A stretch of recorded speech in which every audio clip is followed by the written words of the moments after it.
From the spiritual home of CrossFit in Australia, we are back in Wollongong for the latest instalment of the Down Under Championship for 2025. Hello and welcome to Win Entertainment Centre for day one of competition.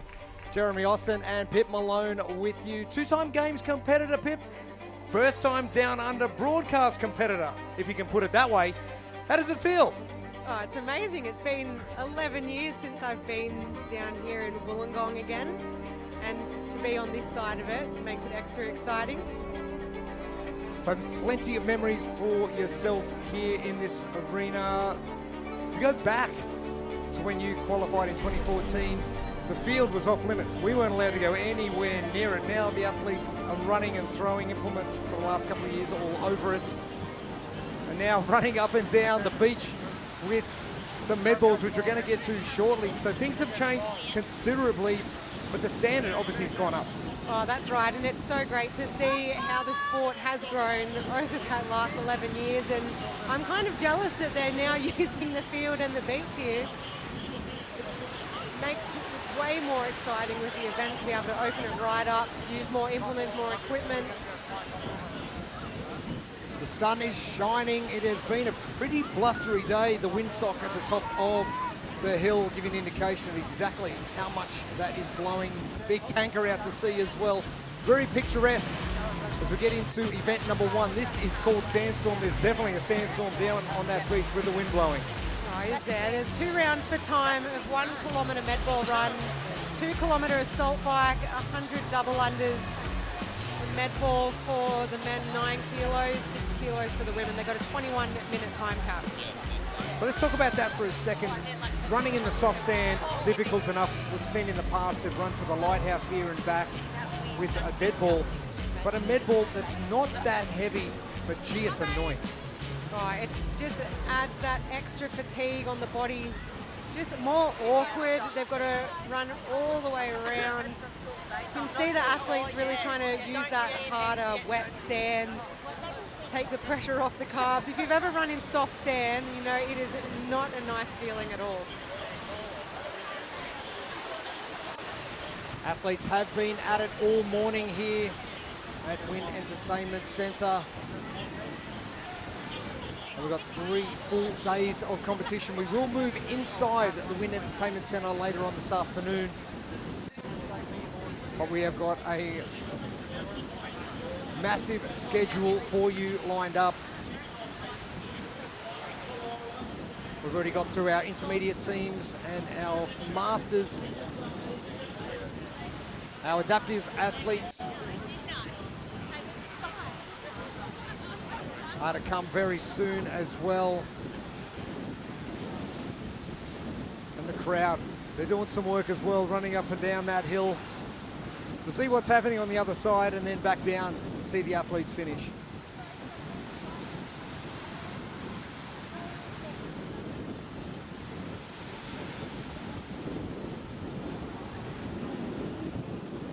The next iteration of the Down Under Championship coming your way.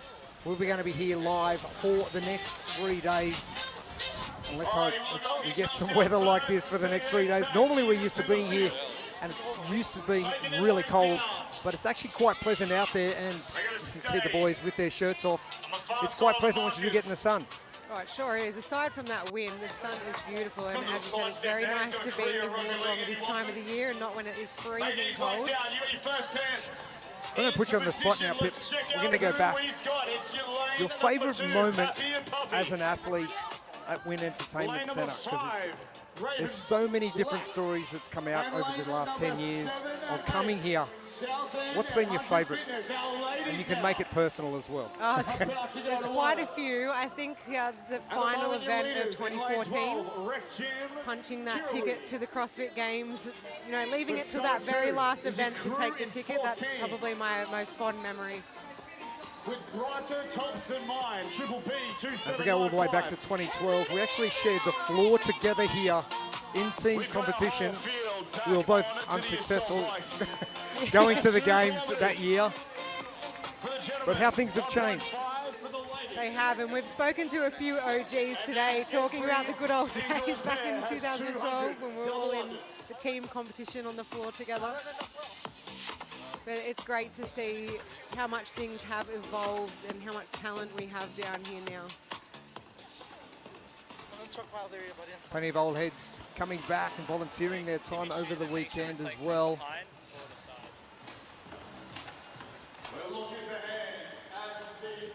And no doubt some more stories will come out of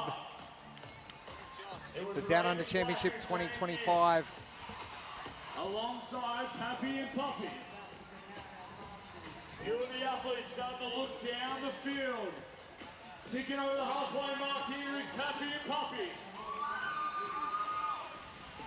Athletes getting to work on their assault bikes. Crowd trying to give them a little bit of inspiration to get this one completed. Thanks for joining us wherever you are joining us.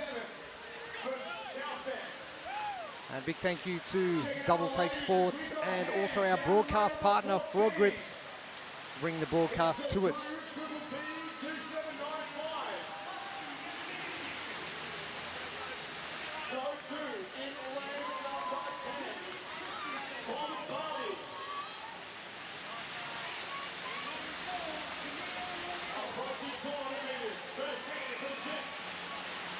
So nice fast transitions from the athletes on and off the assault bike. You want to keep those pedals moving, keep the calories ticking.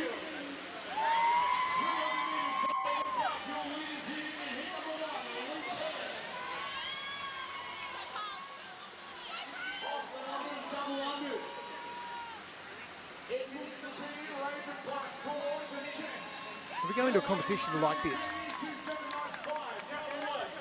and you know, going back to 2014, you finished on an event that was right in your wheelhouse, and the smiles were coming from a long way back.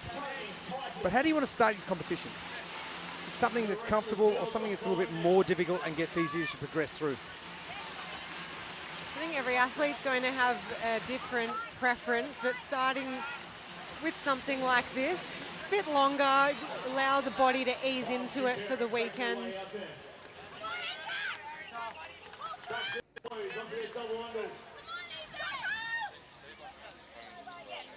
And our first heat of our elite pairs. Definitely not messing around. Oh, Cavalier. The sunnies are definitely on. And it's surprising how bright it is once you do go out into the sunshine.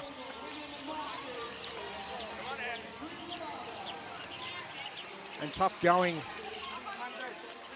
for the athletes with a soft sand run, then coming back in and trying to work those Achilles and those calves on those double unders. It's a good pairing from Rod Forte and adding some fatigue immediately at the start of competition. Oh, it's a big leg blowout, this one, and you can see the athletes that were trying to run down and around onto the darker, wet sand just to take a little bit of the pressure off those legs. And once one person does it, everyone seems to follow. So that seems like the right thing to do.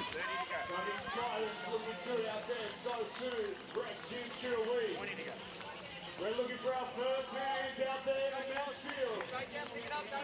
Across the whole field. Athletes able to tag in and out. Good pace here in lane number 8 there for Moment Fitness. We've got our first ladies team over racing, Triple P 2795, so 2. And the second 1 kilometre loop commences. There seems to be a lot of heel striking going on with the runners, just trying to ease off those calves and Achilles just a little bit.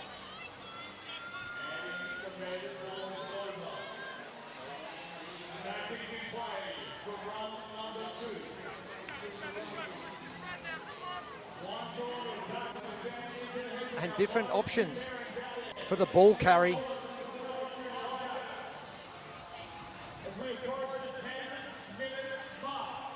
Sam and Christopher Hunted Fitness, their first stab. They're about to leave the arena.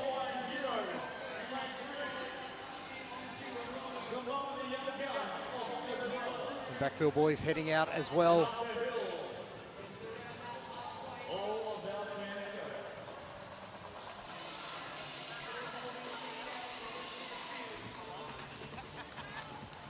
But if you are going to be running up and down the beach, this is probably the place you want to be doing it.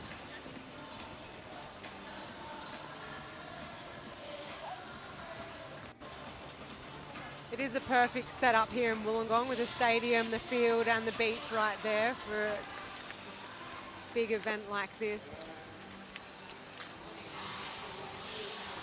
Athletes will head out underneath the big grandstand with direct access straight to the beach. So if you are a St George Illawarra Rugby League player training here and getting access to that beach and that hill as well.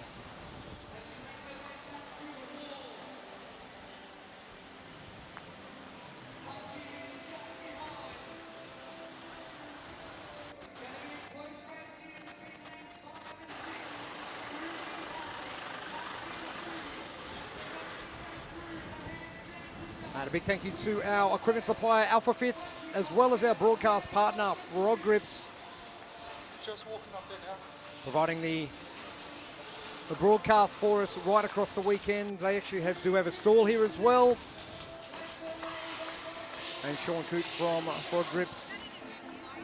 I'll even try and get him on for a chat a little bit later on. A big thank you to Jamie Montisalvo and the team at Alpha Fit for providing all the equipment outside and inside the black and white rig. Concept to our erg partner as well, providing all of our rowers and skis and some bikes. Bikes are obviously not needed in competition, but needed for that warm-up area.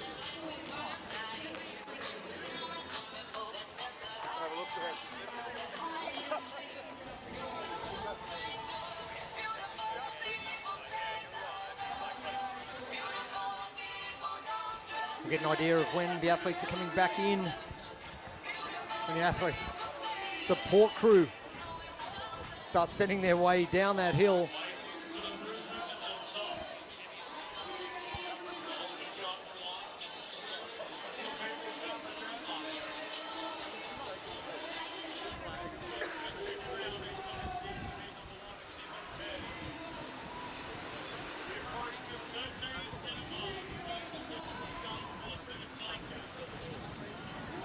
And the long, slow trudge. They are getting very close to that water and that high tide that's been here all day. Adding a little bit of starch to that sand, but you can see every athlete on screen currently going nowhere near the soft sand. Oh, round 1 and round 2 of this event, very different. Round 2, you can really see just the leg fatigue setting right in. Everyone avoiding that soft sand.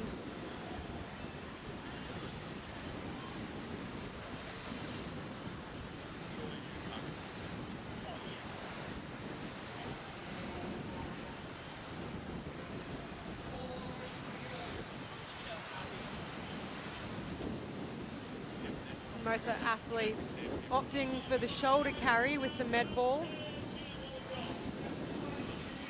It's just awkward. You can see just trying to put it somewhere where it doesn't hurt as much. There's not really many places you can carry where it's not going to be uncomfortable.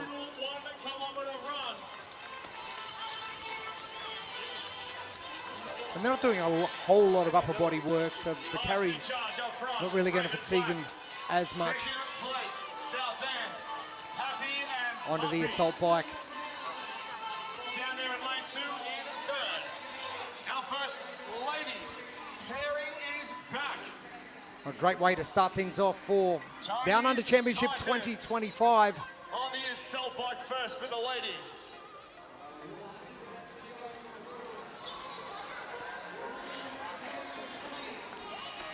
The right back is back into it. Onto fitness. Our second ladies pair is back. Triple B 2795. John Cleary Hill, They were relentless on the assault bike in the first famous round. for the dead ball carry a couple of years back. 15 Rob Forte using every single centimetre of the Wynn Entertainment Centre. Line number 10, Golden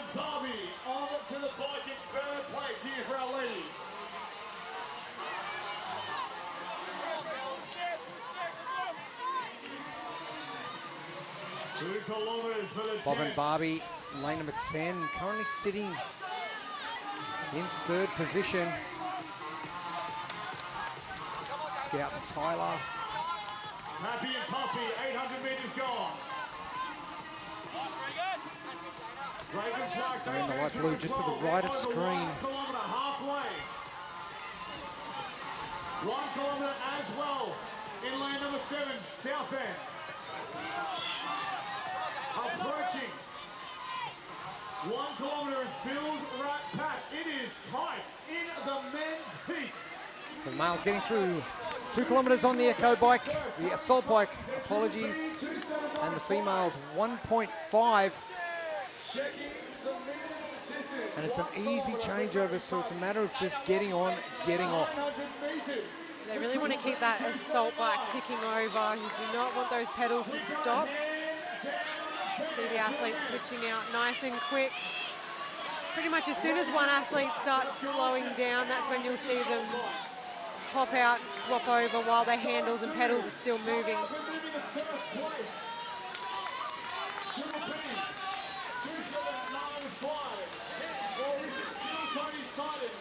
Oh, hands are going up already. Oh, the hurt. Backfill boys. Command and Harry.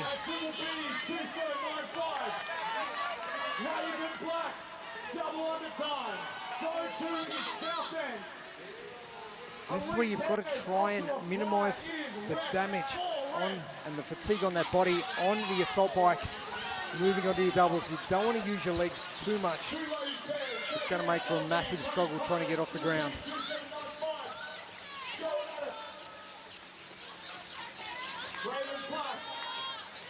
South End. First 2 off the assault bike.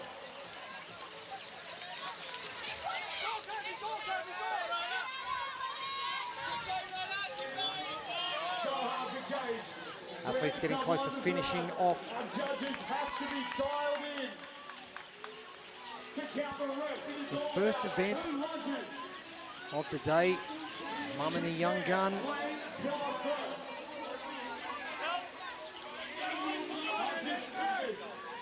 South End. Raven Park, lane 7.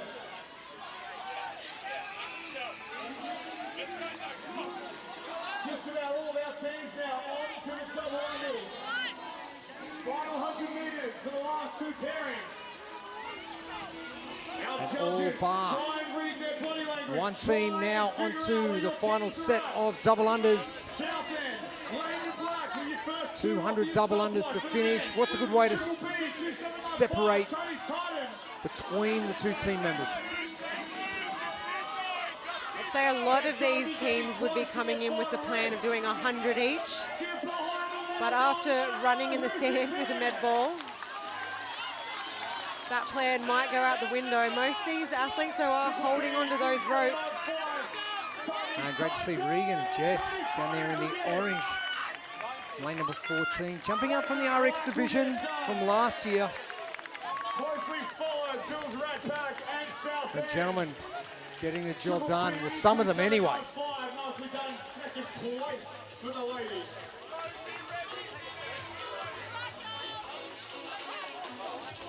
As we approach, 90 seconds to go, athletes. 90 seconds. I just heard the MC then. 90 seconds left. Fire reps done for Bob and Barbie. Bob and Barbie getting finished up. Let's go, Bree, finish it. Come on. We approach the final minute. Nevada CrossFit female in the We black. might get reps done for these teams. 60 seconds. Zoe Bartle, athletes, let's Brianna go. Thierry.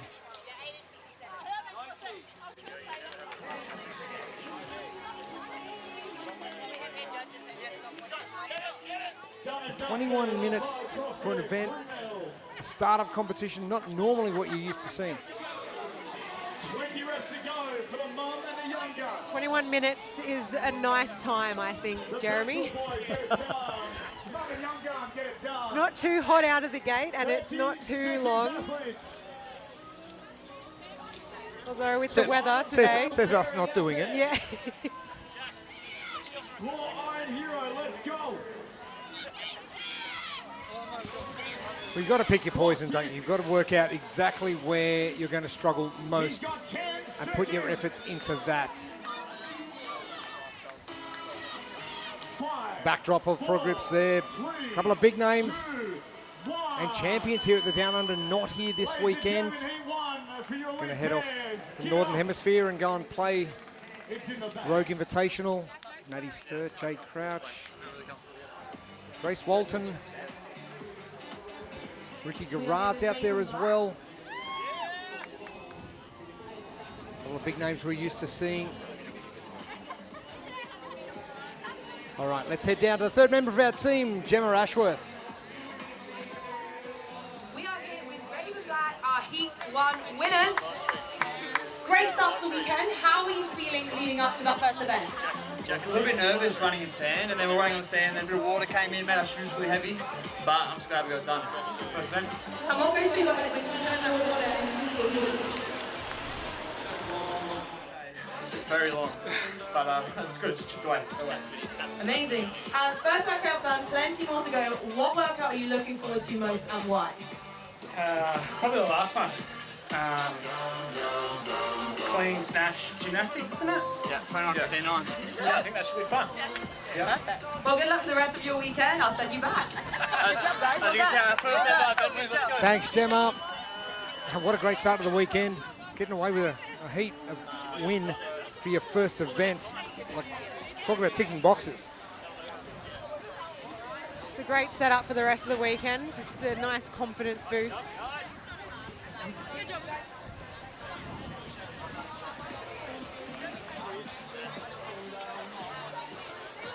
And not too far away from our second heats of our elite pairs for event number 1, Sandstorm. We'll be back soon.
get you anything? Do you want me to get you anything? No, I'm all good.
Welcome back to Win Entertainment Centre, day one of the Down Under Championship for 2025. We've had the first heats of our elite pairs take on our first event. It is Sandstorm on the field and the beach here at the Win Entertainment Centre. Jeremy Austin, Pip Malone with you. Gemma Ashworth will be joining us from the competition floor a little bit later on as our second heats moves into position. But our event number one, it is Sandstorm, and a grueling 21 minutes to start things off. That it is. Sandstorm, they're completing 2 rounds for time of a 1 kilometre med ball run, 2 kilometre and 1.5 kilometre salt bike, 200 double unders. The med ball is at 9 kilos for the men, 6 kilos for the women, 21-minute time cap. Just seeing heat number one go out. Surprised? Are you impressed? What did you make of that first heat? I think the second round of this looks like it hurts a lot. And line number 14, LSKT Blondies. Our lane assignments for our second heats. It is 2:30 p.m. local time here in New South Wales. And down lane 14, just to the right of screen, Monty Elsmore, Katie Cameron for the LSKD Blondies. This is going to be a battle on the field, but a battle of the cheer squads as well. Both exceptionally cardio fit and love a run. Tell you what. So I'd probably keep my eye on those two to probably head out nice and quick and finish strong and then get to work on the other implements. But there are certain implements that are going to slow you down a little, especially that soft sand running. We've taken note of what the athletes in Heat 1 have started to do. Yeah, it'll be interesting to see if this heat pick up on how Heat 1 handled that run. Well, if you're an athlete of any degree, you're going to be sitting and watching. It's going to be hard for the ones in the next heat, but if I was in Heat 3, I'd be getting on the hill and watching exactly what Heat 1 are doing.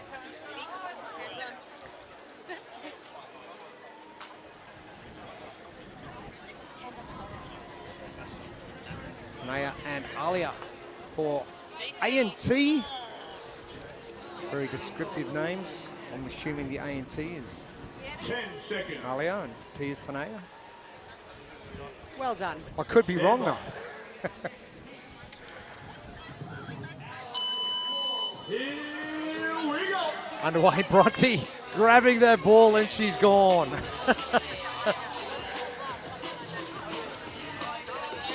But good knowing that you've got a whole field of athletes ahead of you that you can pace off. And if you really want to get after them, just start picking them off right throughout this 1 kilometre run. Well, if you've got a strength, you really have to play to it. And if this is going to be a good event for you, you love a run, a bit of cardio, then you have to go with it. Bronte and Katie heading out under the stadium. They've already jumped 4 teams.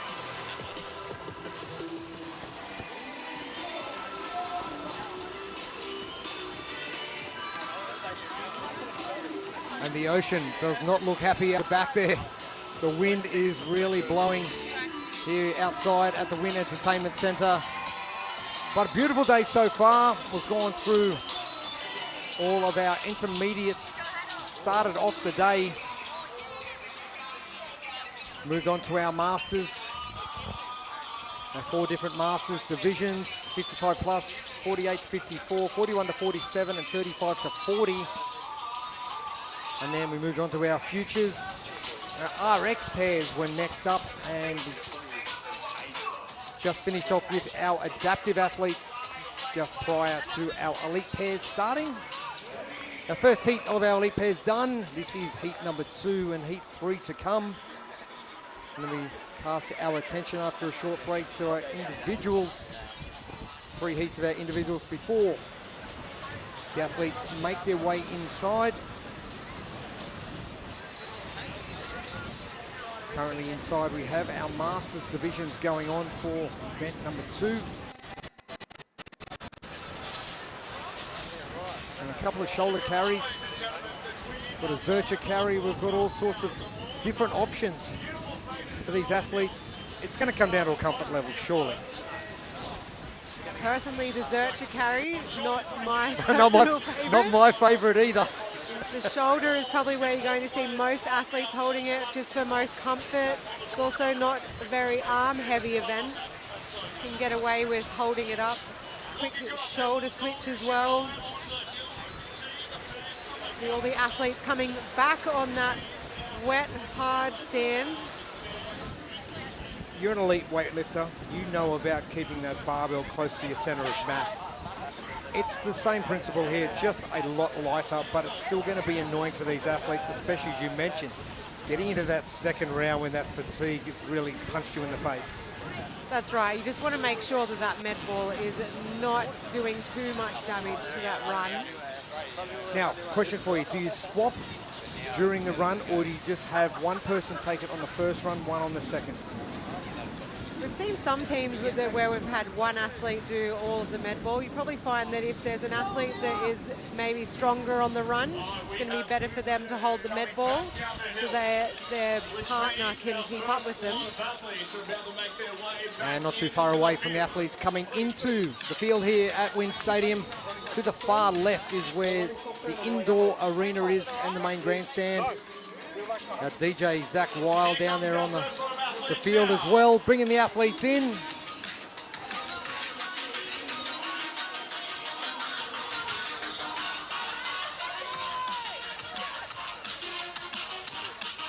And with the males starting in lanes 2 through 8, it is no surprise to see the male athletes coming in first. It's your lane number 2. Bifit Black are that team.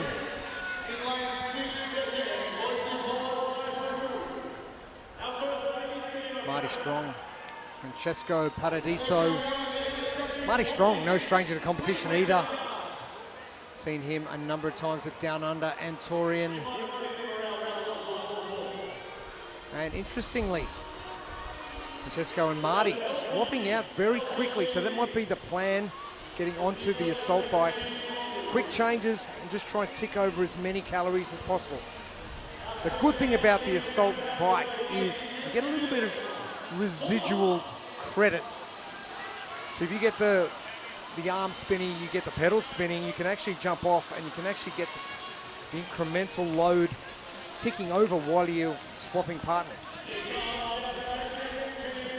If the athletes can swap over nice and quick, turn it into a bit of a little interval section where they're doing just fast, short intervals, swapping over nice and quick while the pedals and the handles are still going, the calories are going to tick over much quicker.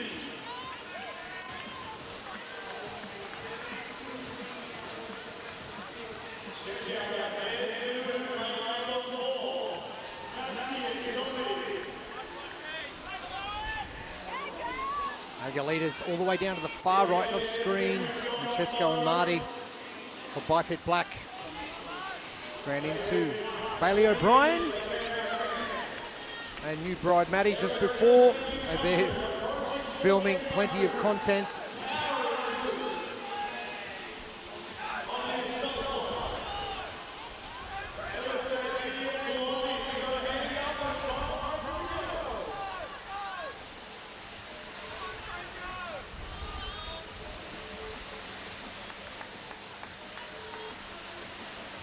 And a turnover from Byfit Black Boys. Very quick. You see the pedals continuing to move. No better feeling looking down and seeing that display tick over calories. Marty, keeping those elbows in nice and tight. What's your preference, wide, narrow, or are you going to change things up, keep your body guessing? Narrow elbows. Just be able to push the power through those hands a bit easier. The chicken wings on most movements is no good. But if you think about when you move straight into your double unders after the assault bike, that's the one thing your arms want to do is go wider. So if you're trying to tell them, let's go narrow, get the biggest bang for buck.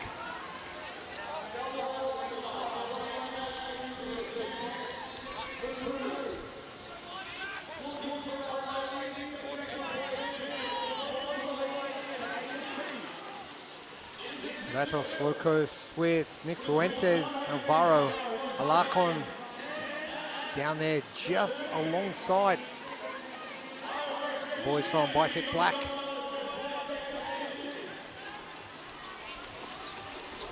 And Bronte from the LSKD Blondies. Not much torso movement. And probably jumping a little bit higher than she needs to. There's probably a foot in that. Katie not jumping as high, same deal. It's also very windy out there, rookie, so that's going to definitely affect that rope.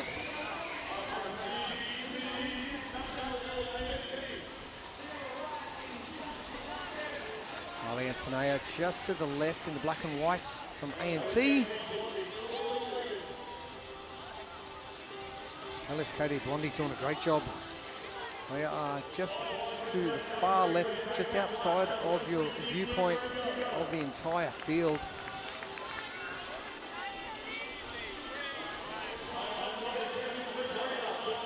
The final run's going to feel like the John Cleary Shuffle did 2 years ago. Taking the dead balls up and down that hill. And the LSKD Blondies, wow. They have made a massive move.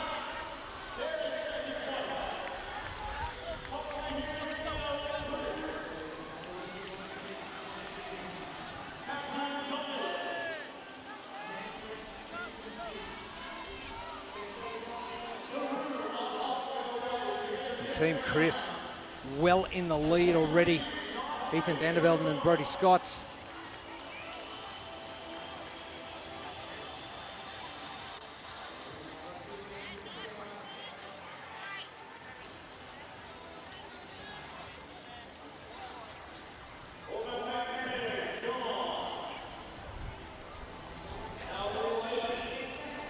Maxie and Tommy heading out as well.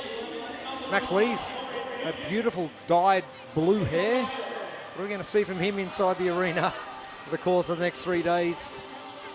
He owes me a backflip every time I see him, so we might even see one of those on the competition floor over the course of the 3 days.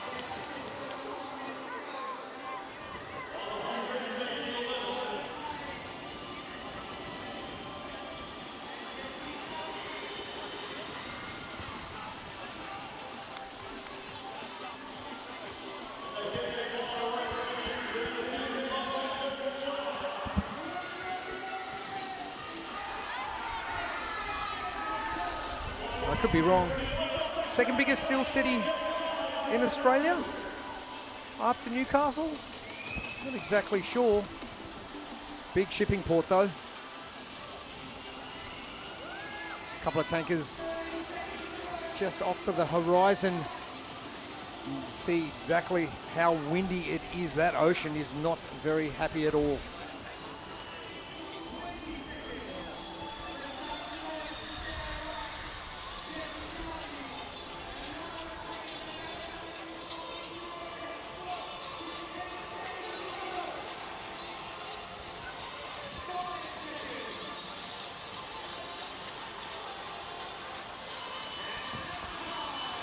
EXF Dirty Chai just making their way out underneath that grandstand.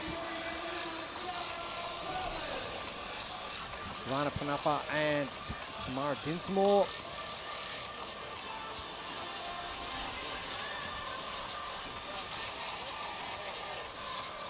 And you probably haven't had the pleasure of running outside the stadium at any stage here at Wynn Stadium, because every time we were here, it was all indoors. No, I certainly haven't. And as I said before, I'm a little bit jealous at, at the use Are of you? the field and the beach. It is such a great venue. And they get to come inside for the next 2 days of competition, but just being able to utilize the field and the beach together, then you can actually run straight into the entertainment center from the stadium. It's a very, very cool location. And the bonus, I guess, from a recovery point of view, you've got an instant ice bath. We ran into Bronwyn Clutcher this morning, who'd just gone for a dip, and it was nice and early, and she said it was pretty chilly, so I can only imagine what it was. Brody Scott, Ethan van der Velden bringing their team back in.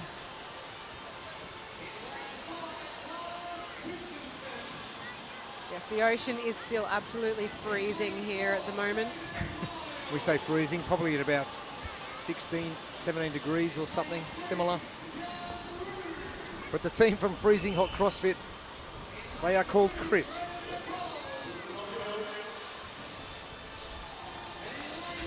Interesting names. Brody's always got a good one every single year.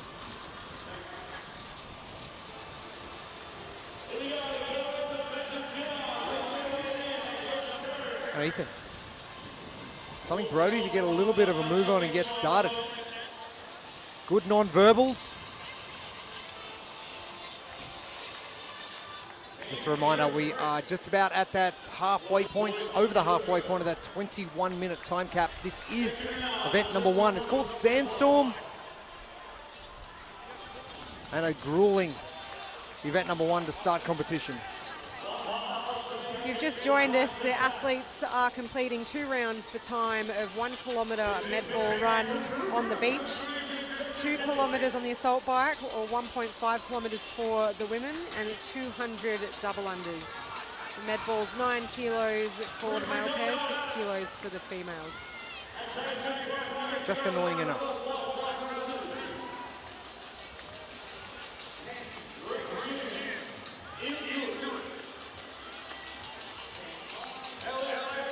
I want to know what goes through Rob Forte's head when he's programming these events and go, running on its own is, yeah, it's running. Running with something really heavy, probably a little bit slow and arduous, but something this light has just got to be annoying.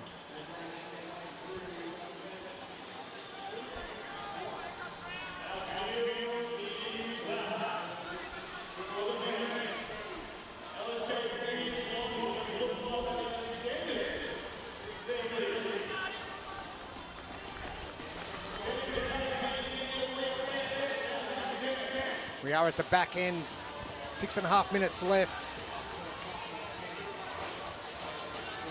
And the gentleman getting to work on the second round of Sandstorm.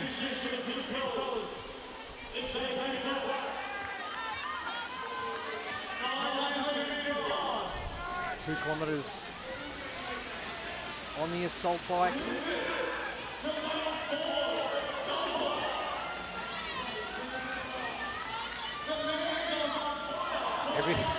Everything being tried here out of the saddle, in the saddle.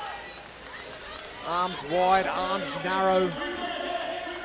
Brody about to finish up that judge's hand in the air.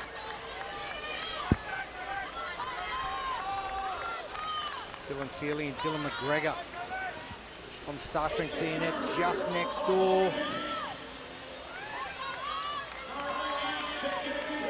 Boys from Bifit Black, Tesco and Marty. Down there in lane number 1.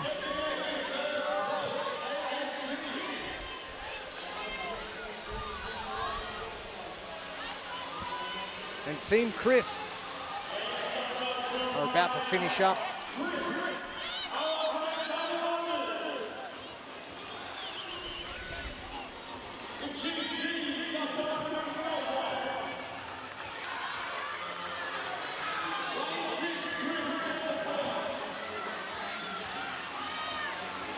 Corey Lyons, Georgia Proudfoot coming back in. Your leaders are the LSKD Blondies, Bronte Elsmore, Katie Cameron. And just sitting behind that white pop-up tent on the left-hand side.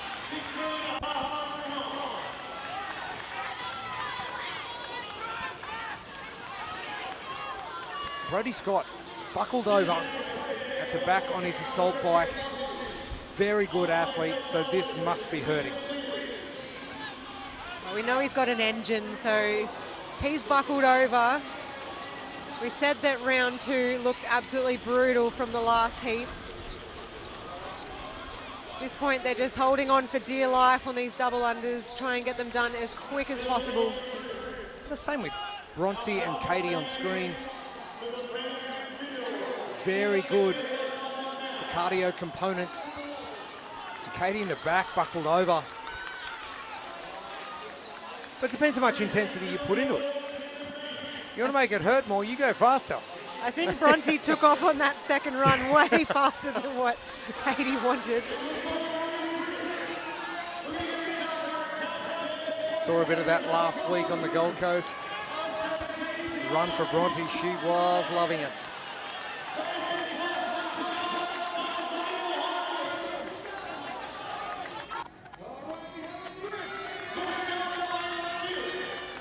And the boys on team, Chris are done. Two great athletes, Brody Scott, Ethan van der Velden. They are all done. That's well under that time cap. Some athletes not managing to get there.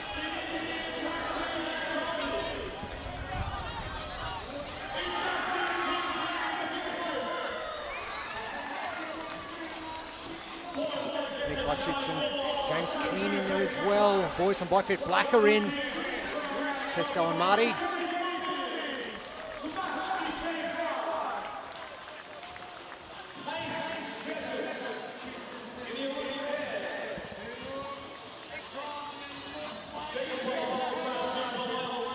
Two and a half minutes left.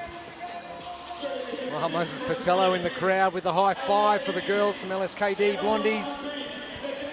Bronte and Katie are done as well. That's going to be a good time for them. But is that the plan?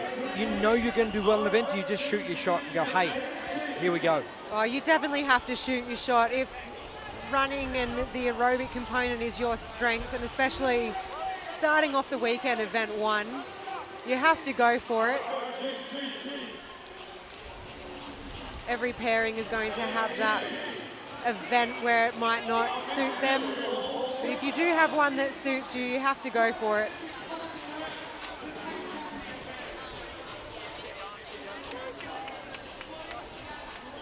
Final 90 seconds coming up of heat number 2 of event 1, Sandstorm. There's white tips in the ocean signifying exactly how windy it is out there on the field.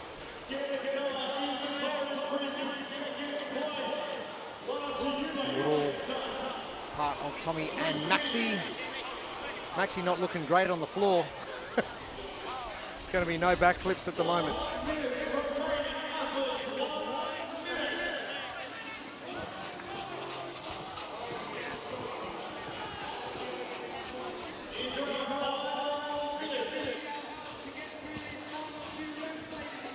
Katie's still buckled over. Bronte, yep, no problem.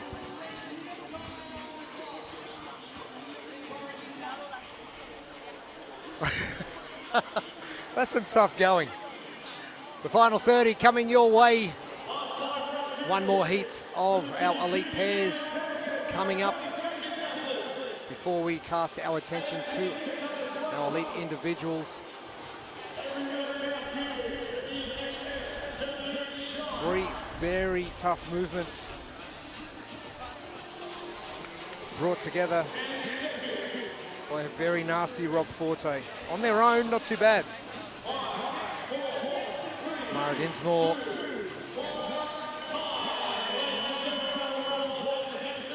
Does get capped out for EXF Dirty Chai. But great results for Bronte and Katie, also Brody and Ethan. It looks like we have got the girls from LSKD to chat to very shortly. At the end of heat number 2, there's going to be some fast times to beat.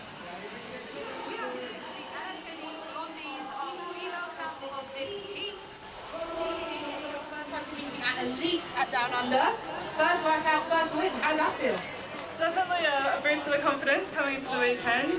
We're both kind of excited to have a run first up because we've both been running a bit, so yeah, it's good. And out of all of the workouts this weekend, are you comfortable starting with this run? Yeah, as I said, happy to start with this one. We're both keen for a good run, so by the beach as well, can't really complain. And Kate, you girls are both amazing friends. How does it feel to be doing this together? It's so fun. I think it's just a full circle moment. Bronte and I sit across from each other at work every day. We're good mates, so to be able to compete together, especially our first elite one together, it's just so special. So yeah, I'm very happy to be doing this together. And what are you most looking forward to about the rest of the weekend? Honestly, probably just competing with Bronte. Like we've got some harder workouts for us, I guess some more challenges coming up, so it'll be cool to see how we help each other out, encourage each other, and then obviously all our friends and family and supporters. Like our gyms are both amazing, so just to compete with everyone, good vibes, can't complain. Great vibes. Well done, ladies. Good job. Thank you, Gemma. Thanks, Gemma, Katie and Bronte. Heat number 2 all wrapped up. Heat 3 coming your way soon.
The Dream and the Surf.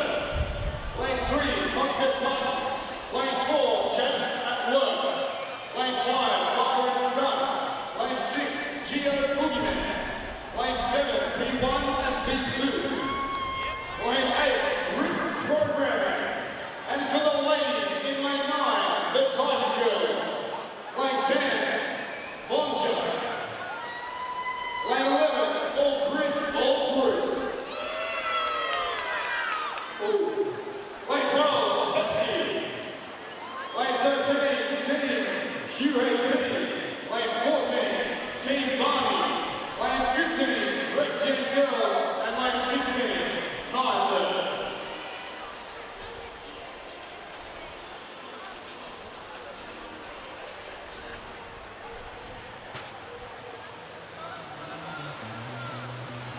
Welcome back to the Down Under Championships 2025. It is day number 1, our third and final heats of our elite pairs. For event number 1, this one is called Sandstorm. 2 rounds for time, 1 kilometre med ball run, 2 kilometre and 1.5 kilometre assault bike, 200 double unders, 9 kilo ball for the men, 6 kilo for the women, 21-minute time cap. Sounds pleasant. The two Jakes at Work coming in second position last year to Team Ape. And Yola Kai and Ricky Garrard, both of them are not here, so the Jakes at Work looking to go one better.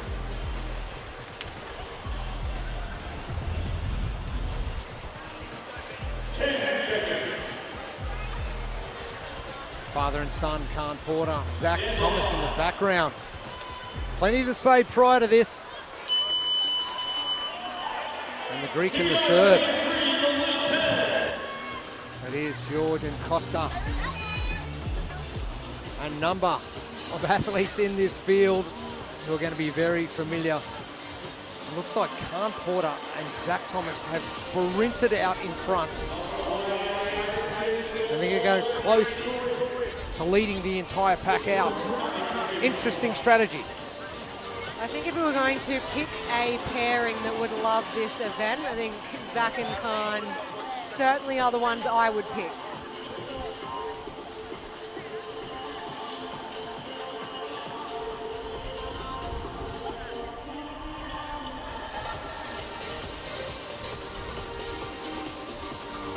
So we're looking at a time in the 17s and 18s for our time to beat. Team QHP. That is Emily DeRoy and Charlotte Baldwin. Charlotte finishing on top of the podium last year with Julia Hannaford in the Hamster and the Lioness. Daisy McDonald, Hayley Adams, Mayhem at the Wark. They finished in second. Christy Hollard and Bryony Chalice finishing in third. Big shout out to Christy, hopefully watching on. Just having baby Billy not too long ago. Still training the house down, of course.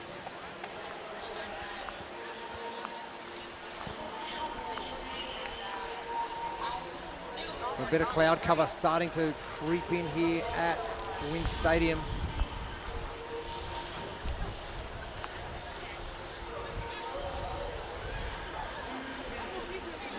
You've got to wonder how much Brodie Scott, Ethan van der Velden were hurting at the back end of that. Whether or not sprinting that first run is a really good idea.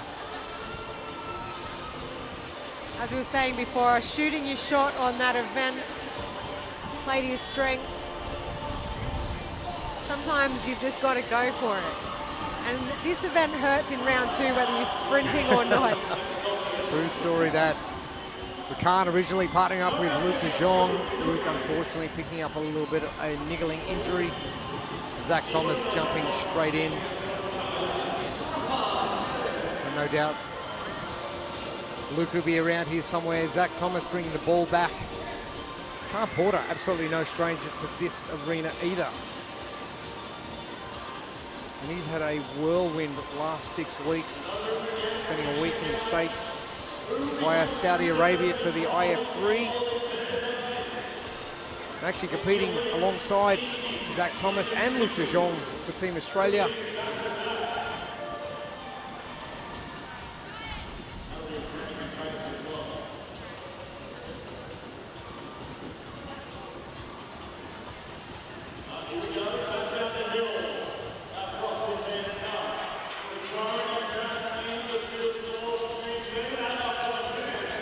Interesting carries from different pairings. Let's see what works. Khan swapping behind the back. Risky. You drop that ball, you got to go back and get it.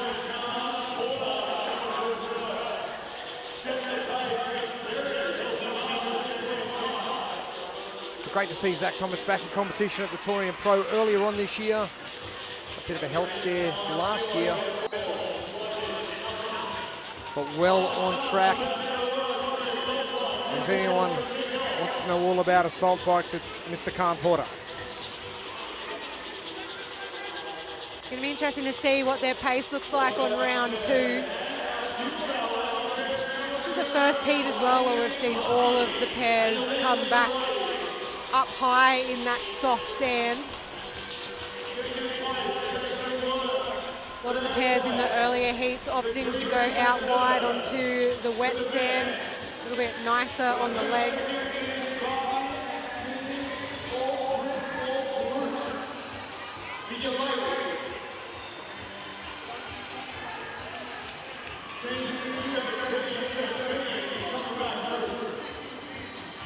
Our time to beat from heat number 1, 18:57 from Tony's Titans.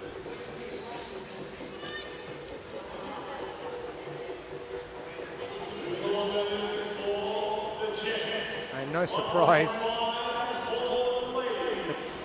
Max Lees was sitting on the ground. 18:09 is the time to beat from heat 1. So far, scores still being inputs.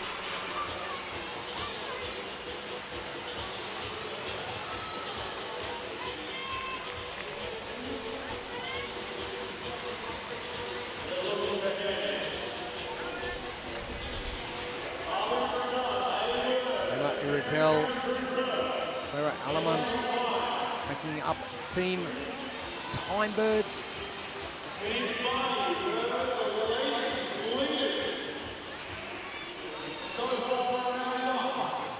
Jordan Malm and Kenzie Woodhouse.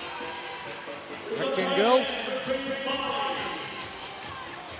Sitting down in lane number 15 to the far left.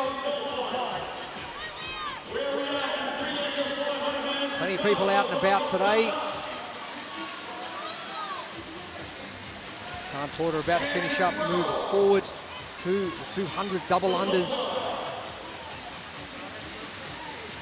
Khan just having a look around. He knows when to go and when not to.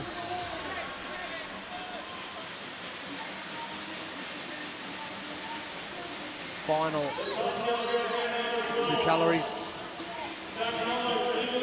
Jake's at work to the right of them and the left of us.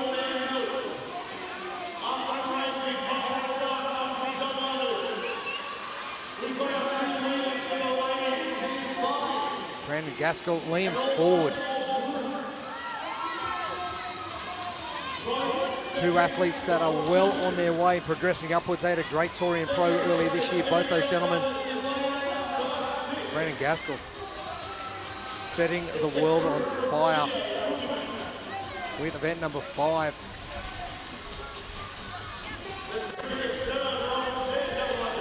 Bryony in the black and orange, partnering up with Marnie Sykes.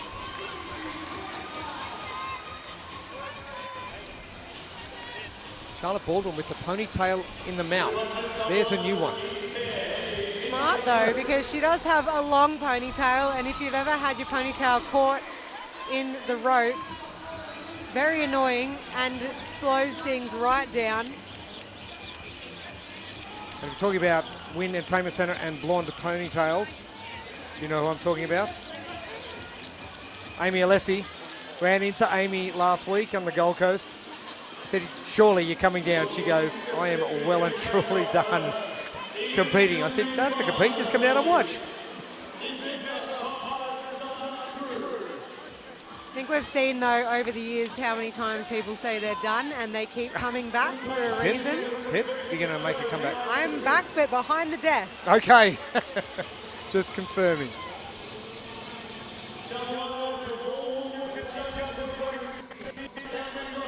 The events down here are something special. There is a reason why we have so many athletes that have been around for 10 plus years.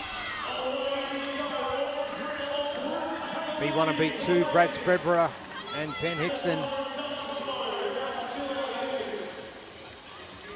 The boys heading out once again.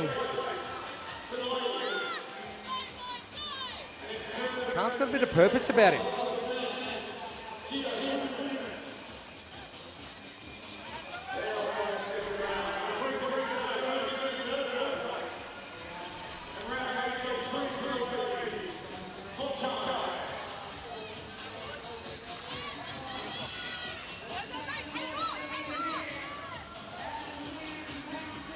Jake's at work. They have got some work to do. Craig Douglas, Jake Marconi finishing in second last year.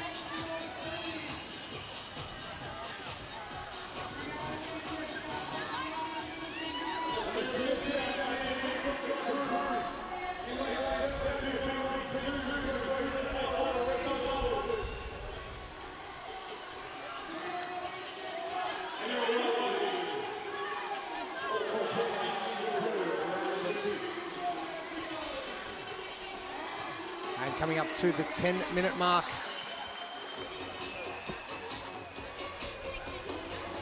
"21-minute time cap. This is event number 1. It's called Sandstorm, and it's our first event of the competition here.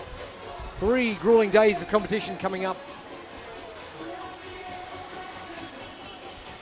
you're just joining us on the broadcast, the athletes are completing 2 rounds for time, 1 kilometre med ball run on the beach, 2 kilometres and 1.5 kilometres on the assault bike, 200 double unders. The med ball's 9 kilos for the men, 6 kilos for the women. All right, what makes this harder? The run component, more calories, more doubles. I think it's a very well put together just combination of hurt in the legs and the lungs. So which component would you not want to do more of? I think going out for that 1 kilometre run on the sand. That was the red flag that jumped up for me Yeah. straight away. Any longer in that, I think you'd probably lose a little bit too much intensity and they would slow down too much and pace it a little bit more. That 1K, it's give or take, it's probably going to be around that 5-6 minute mark. It's a trudge. Yeah, trudge. Yeah, Trudge is probably the word I would use because it's, especially on this second round. But do you change your strategy running from grass to then concrete to then sand, which is going to be soft at the top, harder closer to the water, and then obviously mirror imaged on the way back? Or do you just keep your running pace the same and style the same? I've seen most of the athletes come off that sand onto the concrete and the grass, spinning their legs a bit, just flushing out that trudge from the sand, for lack of a better term. Your leaders, Zach Thomas and Khan Porter. And our time to beat for the men, 17:46.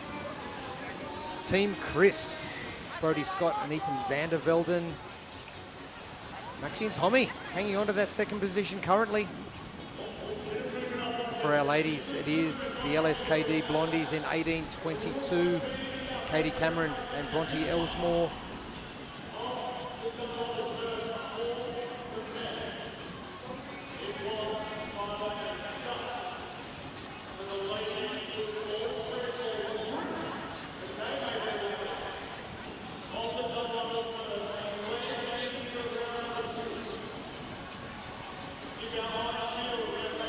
Wait patiently for the athletes to emerge. And emerge they do. Zach Thomas leading out Khan Porter. Good stride length for Zach Thomas. Don't worry, Zach, he's still there. He's not going to leave you. And by the way, you need him for the assault bike.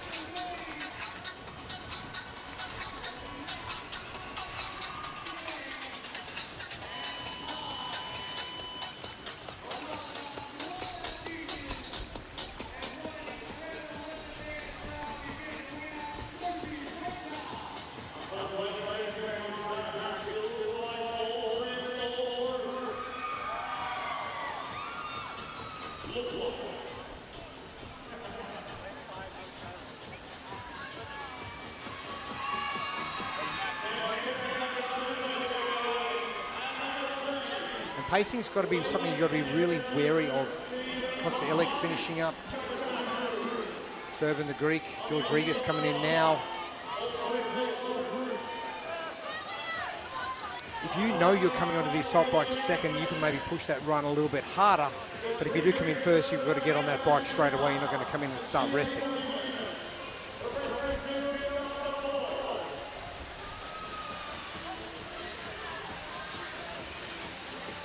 As we know with assault bikes in events, it's so hard to know where anyone else is, especially over 2 kilometres. All the pairs going for different strategies as well with how long each athlete stays on the bike.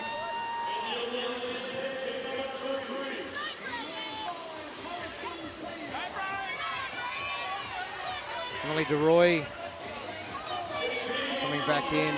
Charlotte Baldwin in straight after.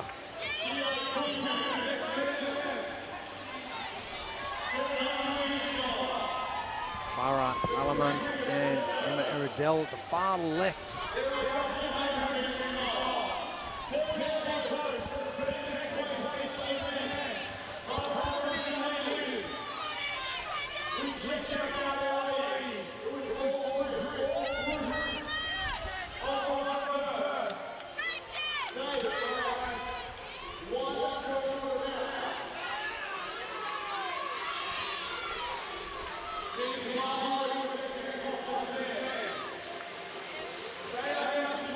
girls in the white and orange. Amy Carter and Lucy Clark.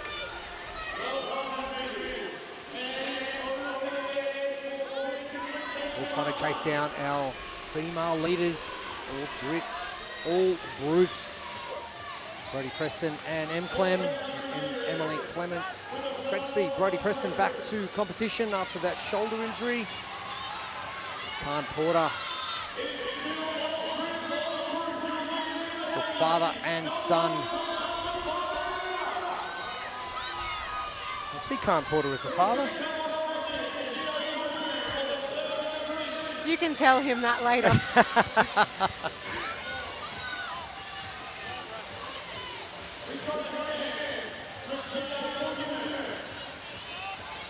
16 minutes down. 1:45 left. 17:46 our time to beat. That's a very quick time from Team Chris.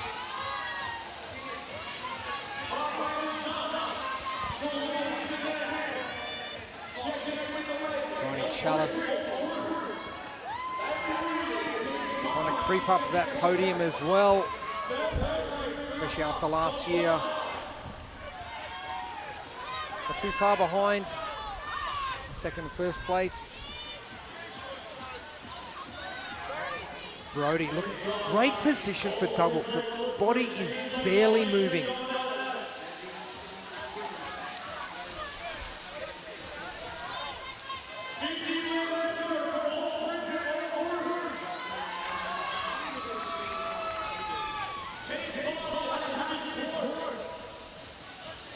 Clem and Brodie really strong in those doubles, just barely leaving the ground, getting them done pretty much 2-1, the athletes around them.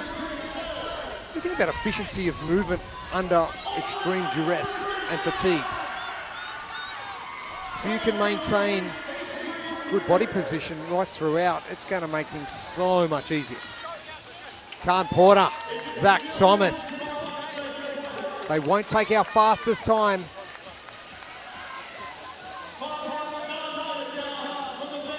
Or will they?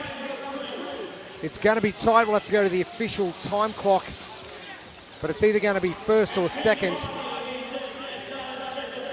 Jake Douglas to the right, Andrew Samble, Costa Illick. Jake, another one of those athletes not moving much at all either.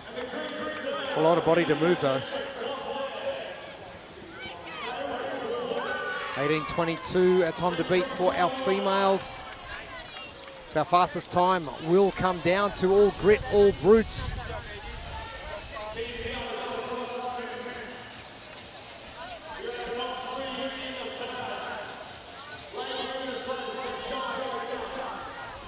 Wongi getting done as well. Caitlin Danny and Jennifer Vong.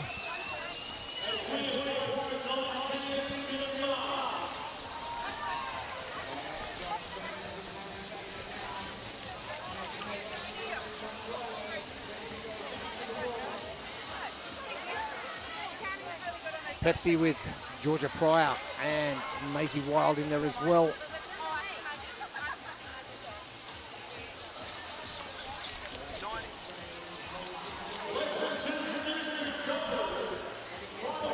Team Barney finishing in second.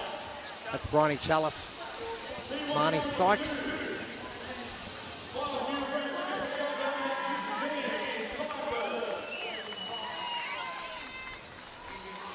Lindsay Woodhouse and Jordan Malm getting finished up as well. And the Time Birds are in, Clara and Emma. It looks as though there's only one final team remaining.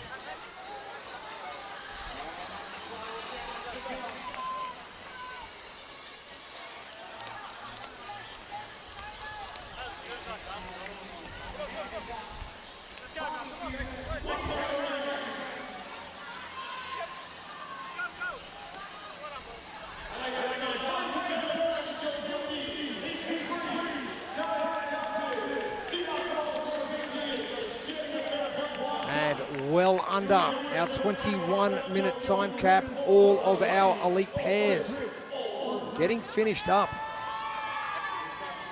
We know it's a relatively good time cap. And let's head down to Gemma on the competition floor.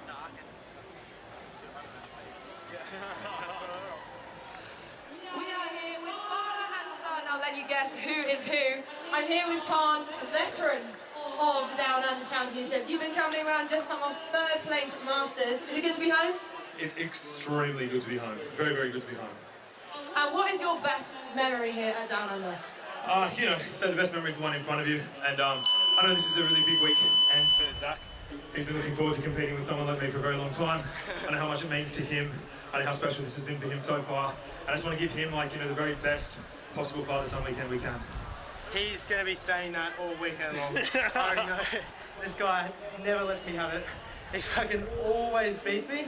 And fuck, don't even put that on live television. How does it feel to be Super Sub this weekend? You've taken the spot of Luke, and now you are here. You've already come up with the first event win. That must be pretty good, right? Yeah, that's right. I didn't really want to be competing this week. I've done 3 weeks straight of competing. So I wanted to let the body relax, but we'll see what happens. It should be easy with Carl on my team.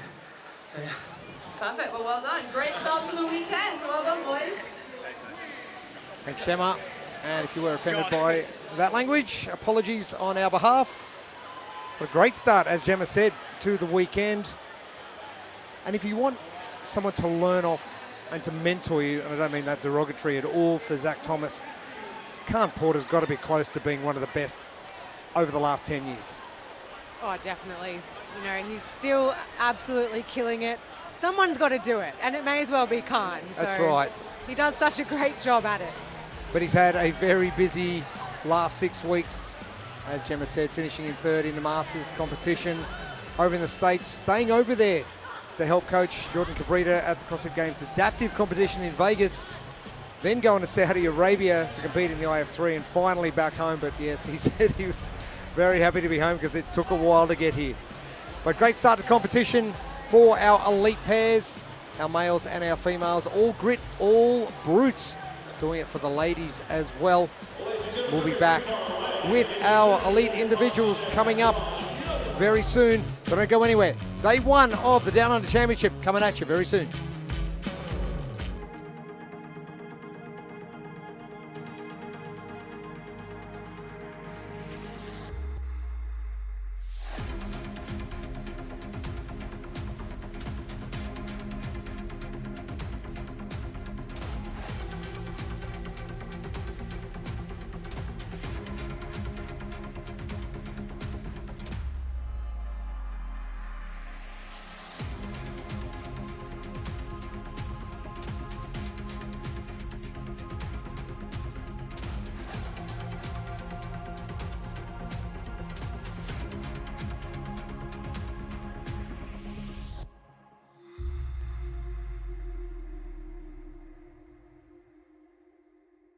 For outside for tomorrow, be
Welcome back to day one of the Down Under Championship for 2025. We're here live at the Wynn Entertainment Centre. Jeremy Austin, Pip Malone with you. Gemma Ashworth will join us on the competition floor a little bit later on. Our elite pairs have concluded event number one, Sandstorm. It is now up to our elite individuals to take on the grueling task. But it is event number one for the individuals and a tough 21 minutes ahead.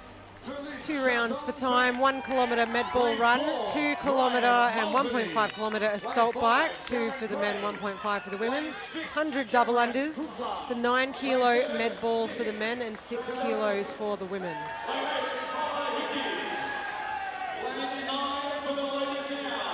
Our lane assignments for heat number one. Jack Sweeney, a late backfill.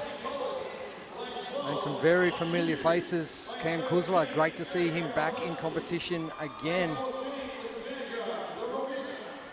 And the youngster, Tyler Hickey from the Gold Coast in lane number 8. Lane 15, Kyla McKenzie, unfortunately doing too many backflips in her gym last week and has had to withdraw. And Verena Reimers from Germany coming all the way up. There's Mr. Sweeney there in his polo shirt that he loves wearing when he competes.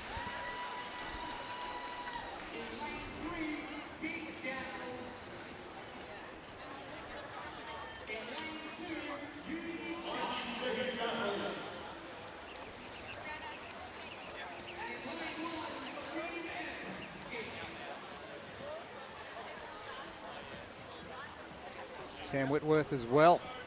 Sun safety.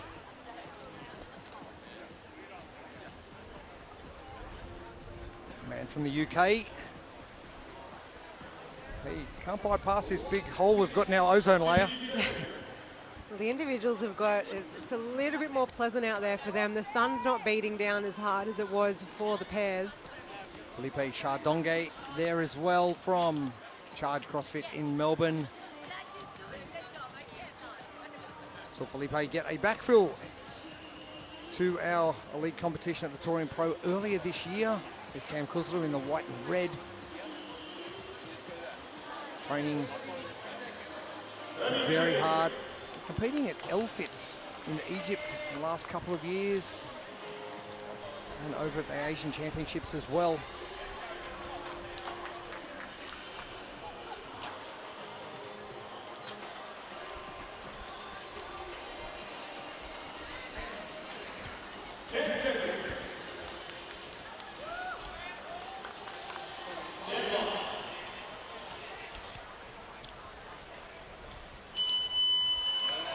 Underway, Jack Sweeney will lead out our male athletes, our females to follow. Stephanie Collins made a big jump of about 5 athletes.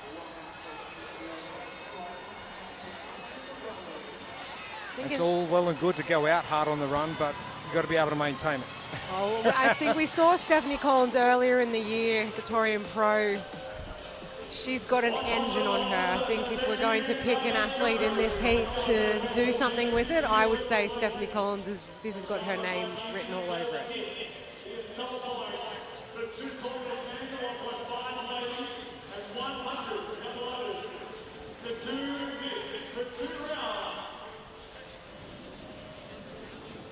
Our athletes leaving our view and heading out onto firstly the concrete, then the soft sand, then the hard sand, and that's my choice.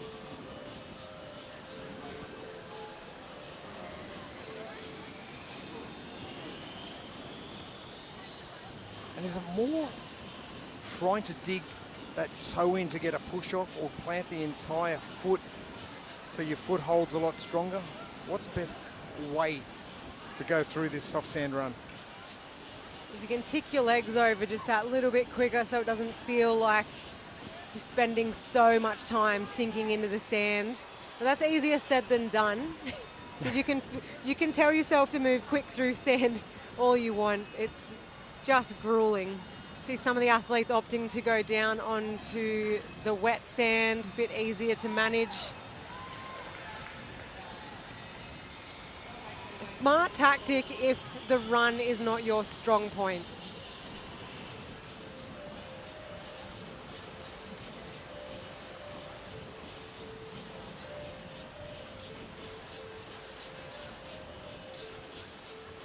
The temperature's dropped a fair bit in the last hour or so. Cloud cover coming over. What that's going to do, that breeze really starting to pick up. It's going to cool things down for the athletes. Does that make it easier or make it harder when you're expecting or you're training in a certain time for these athletes expecting to be a lot hotter than it is now? How does that change things? If you've ever done an event outdoors where the sun is beating down on you, it is very hard, very, very hard. It definitely changes things with your fatigue levels drastically. So the cloud cover now would be quite nice for these athletes compared to the earlier heats where they had quite a lot of sun on them. As you mentioned, Stephanie Collins making waves. Did you like that, making waves? Dad joke tally, we're at one so far. One for the weekend, there's plenty more to come. But as you said, if running, especially with an object like a medicine ball, is your jam, get after it, get ahead, and maybe ease off a little bit when you're getting to your assault bike and your double unders.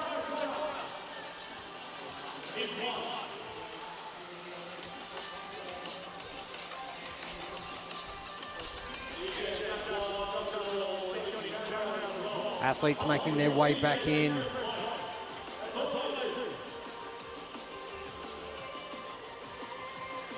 Interesting carries. As we've seen in previous heats, the athletes that have really managed that the sand run with the med ball, they've come in and also been able to just keep going hard onto that assault bike. Those athletes with big aerobic capacity. Cameron Gray to the far right in the blue shorts.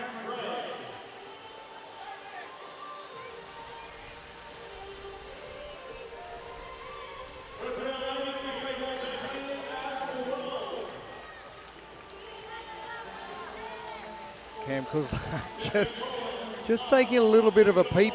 Now, is that something that, as an athlete, you work on seeing where other athletes are, or are you just staying in your own zone?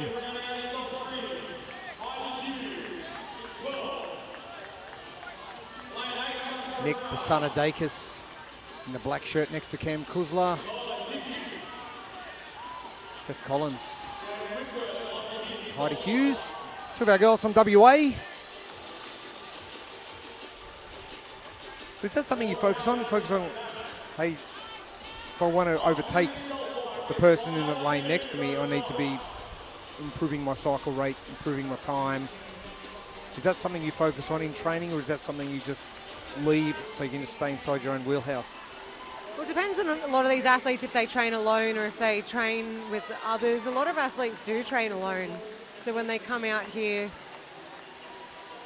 they might take a look around. They're not as used to having people out in front of them. With an assault bike, it's pretty much impossible to see where anyone is until the arms start going up, or unless the MC is saying where each athlete's at, which is a bit of a sneaky way to find out.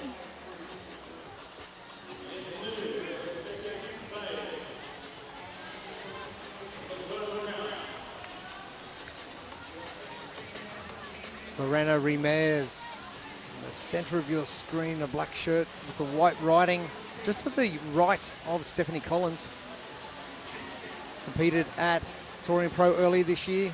To her right, Melanie Bingley in the ACT, getting a last-minute backfill. Rupi Chardonge, Ryan Mulvaney, Sam Whitworth far left. Cameron Gray, another of our West Australian contingent in those blue shorts in that lead pack. With Nick Sanadakis and Cam Kuzla, who are matching each other. Sanadakis looking pretty good with that upright torso. It's obviously going to help.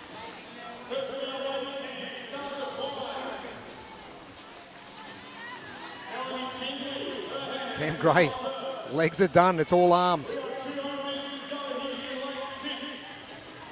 Now, if you're talking about strategy, the man who strategizes the best is Cameron Gray. He will break down everything. We haven't seen this yet, though. We haven't had an athlete take their feet off the pedals in this event. The new professor, Cameron Gray, Stephanie Collins, getting to work. Sarnadakis just ahead of Cam Kuzla, and Cameron Gray putting those legs back to work.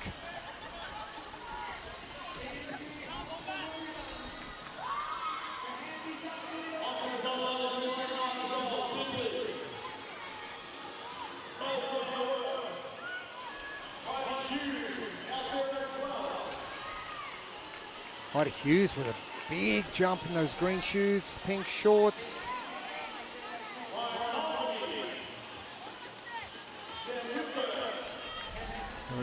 Sandra Larabina there in the purple and black. Sarah Cabell, 23-year-old, Instinct Fitness in New Zealand.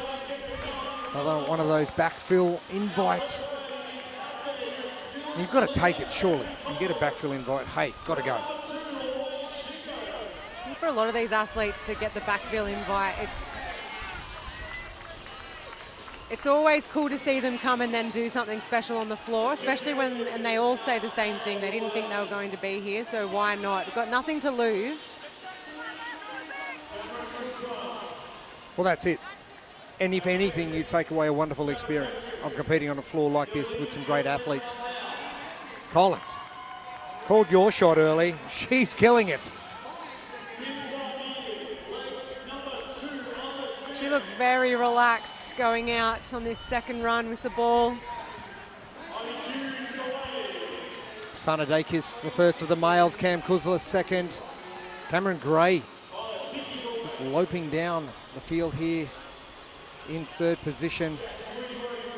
Sarah Cabell jumping into second for our ladies. Ryan Mulvaney coming past. Heidi Hughes looking pretty comfortable as well.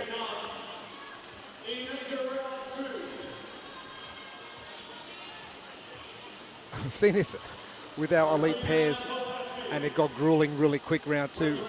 These athletes look like they have just walked into a brick wall.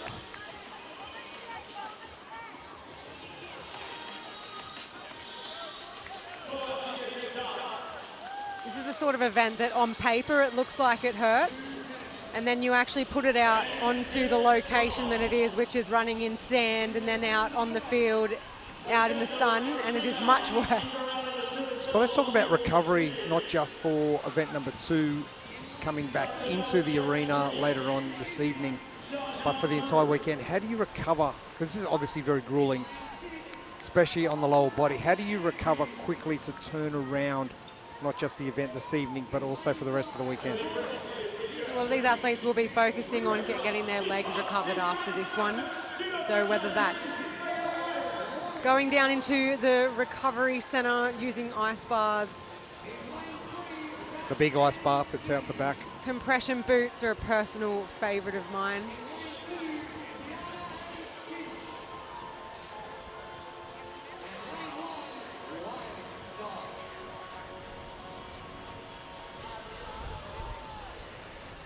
Wind seems to have dropped a little bit here at Wynn Stadium.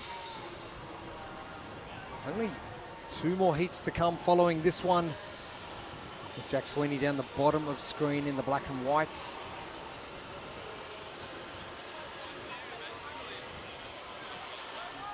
Another of those backfills.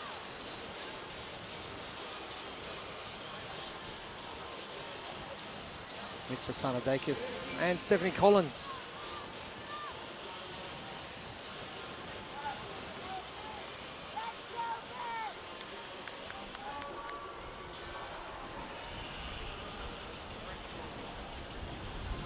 Our elite individuals currently competing.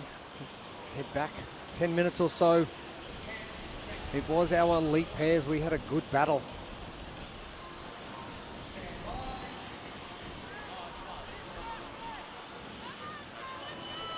And results slowly coming in. And father and son, Khan Porter, Zach Thomas, really put the hammer down. Looks as though they have got the jump on Team Chris, Brody Scott and Ethan van der Velden by 5 seconds. Nick Pasanadakis and Stephanie Collins seem to be just running together.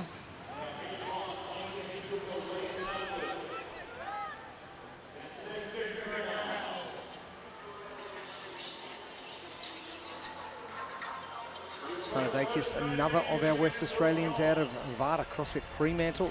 Shout out to Brent.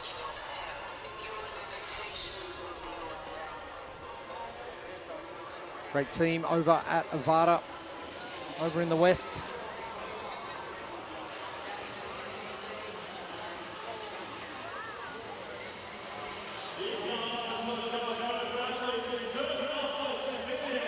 Steph Collins, wow.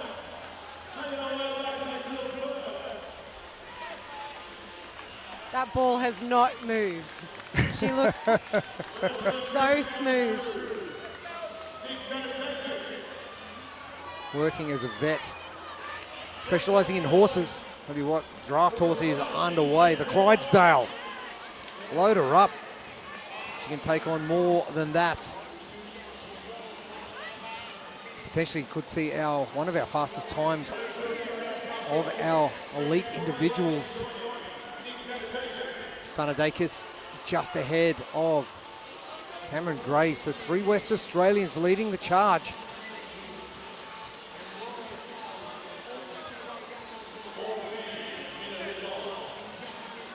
Steph having a look around, but there's no one else around.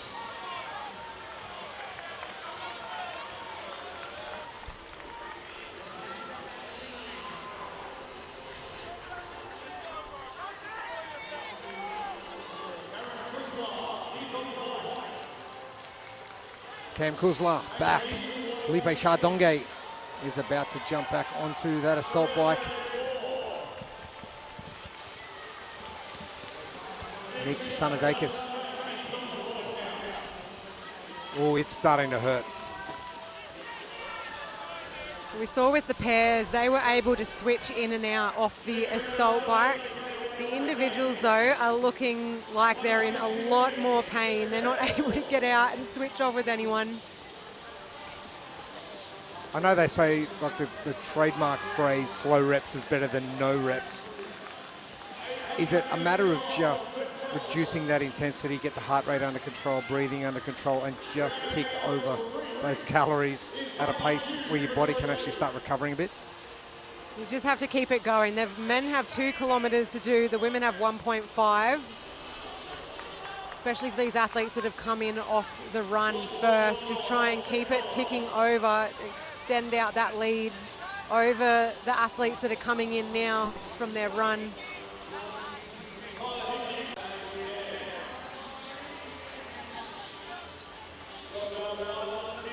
We are 15 minutes down. Make that 16 minutes down.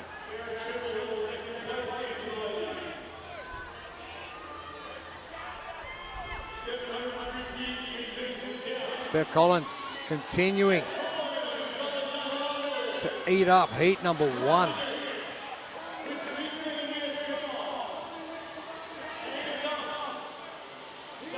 The West Australians are absolutely storming home in this first of our individuals. 2 more of our individual heats coming up to finish off event number 1 outside. We'll start the progress inside.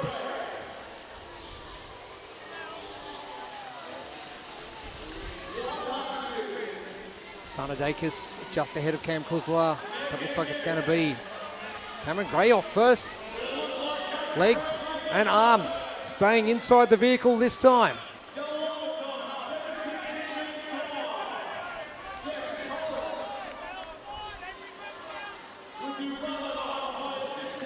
Athletes in this heat looking to set the standard.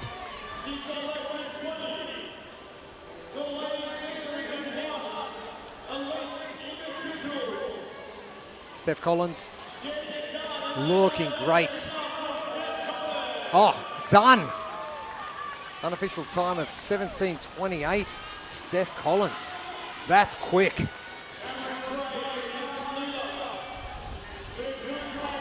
She absolutely demolished that. Very impressive on that med ball run. Just moving Steph out of the way because the athletes are still running down with med balls. The battle for the gentleman continues now. 3-horse race. Cameron Gray, he will get done just over that 18-minute mark. Unofficial 18:03. Cam Kuzla. Victor Sanadakis will be our next two to finish up. Talk about a comeback on round 2. On that first assault bike, he looked like he was in a world of hurt. Really came back strong in the second assault bike. He might have been, but compose yourself, get yourself back in the game. Sanadakis is in, as is Cam Kuzla. Our top 3 for our men. Felipe Chardonge is in as well. Mulvaney will be our next male in. Tyler Hickey moves forward.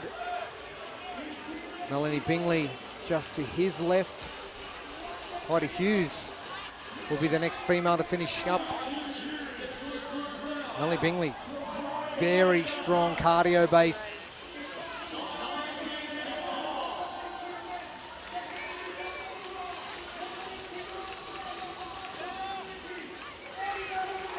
Still 2 minutes on our time cap. We have got an eternity for these athletes to get finished. Erica Pilasti doesn't look overly happy to be picking up her rope. Lorena Rimez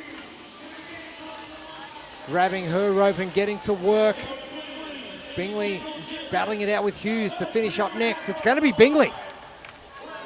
Great job from one of our last-minute backfillers, Melanie Bingley.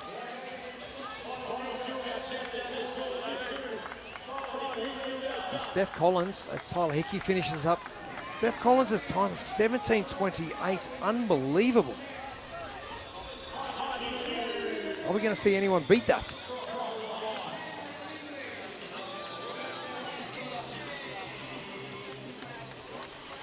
The final 60 seconds, Ryan Mulvaney on the floor.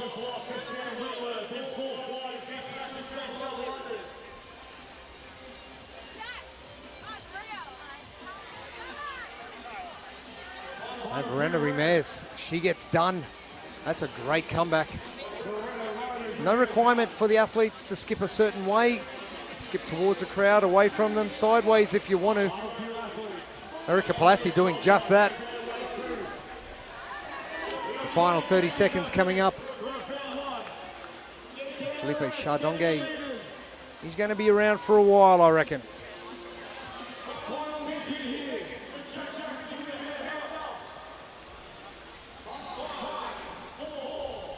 Jack Sweeney,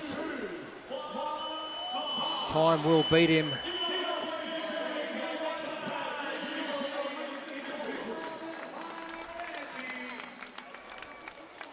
And some great performances from some of our athletes we're used to seeing. Steph Collins, unbelievable unofficial time of 17:28.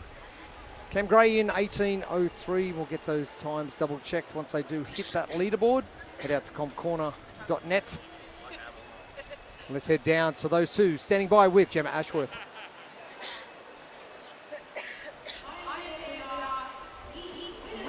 I'm going to go to Cam first. Cam, that is such a brutal start to the weekend. Is it survival or strategy? For me, 100% strategy. So, like going in, even like from my shoes I bought, specifically run on the sand. I calculate my running speed on the dry sand versus the wet sand. I looked at the chart of the tide, knew exactly what angle to run at, developed energy functions for my assault bikes, I knew exactly what pace to go for how long. I don't really train a lot of those movements very much, so it was just complete strategy and just stuck to the plan exactly. And how does winning this first heat go towards your confidence for the rest of the weekend? Yeah, it's good. I mean, this is my first weekend as an individual down under, so it's a little bit nerve-wracking. So getting a heat win, especially on an event that I know isn't 100% my best event for me, Just a great start. Amazing. I'm going to come over to you, Steph. A great dominant start. How are you feeling going into it? Yeah, good. Nervous. I'm probably one of the few CrossFit athletes that like running, so I was kind of looking forward to it. So yeah.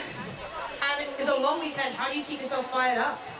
I have a pretty good crew around me, hype each other up. So yeah, I reckon that'll do it. Well, keep that crew going because you did a great job. Thank you and well done once again. Thank you. Ladies and gentlemen, give up one more time. And Steph, awesome work. And the new Brent Fakowski in the Australian region, Cam Gray. I told you dissect every portion of this, and he did. But we are going to wrap things up for heat number 1. Heat number 2 coming at you shortly.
Welcome back to Win Entertainment Centre. It is day 1 of the Down Under Championship for 2025. Jeremy Austin, Pip Malone and Gemma Ashworth with you.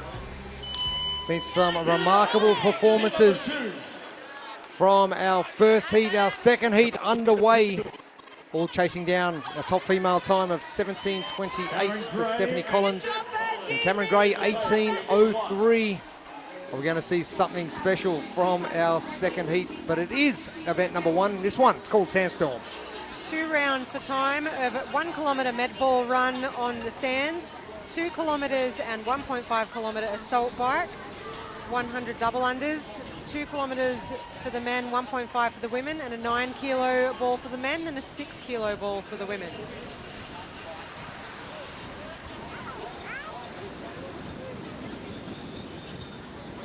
More athletes in this field that we are used to seeing in individual competitions, some moving from the pairs division into individual this year. One man who used to be a Wollongong native, now coaching up at Rec Gym Kirrawee, Joel Molina in this heats. And the man who just keeps getting better and better, the man from Gold Coast, Adam Manzi. A big Bill Athletic crew here this weekend. And for our ladies, we've got a lot of athletes. Jack Fleming, the man on screen.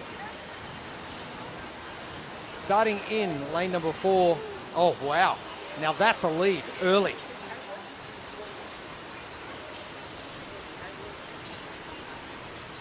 More West Australians coming at you as well, including Laura Yardley.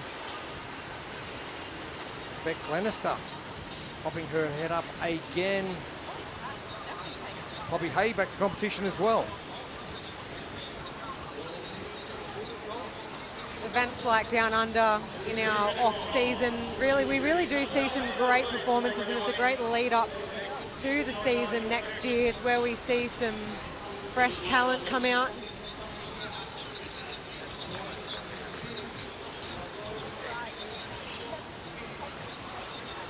Jack Fleming, wow, what a start from him.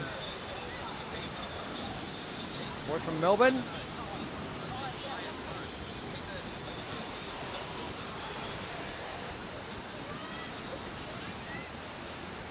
Out across that journey. He has put a ridiculous lead on second place early on. I suppose if you're talking strategy and you want to take out this event, this is exactly how to do it. As long as you can maintain this intensity. Cameron Gray in the interview with Gemma picked some shoes, knew exactly what angles to run at. Talk about strategizing to the nth degree. When I used to go out there, it was just like, all right, let's go. Let's go run in some sand. Some KT 26s from Kmart, off we go. Actually, it was the Dunlop Volleys for me. Before CrossFit shoes was a thing. Volleys. Oh, nice and flat, good to weightlift in. Not so good to run in.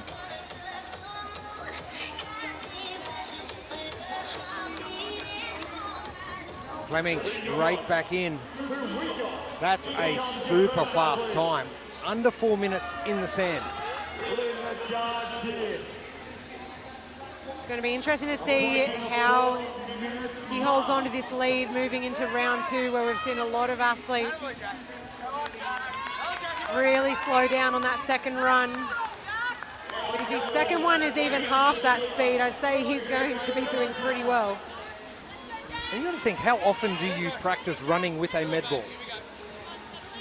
Like obviously after Rob announced this event, people started to run with med balls, but prior to that, that odd object running, it hasn't really been a thing over the last couple of years.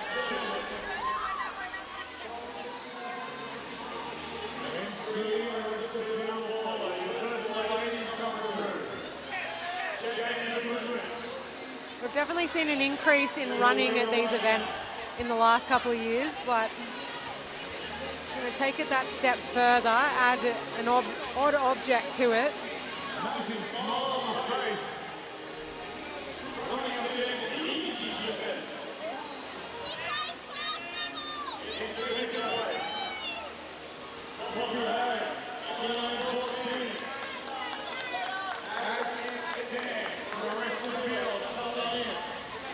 Caitlin Porter, Bella Andueza coming back in. Jamie Goodwin getting to work already. Adam Manzi to the far left in the green shirt. Jamie Goodwin back to competition again. Great to see. On to Mateo and Zephyr.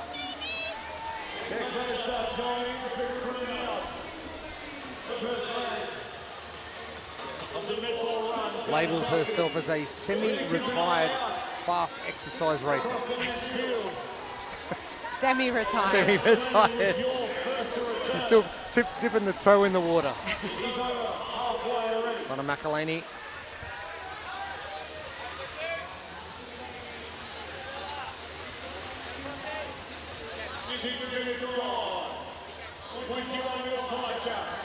Laura Yardley in the white and green. Bella Vallejo, former CrossFit Games team champion. Poppy Hay with that hunched over position in the black and whites. Gabby Napa all the way down the end as well. One of our youngsters who's going to love putting a barbell overhead later this afternoon.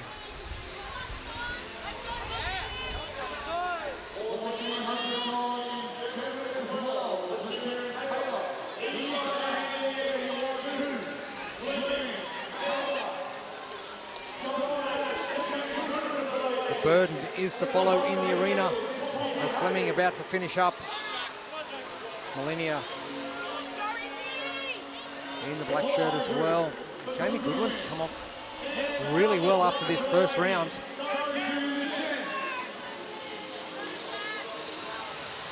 Kieran Taylor, no shirt on, just next to Adam Manzi.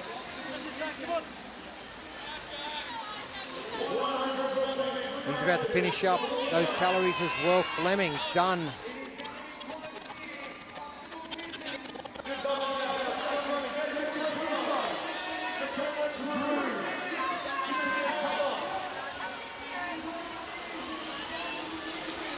Kieran Taylor with another big jump as well. Are you overcompensating at this stage? Just to make sure you get the rope under. When fatigue starts hitting in and you've got a big set of double unders, I'd say you're jumping that bit higher just to make sure the rope's passing under. Just trying to stay relaxed and stay unbroken. As we know, accuracy does go down as fatigue goes up. Sean, Isaac, Jamie in lanes 1 through 3.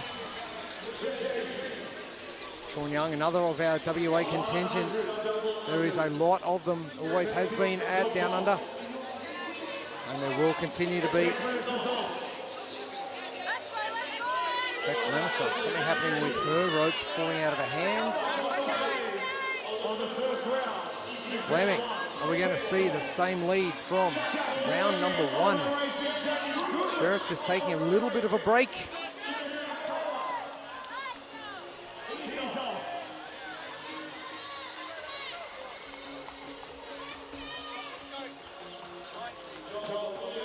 Definitely not as fast out of the gate as we saw on that first run. No surprise. This one a little bit more laboured.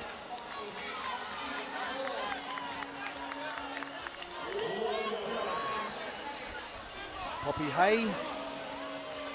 Bella Vallejo. Mavita. Just behind Joel Millennia in that black tank top, just heading out of the stadium now.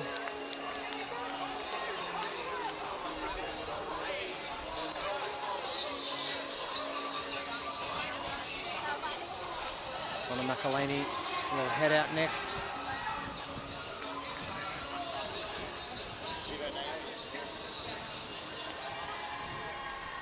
Bella Andoiza.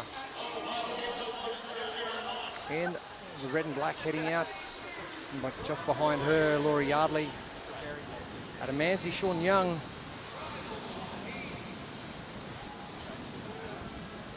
And just about head towards the halfway points of our time cap. Event number 1, Sandstorm. It's grueling, and they start the second round. The athletes are completing 2 rounds for time of 1 kilometre med ball run, 2 kilometre assault bike, 100 double unders, 9 kilo ball for the men, 6 kilos for the women, and the women will do a 1.5 kilometre assault bike. I think Mum and Dad said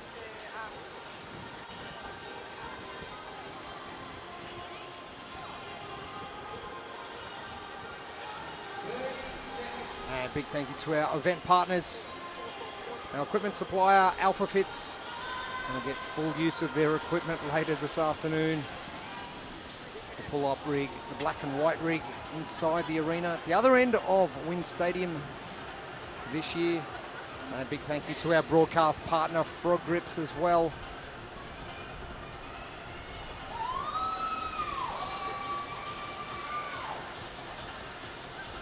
Sean and the team here on site, and no doubt we'll sell out of everything again.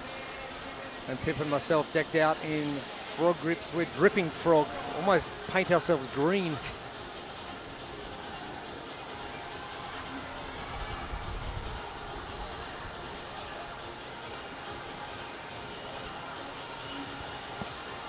Jamie Goodwin, well in control. Semi-retired, yeah, right. You're kidding yourself. Looks very unretired to me. Oh, now that's annoying. That's going to be really annoying. Your feet just got a whole lot heavier for your doubles. She's going to regret that in a few minutes. Though I don't think it's going to slow her down at all. I don't think so. But one of those aspects of an outdoor event, what's happening with people that are running toward me, where do you beeline for? Now wet feet. But you can see how much faster it is in the wet sand. As soon as they get up onto that soft sand, it just slows things right down, makes the legs so heavy.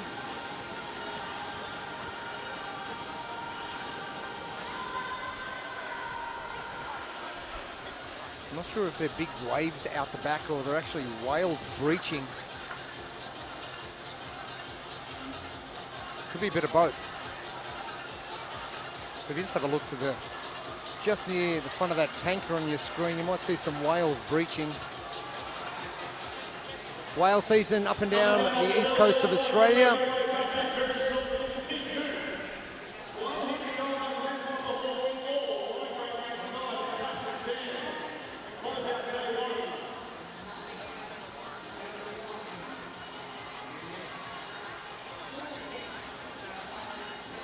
Athletes making their way back in.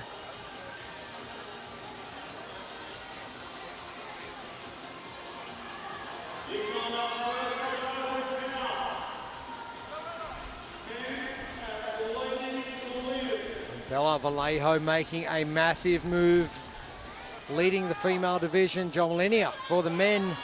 Jamie Goodwin with those wet feet.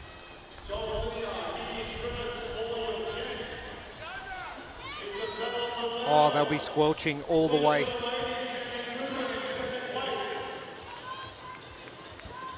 Won't matter too much on the assault bike once she gets to those doubles. The last thing you need is those legs to be any heavier than they need to be.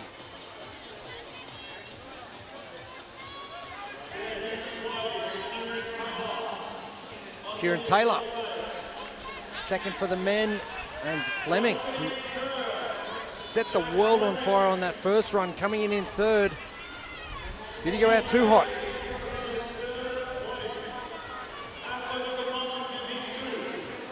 Looks like he might have gone out a bit too hot on that first run. He's in an absolute world of hurt.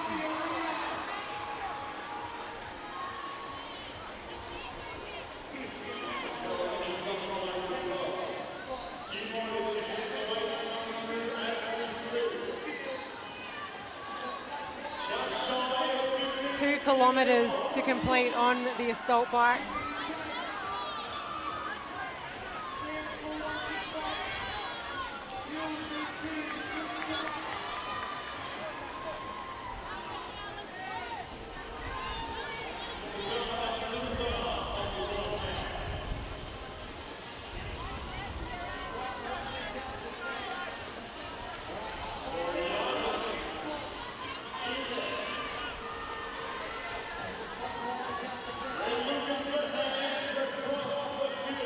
Goodwin working hard. Just to left the screen, Bella Anduesa, Caitlin Porter. Laura Yardley in the white and green. Bella Vallejo, who's jumped into the lead. Poppy Hay, Beck Glenister, and Gabby Napa all the way down the end. So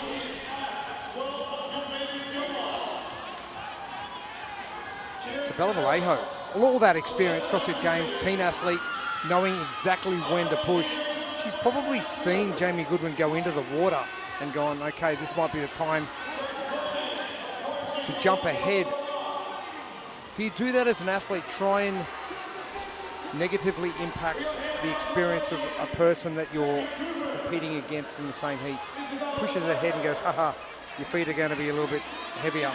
Now you've got to catch me as well. Bella looked very strong on the assault bike. She probably knew that when she came in behind Jamie off the run, that she would be stronger on the bike.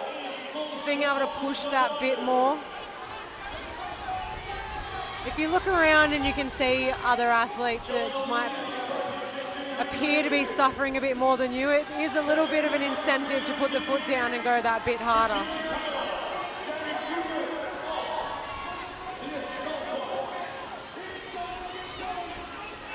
Kieran Taylor not too far away.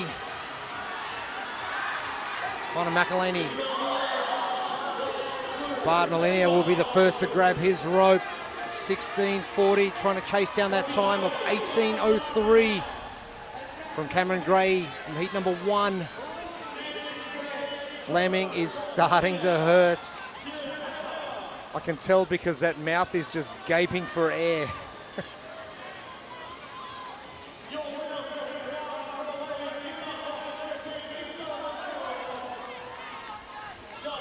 Kieran Taylor.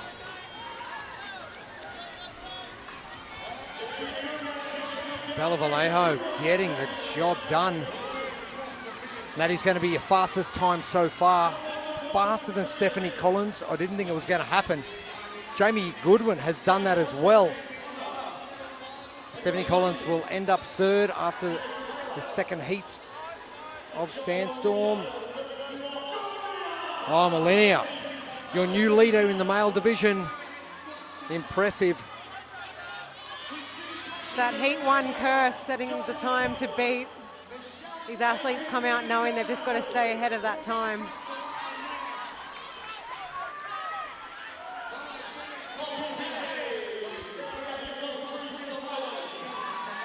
Kieran Taylor comes in just under that 18-minute mark, so who will be the second fastest time under that one from Cameron Gray. Millennia doing it easy.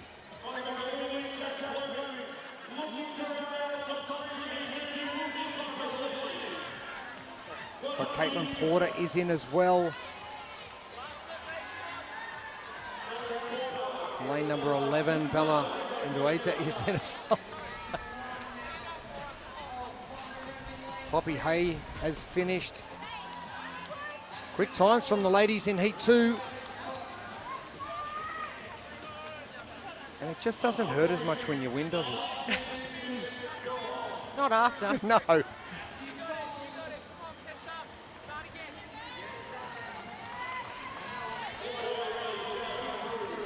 This second heat has been very quick.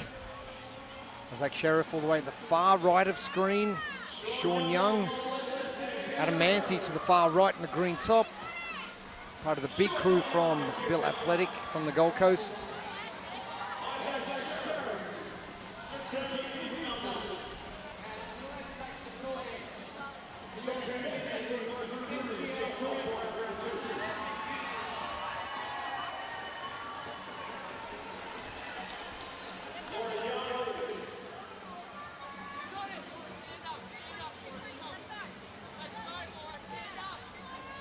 Laura Yardley. Oh, the arms will be on fire.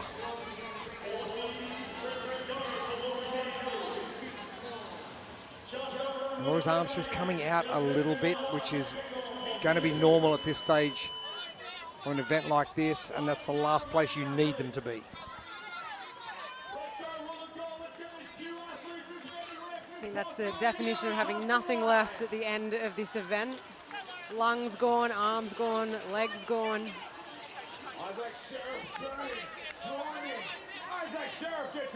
Final 60 seconds as Sheriff gets finished up. 30 seconds.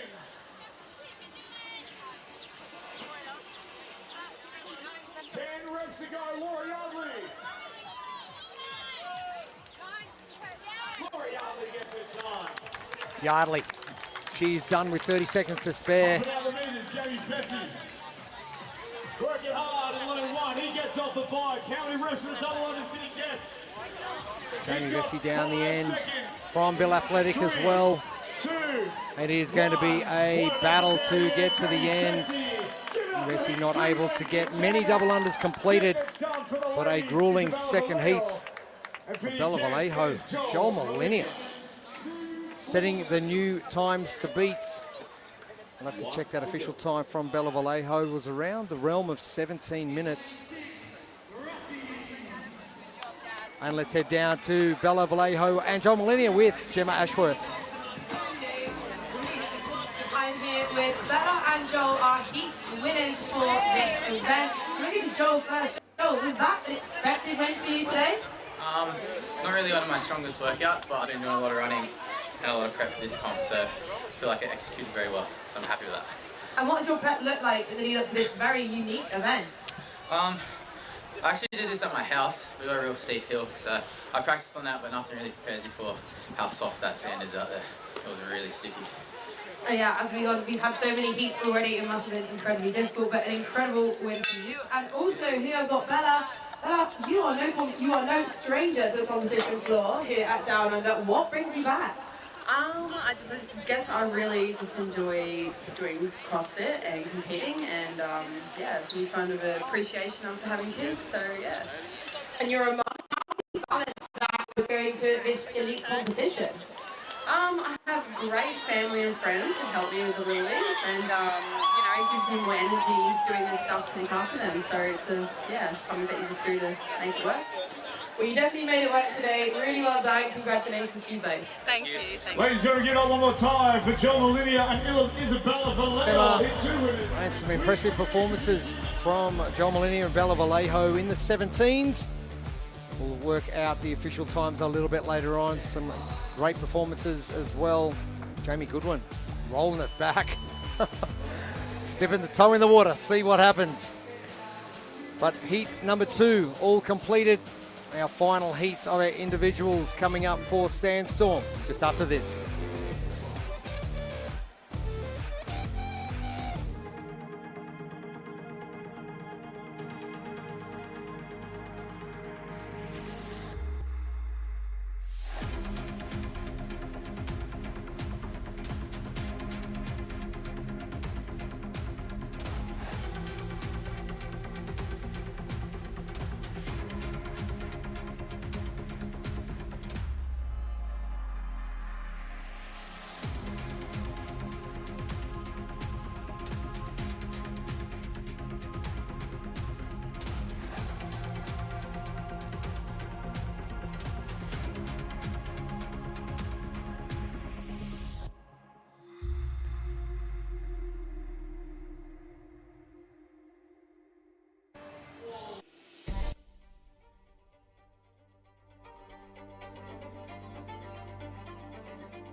Welcome back to day 1 of the Down Under Championship for 2025. Our final heats of Sandstorm is about 60 seconds away. Jeremy Austin, Pip Malone with you. Hiko Tarangi Curtis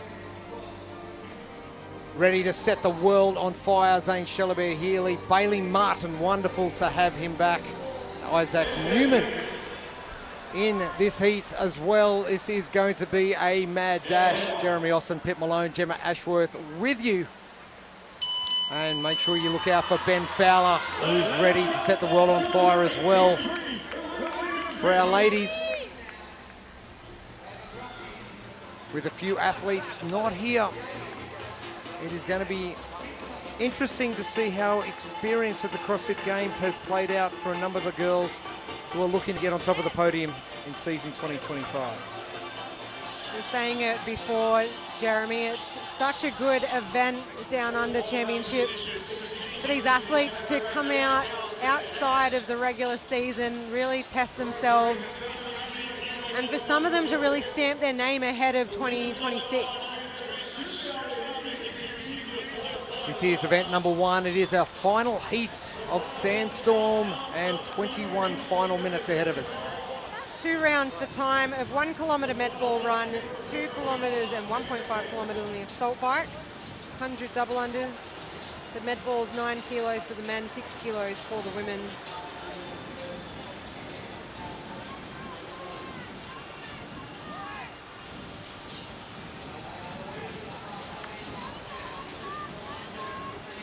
Newman.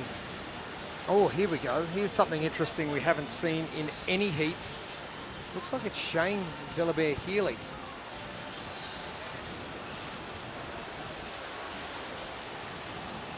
Running in the soft sand, all the other athletes down water level. Keep in mind, looks like the tide is coming in as well. Jamie Goodwin getting her feet wet in the previous heats. Zane, Ben Fowler,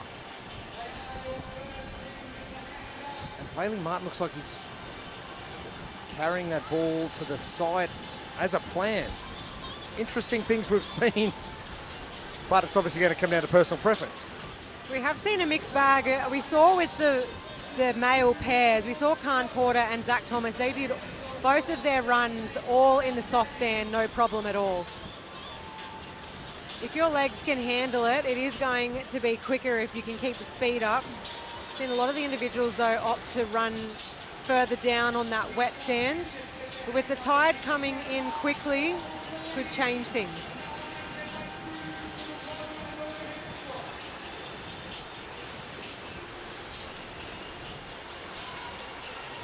I got asked yesterday about who my top 3 were for the females and the males, and it was really hard to wrap up a top 3 for the men because it's going to be such a tight competition. And we didn't see the best of Bailey Martin at Torian Pro earlier this year and having to withdraw due to some health issues, which have recently been sorted out, which is great. Isaac Newman going to the games this year. Zane Chalobert-Healy overcoming injury as well. Not at his best at Torian due to that torn pec,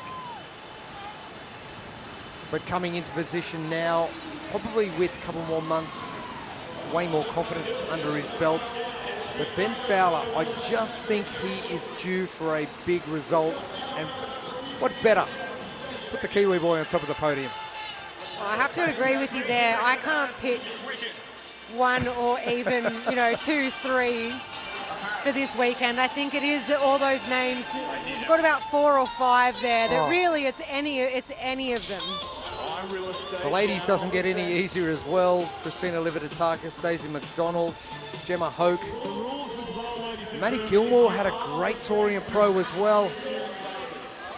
Ella Price has been training the house down since her move to WA.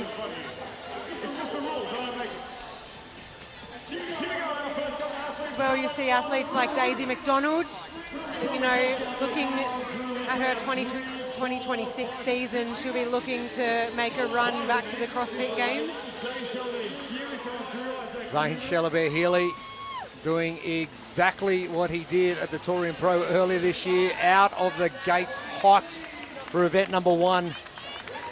Newman and Fowler in 2nd and 3rd. Ben Fowler with all of that bulk at the far right in the black and red shirts.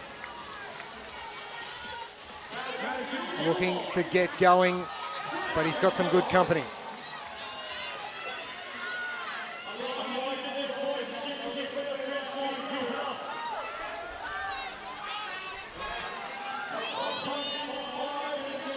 Hayley Adams.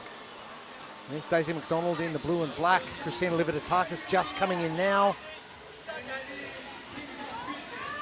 Jess Green in the black and whites. Maddie Gilmore in the down under tank top, and Ella Price down to the far end.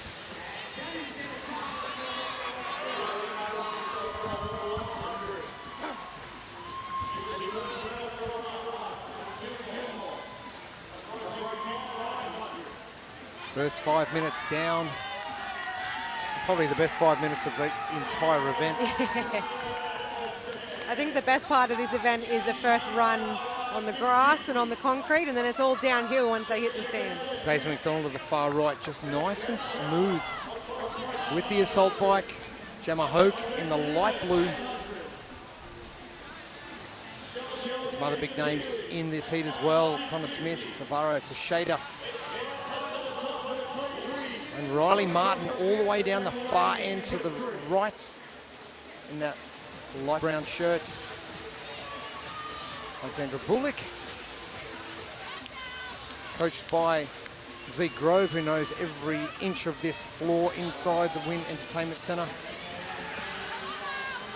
Ben Fowler looking in good position. Isaac Newman comfortable.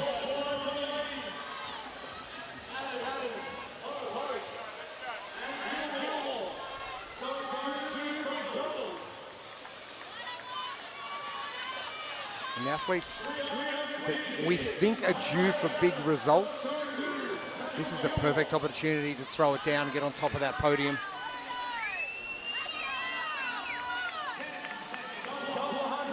Fowler, he has done a great job ahead of Newman. Chalobert-Healy. Grace Walton, partner of Zane Chalobert-Healy, off to the Rogue Invitational next week. Maddie Gilmore. Hayley Adams jumping on to their double unders immediately.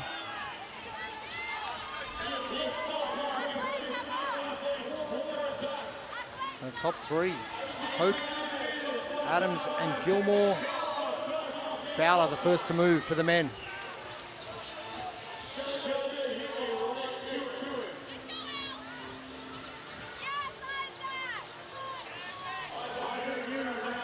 Double unders, not a hard skill to master, hard to master under maximum fatigue. It's just testing that accuracy, staying relaxed, trying not to miss any reps. 100 double unders for these athletes should be unbroken unless they trip. Adams, no messing around here.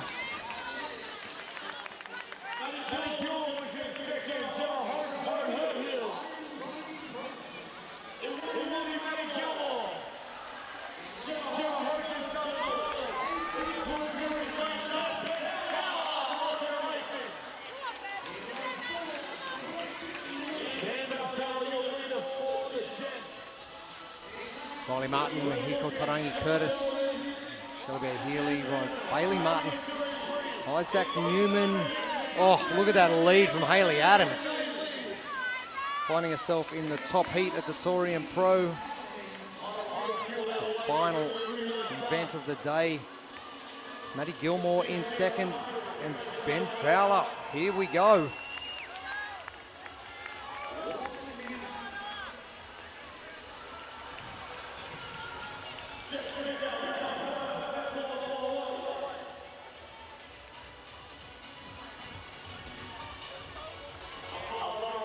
Price with the double-handed ball hold at the back.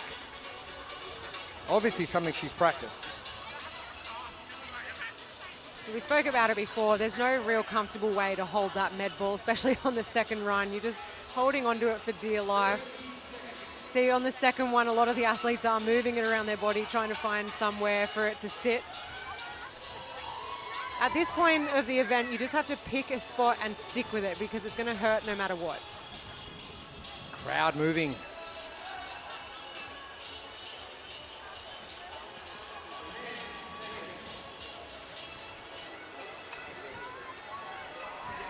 Some great pictures coming to you live here at Wollongong.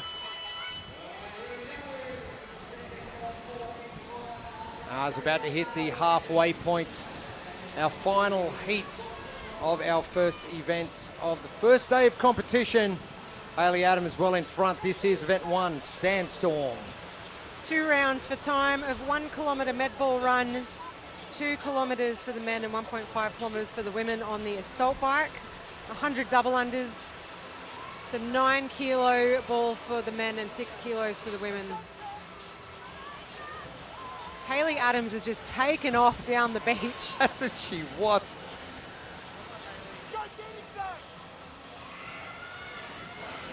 That is a big spread.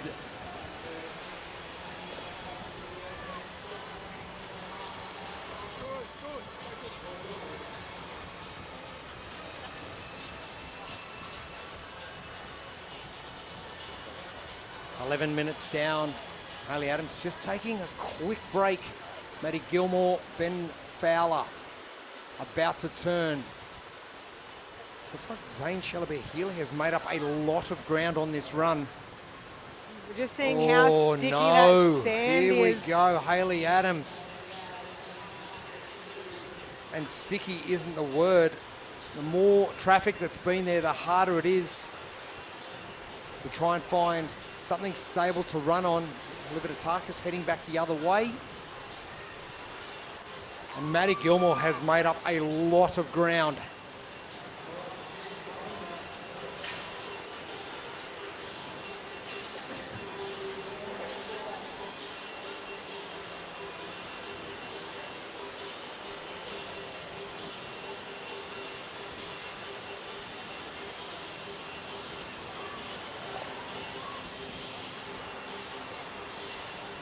Ben Fowler leading for the men, looking comfortable. And those legs looking very heavy from Hayley Adams. Oh, wow. Has she gone out and made the same mistake Jack Fleming's done? Maddie Gilmore must be just going, okay, I've just got to reel her in.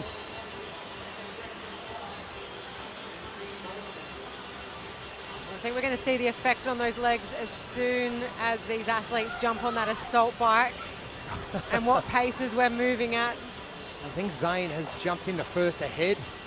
He has as well. That's been a really good recovery run from Zane Shalabeer-Healy,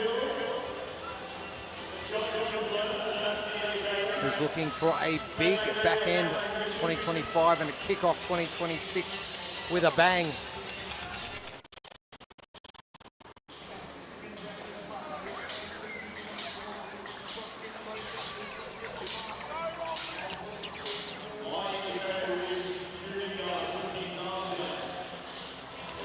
I think we're going to see Maddie Gilmore come in first ahead of Hayley Adams.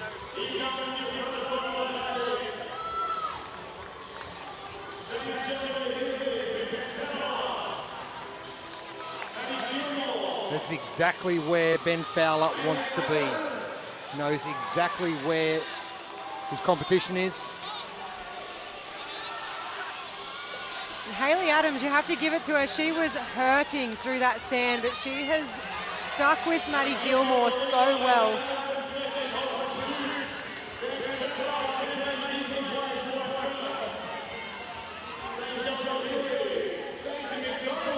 Ben Fowler doing a better job on the assault bike than Zane Shalabeer-Healy in round one. Hayley Adams doing the same with Maddie Gilmore.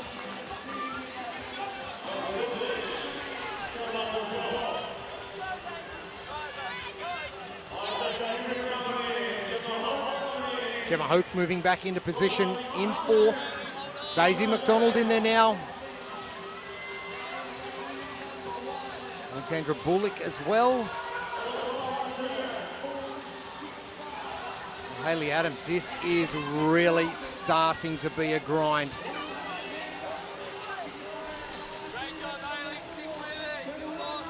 Daisy having a look. Maddie Gilmore trying to use those arms as much as possible, as is Ella Price.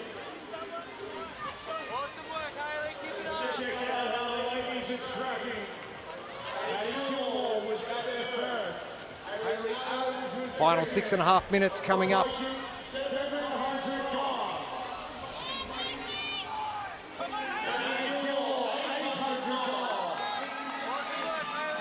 Time to beat Bella Vallejo of 17:10 from heat number 2. And for our men, Joel Millennium in 17:47.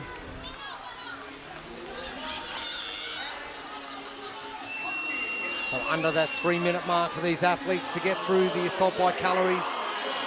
2 kilometres for the men. 1.5 kilometres for the ladies. And then 200 double unders. Ben Fowler looking good shape.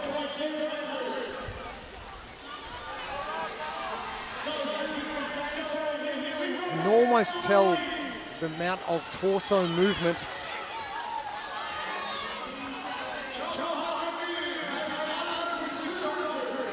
Bullock making a jump. Hayley Adams is in there as well. Maddie Gilmore, we're going to have a race for the ladies to the finish line.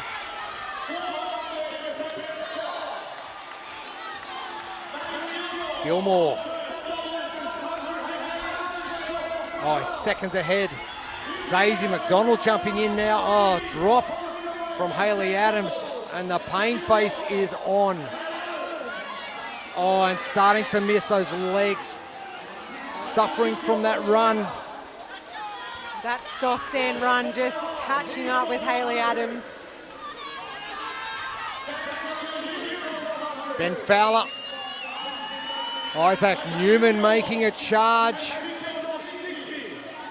Shalabeer-Healy. Oh, this is going to be battle for the men as well.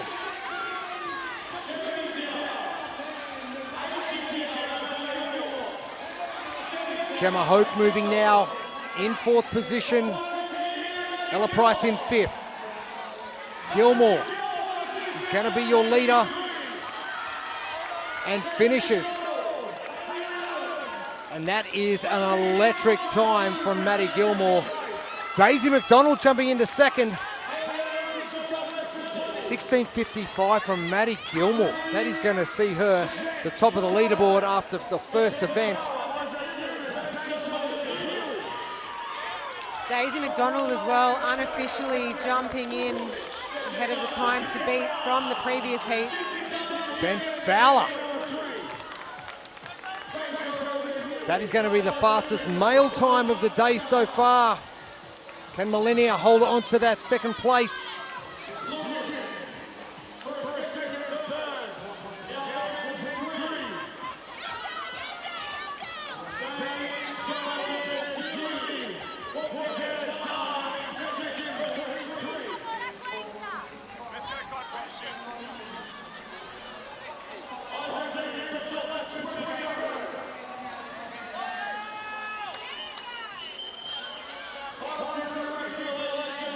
Maddie Gilmore. What a year she's had.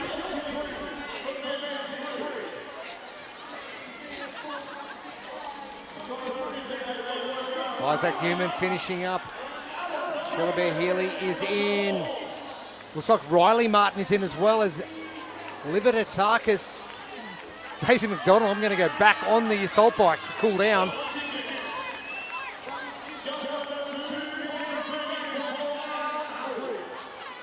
Still plenty of time. Connor Smith, Tavara Teixeira, Bailey Martin, and Hiko Tarangi Curtis.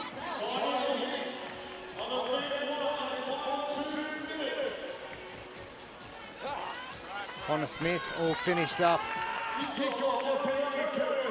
Well under that time cap, still got 2 minutes left. Ben Fowler, the start he wanted and definitely needed.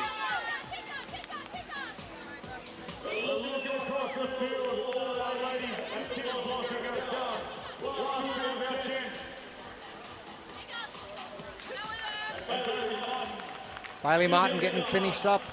Unofficial time of 19:17. Teixeira is done as well.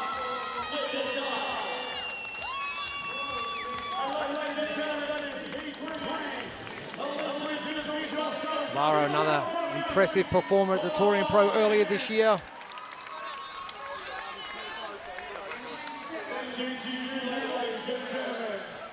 And I'm absolutely loving the way this event has played out in every one of our elite pairs and our elite individual heats.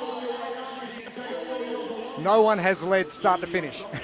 No, and they've had to send it a lot harder than I actually thought that they were going to have to, which has been amazing to watch. It'll be interesting to see how that's going to affect them in the next event. But just awesome programming, having to send an event, event one, where you're running in the sand, it's just brutal. Has been brutal. Let's head down to the competition floor. Gemma Ashworth standing by for interview. I am here with Ben and Maddie, our heat winners for this. I'm going to start with Maddie. Maddie, was it as bad as you thought it was going to be? Yes, times 10. It was sand. It was the sand that did it for me. And you've got a great community here supporting you. What have you got to say to them? Absolutely. I would not be the athlete I am without them today. So shout out to the Be All Fitness team and supporters. Yeah, I am very privileged and honoured to have them by my side. And what are we expecting from you for the rest of the weekend? A whole lot of fun and see what happens. Amazing. And I'm going to cross over here. Last year's runners-up. Is this a means to go on? Yeah, absolutely. I mean, second was great. It was my first time coming here. Peter said he wasn't doing it this year, so I thought, why not? Should be first, you know. So going for it this year. Last year, when you came second, you came top 5 in 4 of the heats. This year, Rookie has put you as potential 4th. What would you like to say to him? I actually think I misread the clip. I rewatched it after sulking about it, and it's the way I see it second now is he put me in first. So shout out to Rookie, he knows what's up. Well, a great start from both of you. Really well done, and enjoy the rest of your weekend. Thank you very much. Appreciate it. Thank you, Gemma, for throwing me right under the bus, but thank you, Ben Fowler, for confirming exactly what I was talking about yesterday. It was a top 4, and I did earmark Ben Fowler to win this, and he's done just that. I actually told him this morning and messaged him and said, You'll get on top for this one. So there you go. Well done, Ben Fowler, Matty Gilmore. Two very impressive performances from those two. Are we going to see Ben Fowler hit the top of the podium at the end? We'll have to find out. But we head back to our elite pairs, our father and son team. Khan Porter, Zach Thomas, 100 points for them over Team Chris, Ethan van der Velden, and Brody Scott putting up a big fight. Geo Boogeyman finishing in third.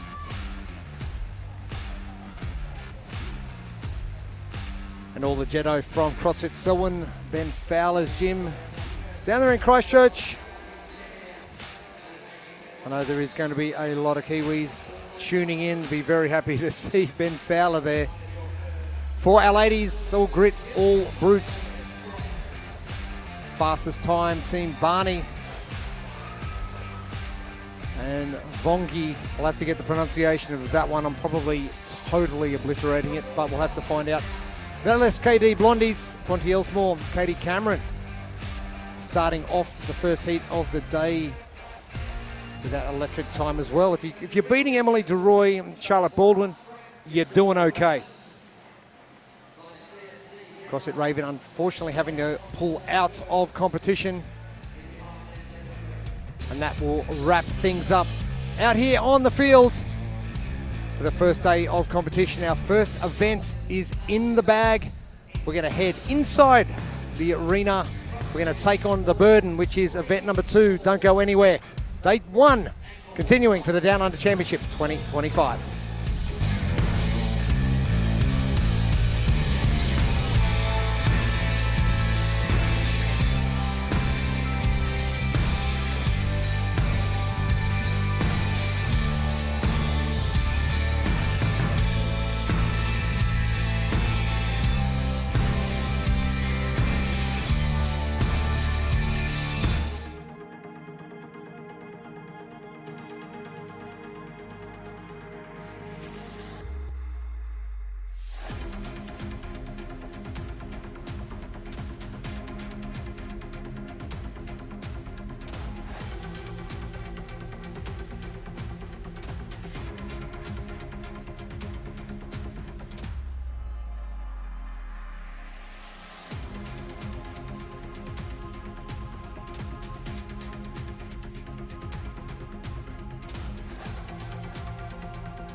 Welcome back to day one of the Down Under Championship 2025. We are inside the Wynn Entertainment Centre. Welcome to it, wherever you're joining us, right around the country or right around the globe. Jeremy Austin with you, Pip Malone joining me. Gemma Ashworth will be joining us on the competition floor a little bit later on. We've had some great competition outside for the first part of the first day of competition. And the Sandstorm bringing it for our athletes and our leaders for our women's pairs for our elite division.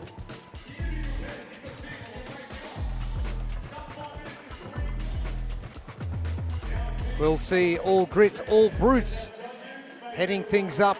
Brodie Preston and Emily Clements leading the charge. Bronny Chalice and Marnie Sykes for Team Barney and Caitlin Danny. Jennifer Vong for Vongi. Your top three, Bronte Elsmore and Katie Cameron for the LSKD Blondies with a great morning, finishing in 4th position. This is event number 2. It is the Burden.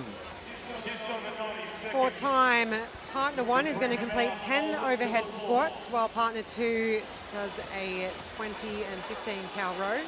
And they're going to swap. Partner 2, 10 overhead squats, and partner 1 is going to do a 20 or 15 cow row. Then they have 20 wall walks while their partner holds a handstand.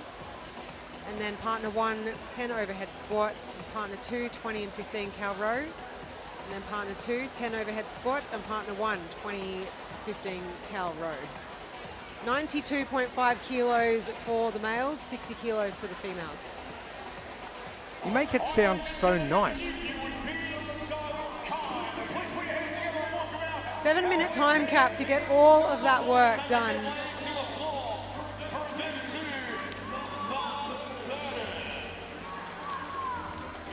£203, 132 pounds. Our splits for our weights if you are tuning in from the US. Our lane assignments for the first heats of the Burden. And the Triple B 2795 jumping up a division from 2024 to 2025.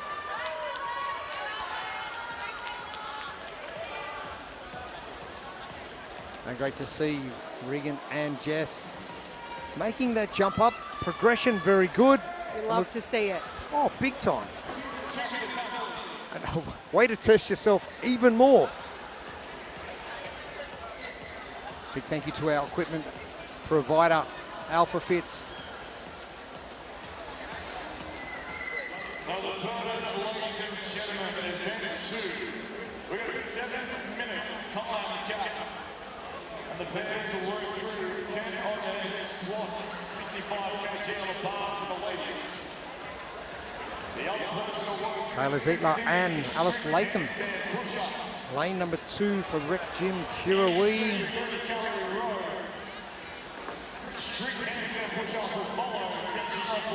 Zoe Bartle, Brianna Etieri. Vada CrossFit Fremantle, just 2 in.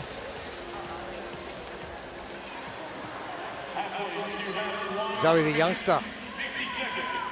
You get stars in your eyes when you get on the floor like this. It's like going to a theme park.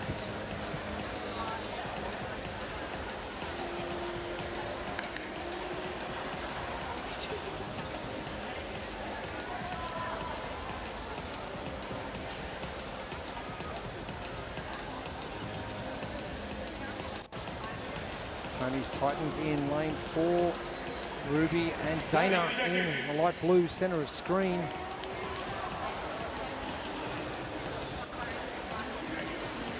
Scout and Tyler for Bob and Barbie.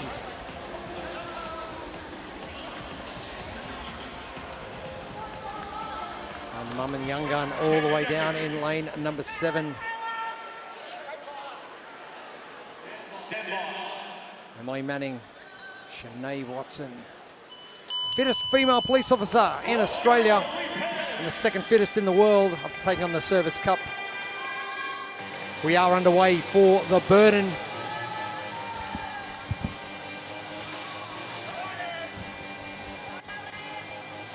And as you mentioned, Pip, this is completely different to what we've seen this morning out on the fields.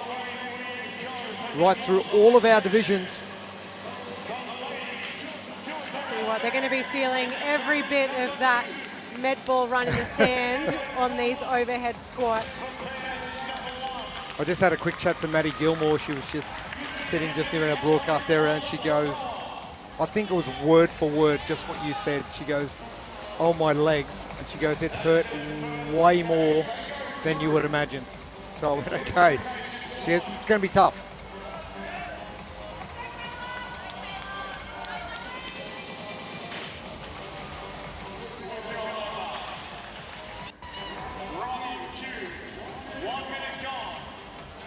Our 7-minute time cap, this is going to fly by.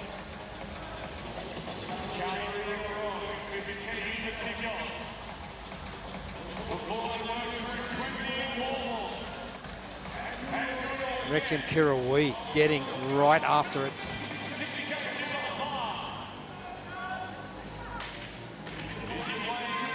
With that really solid overhead position, absolutely no problem at all.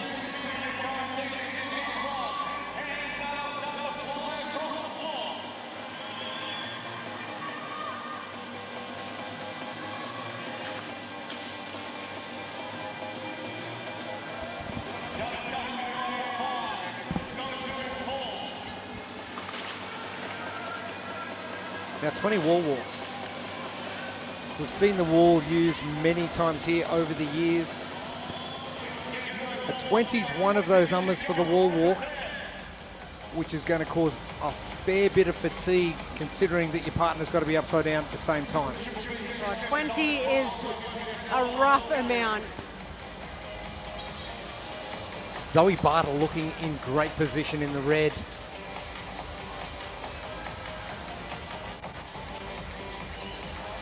She had that really nice tight body position, stacked over her shoulders.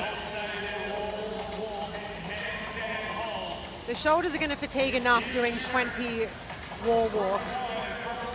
I'm going to try and minimize that in the handstand hold by holding a nice body position through the middle.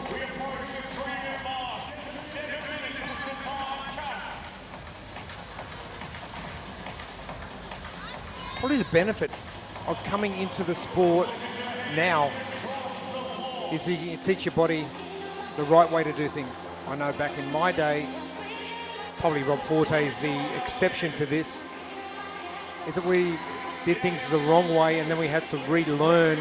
But if you can come into the sport and learn them the right way first off, things are going to be way easier. Certainly, and gymnastics is definitely one of those components that we've seen progress over the years. You know, handstands we see in every single event now, whether it's a wall walk, handstand push-ups. It's a staple part of events now. And that all starts with a strong foundation of the handstand hold.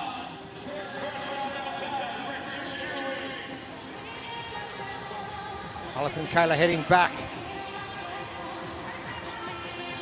Well in control of this heat already. 20 wall walks, no problem at all. Alice on the row, Kayla on the barbell first up.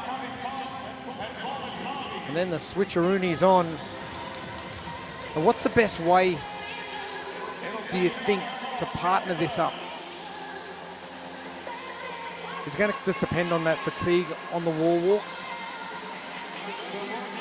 Or do you put the second partner who was on the wall walks, put them first on the road, let the shoulder fatigue ease off a little? Definitely going to be gaming it based on shoulder fatigue and who can manage it best. We'll have some athletes that are really strong on overhead squats where their handstands aren't going to phase them too much at this weight.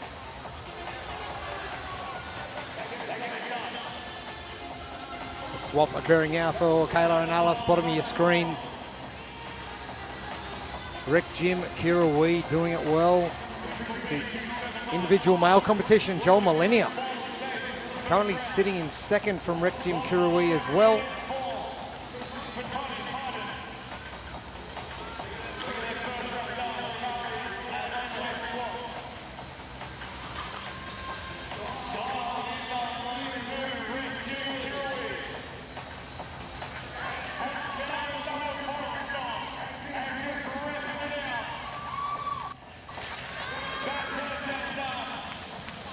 And only 90 seconds left. Alice done. And the Rec Gym Kirrawee girls are going to set the time to beat in heat number 1. 5:48.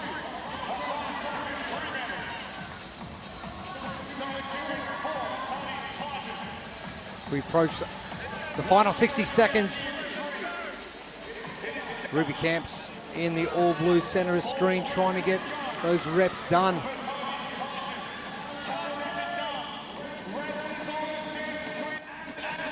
Alice and Kayla, what a great job to start off. Day 1 in the books already.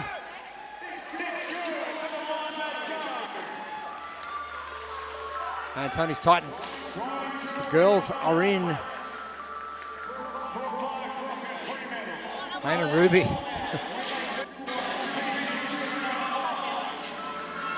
Smiles now, not so much about a minute ago.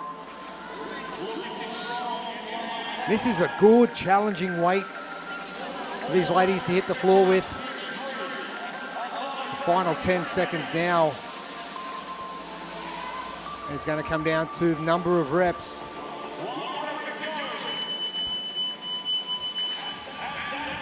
Our first heats done and dusted already for this evening inside Wynn Entertainment Centre. The Rec Gym Kirrawee girls. Made easy work of all the elements of this event.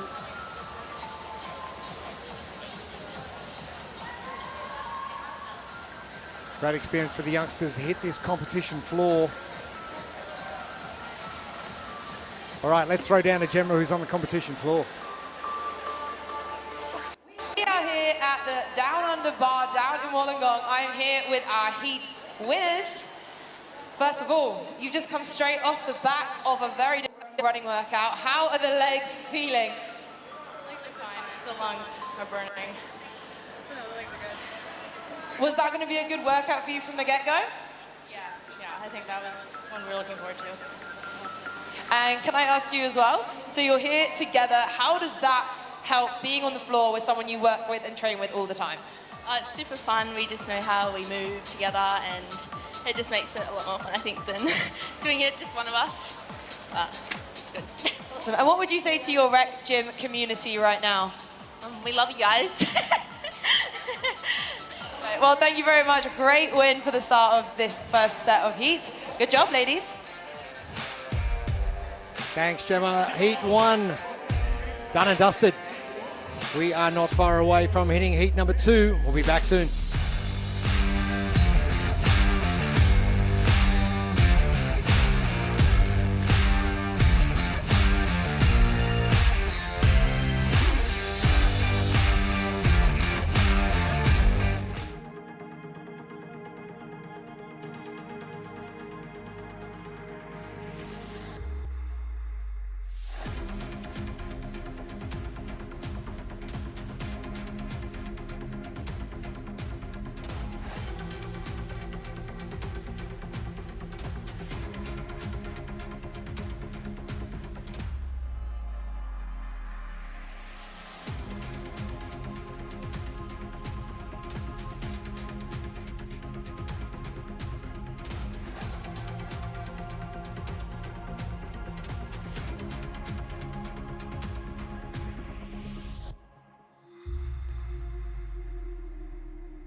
Welcome back to Wynn Entertainment Centre.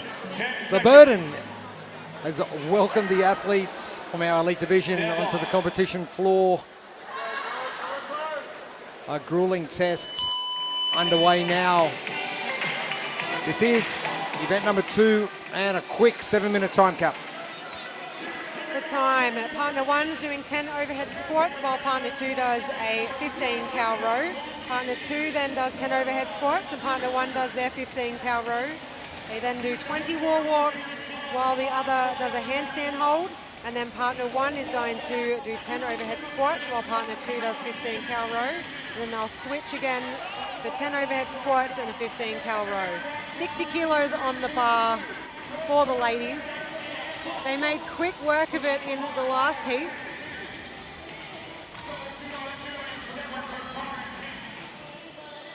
Elena Simons, CrossFit Raven, not competing, unable to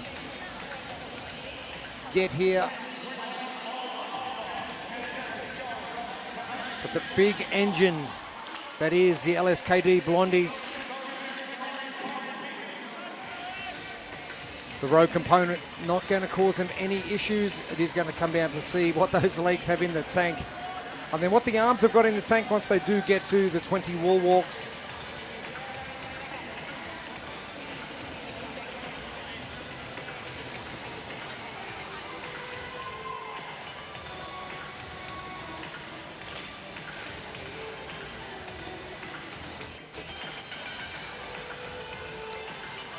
RFX GCs, Chloe Lyons, Georgia Proudfoots.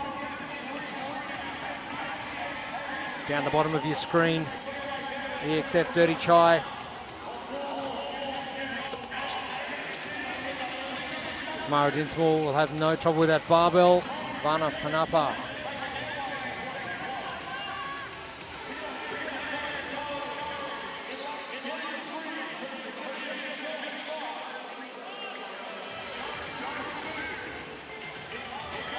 Alia Helu and Sanaya Yorston getting to work for ANC.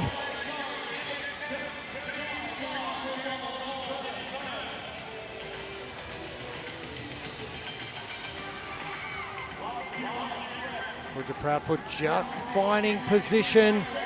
You know all about overhead squats on this competition floor and doing them under pressure. Overhead squat, 60 kilos, not an easy weight at all. First round in them not looking too bad, but after these wall walks and handstand hold, it's going to be a different story.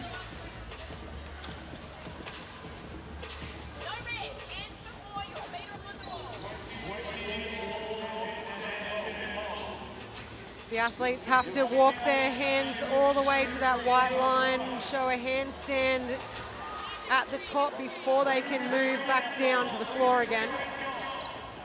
Far right of screen in the red and blue. It is Torian Pink. Shania Vicky and Eden Gorell. Bronte and Katie for the LSKD Blondies.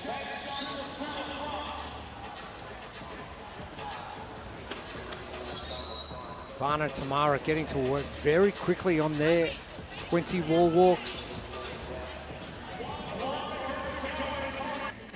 Torian Pink are going to be your leaders coming off the wall. Eden and Shania.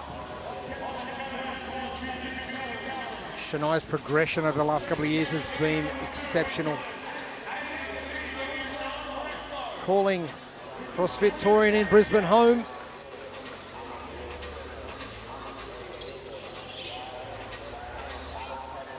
I was able to coach Shania when she first got into CrossFit many years ago, and all she wanted to do was learn. Big sponge. It's the best way to be when you first start out. Isn't it what? Be coachable. How about that? Alia and Tanea.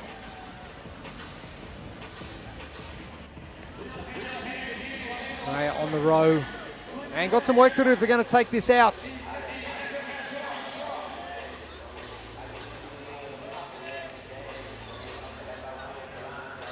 So if we go back to 2014 when you were throwing the barbell around, it was a very similar weight back then.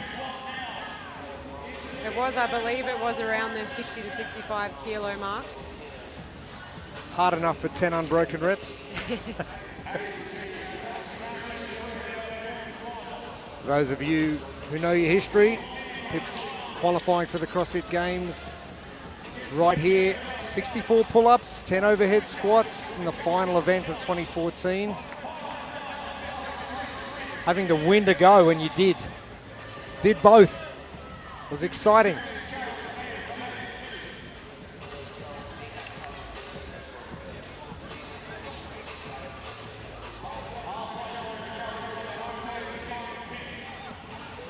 Tanea Great position overhead. Easy work. Oh, it's so simple until we mentioned that it was simple. The legs, yeah. the legs didn't agree with us. Overhead, absolutely no problem. The legs probably just feeling it a bit from the first event today. Torian Pink. Oh, what a great finish from them. 5:43.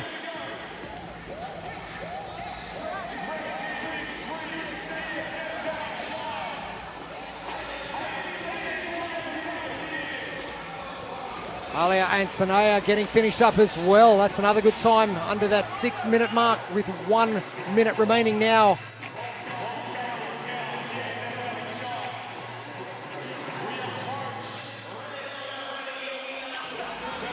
A lot of the athletes holding their elbows as they cross the finish line, holding those handstands and holding that weight overhead. Only 20 seconds left now. Coming down now to the overhead squats of Katie Cameron for LSKD Blondies.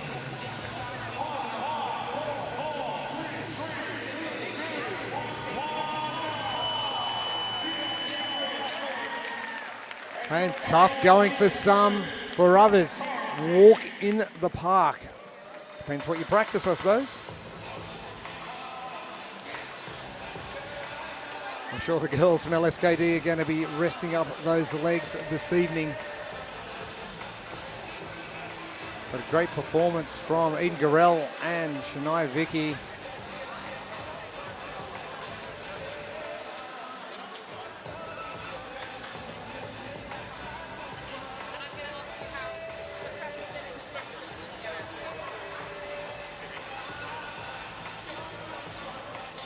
And let's head down to the competition floor with Gemma Ashworth. With Torian Pink, two incredible ladies, one of which is incredibly experienced. How does your experience play into an event like this? It's so strategic. I think, experience obviously plays a role, just like staying composed when you're out and it's like time to go. But honestly, it's the practice that you put in every single day, the hours of training, and then showing up every day for that and trying to just really execute when it's competition time. So yeah. Well, you've had lots of time training in an incredible community up in Brisbane. How's it been training together and the preparation behind it all? Oh, amazing. I'm the athlete I am today because of Nay. We push each other every day in training, and then everyone at our gym is just, we're all chasing better. And I think because of that, we all just, we're out here doing our best, and, because of that, we are the athletes we are. Well, you definitely did your best, and you had an incredible heat win. So well done, ladies. Good job. And let's now bring out team. Thank you, Gemma and Shania and Eden. Absolutely remarkable. But yeah, it comes down to your community, doesn't it? It comes down to what you train. Torian Pink, 5:43. What a great result. Shania surprised herself a little, I think.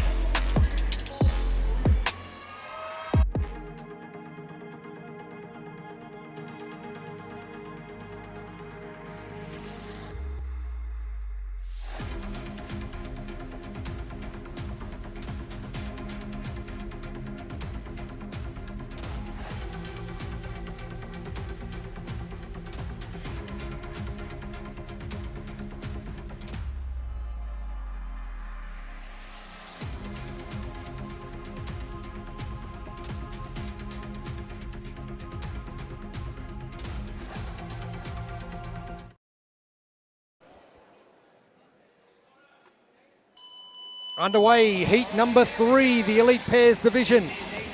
We got a time to beat. It is 5:43 from Torian Pink, but it is the Burden inside Wynn Entertainment Centre and a blustering 7 minutes ahead of us.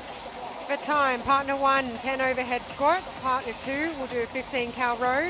Then they'll swap. Partner 2 will do 10 overhead squats, and partner 1 will do a 15 cal row. 20 wall walks while the partner does a handstand hold. And then partner 1 will do 10 overhead squats, partner 2, 15 cal row, and then they'll swap one last time Partner 2, 10 overhead squats, and partner 1, 15 cow row. 60 kilos on the bar for the females, 7-minute time cap. They're not going to need it. Elena Simons, Vongi in lane number 2. They are sitting pretty in the top 3. Team Barney in lane 6.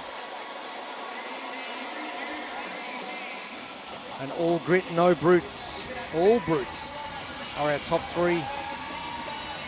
And only 10 points separating, 1 from 3 after our first event. This is really when you want to put the hammer down. Going into the final heat of our last event of the day, you want to rest easy overnight knowing you've done as much as you can. A lot of these athletes have made really fast work of those overhead squats. 60 kilos, absolutely nothing for them. Vongi just heading back now.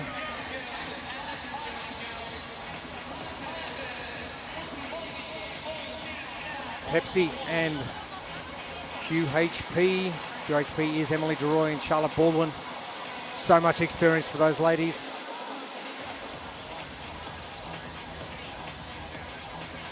For Pepsi, Georgia Pryor and Maisie Wild.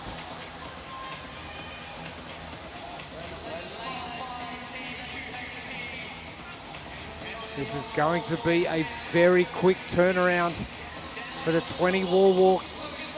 Back when wall walks were introduced, it was like, oh, this is going to be a grind. Now, not so much. And the gymnastics prowess in this heat is unreal. We've got a lot of ex-gymnasts amongst them. Georgia Pryor being one of them. Handstand hold and wall walks, absolutely no trouble at all.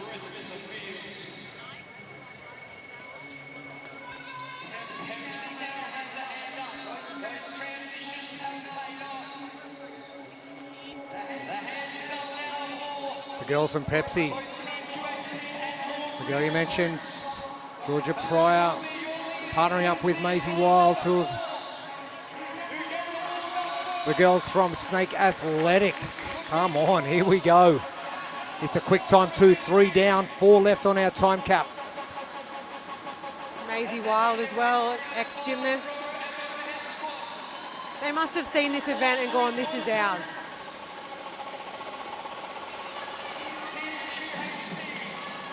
All grit, all brutes. Head of the barbell, second, just ahead of QHP, Emily DeRoy and Charlotte Baldwin.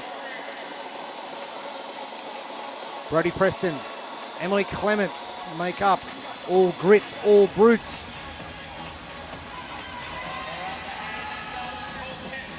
Maisie Wild, oh, now that's exactly what you don't need. Georgia Pryor finishing things off. Now this is where we throw a cat amongst the pigeons and things get jumbled up a little. DeRoy jumping in. Damage minimized from Pepsi.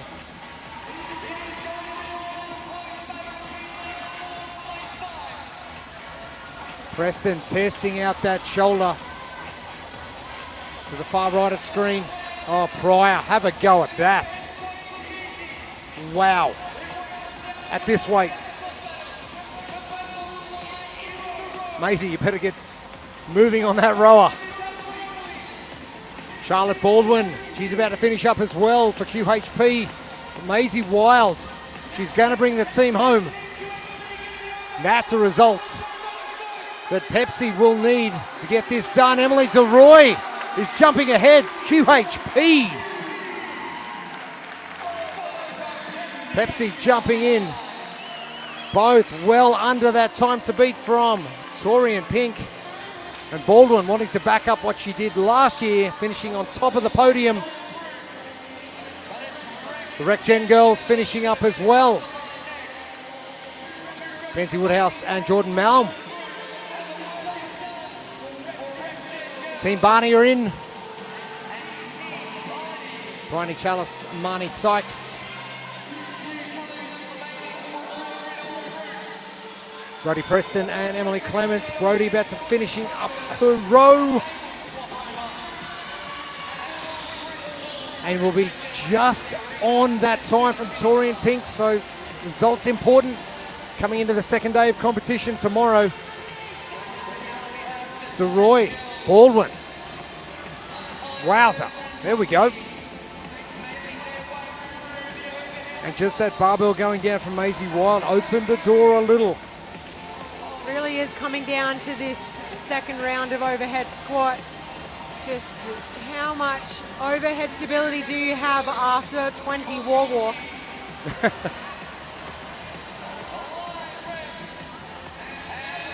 it's an interesting way how the teams are strategizing how to do the 20.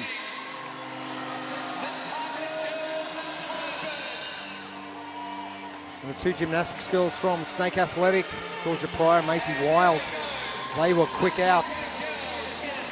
Titan girls are finished up as well. Lucy Clark, Maddie MacArthur, and bottom of screen, it is the Time Birds. Emma Iredell and Clara Alamans. But time will see them out. But sub 5 minutes for our top two teams. Let's head down to Gemma.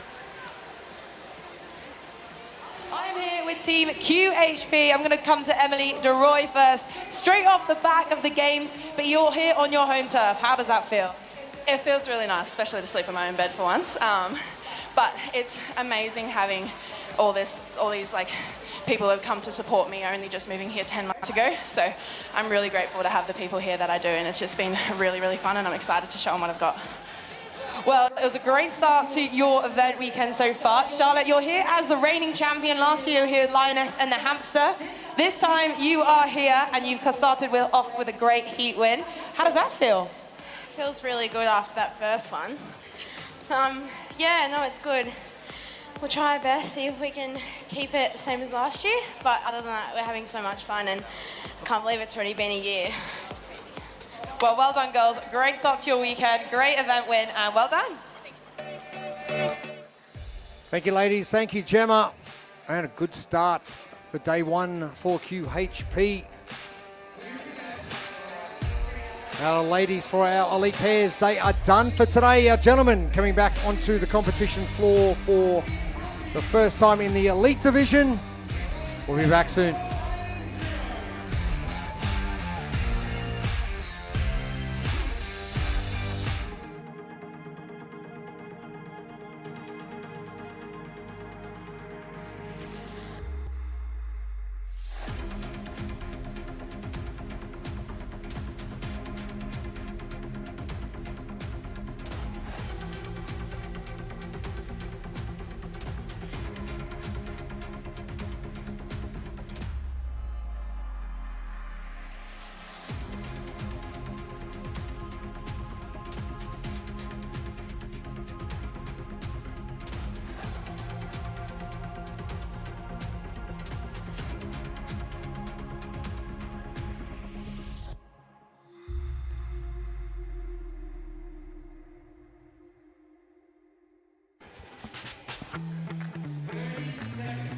Elite ladies pairs all done for day one of competition at the Down Under Championship for 2025. We're here inside the Wynn Entertainment Centre. Jeremy Austin, Pip Malone, Gemma Ashworth with you. The gentlemen joining us now.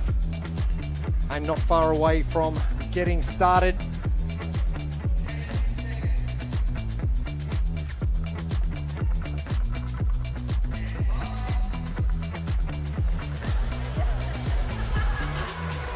Event number 2 underway, and it is called the Burden. For time, partner 1, 10 overhead squats, partner 2, 20 cal row, and they'll swap, partner 2, 10 overhead squats, and partner 1, 20 cal row, 20 wall walks while one athlete holds a handstand.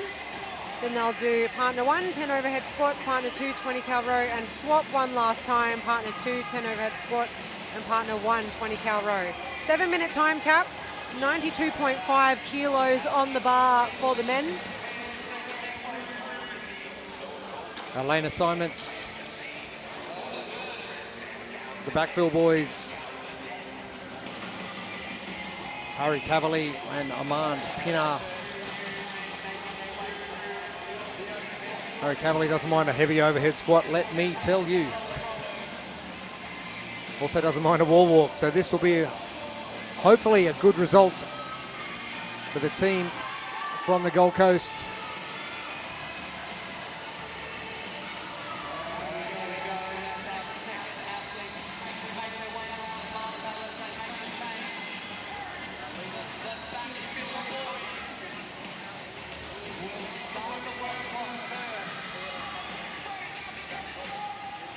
$100 points.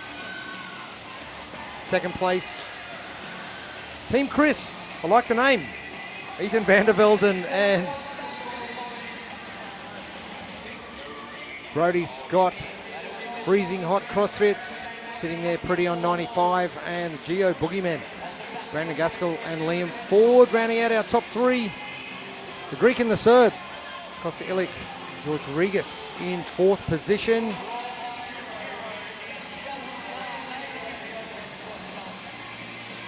Sam and Chris from Hunted Fitness on the Gold Coast as well. Seems to be a pattern. West Australian affiliates and Gold Coast affiliates. Here are plenty.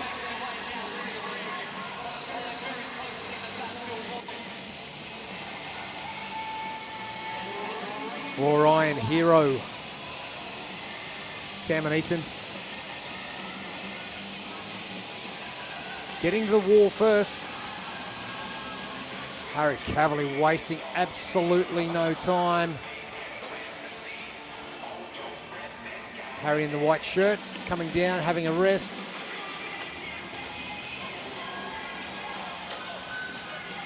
Harry, an individual at Taurian Pro a couple of years back, moving into team competition. You did the opposite. You went team and went, what's CrossFit? And I went, oh, I'm good at this. Let's go indie. I did start in teams, had no idea what was going on.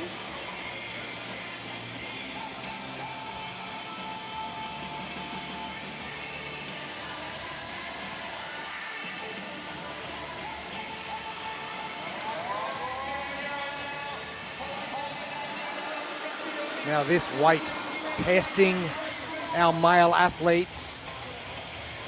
Like some haven't experienced before. Let's head back to 2014. You pick up that barbell, it probably feels a lot heavier because you had 5 other events prior to this event. It probably felt a lot heavier. It's definitely going to feel a lot heavier. And I feel like with the men's weight in this event, it probably is that bit heavier. Got 92.5 kilos. Females had 60 kilos. 203 pounds, that's nothing to sneeze at. That's getting up there. It's definitely a little bit of a different event for our male pairs. The females, it really came down to that second set of overhead squats. They all made very quick work of the wall walks. We're seeing the men really slow down a bit on their wall walks after doing their first lot of overhead squats. The Bills Rat Pack, Rada Solzvansky and Joel Puke heading to the wall. But as you said, yeah, they're spending a lot of time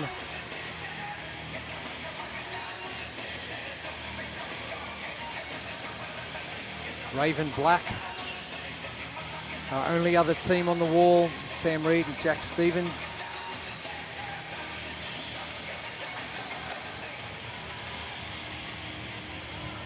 And that fatigue from earlier on just really starting to hurt. This event's really time under tension. They've started off with the bar overhead squats, gone and been in a handstand, wall walks and handstand hold, and now they've got to get that bar overhead again. Raw Ryan Hero, the two gentlemen, Sam and Ethan, now on screen in the background. Coach Aaron from Raw Ryan watching on, videoing everything, probably going to analyze it all. Or no rep creeping in, exactly what you don't want. Only 90 seconds. This is going to be tight for teams to finish heat 1.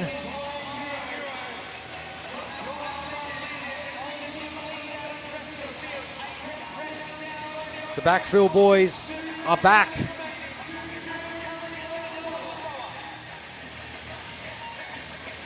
Only a couple of reps for each for Raw Iron Hero from the Gold Coast.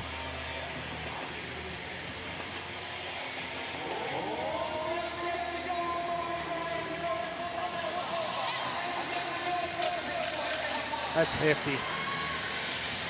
I remember when that used to be a deadlift weight on this competition floor. Yep. That was a long time ago now. Yeah, yes, it was. Now we put it overhead. Final 45 seconds. Oh, wowza. That's one thing I didn't expect. Grip strength to be gone.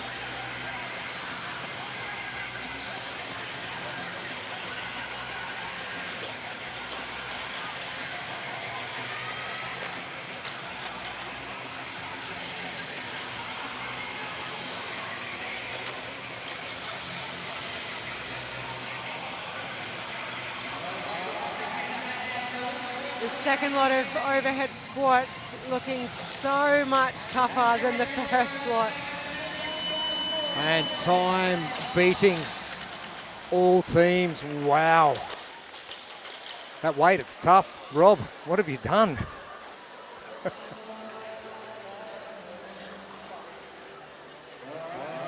Harry Cavalier gasping for breath.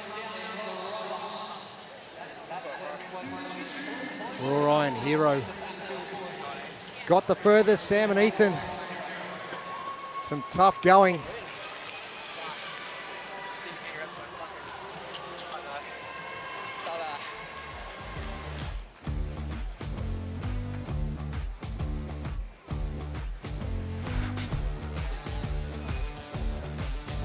A great start to our heat 1, but wow. We're in for it, I think. If that's the first heat and no teams finish. Let's see what happens for heat 2 and 3.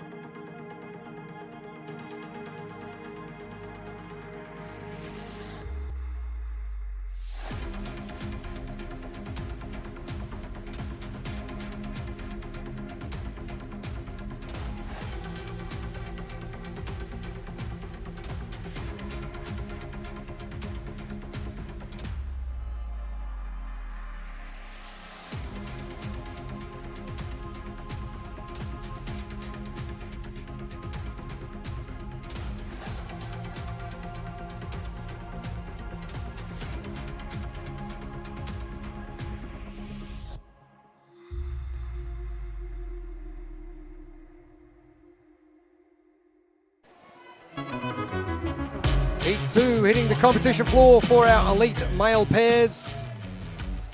Currently overall, father and son, Khan and Zach, leading the charge with 100 points.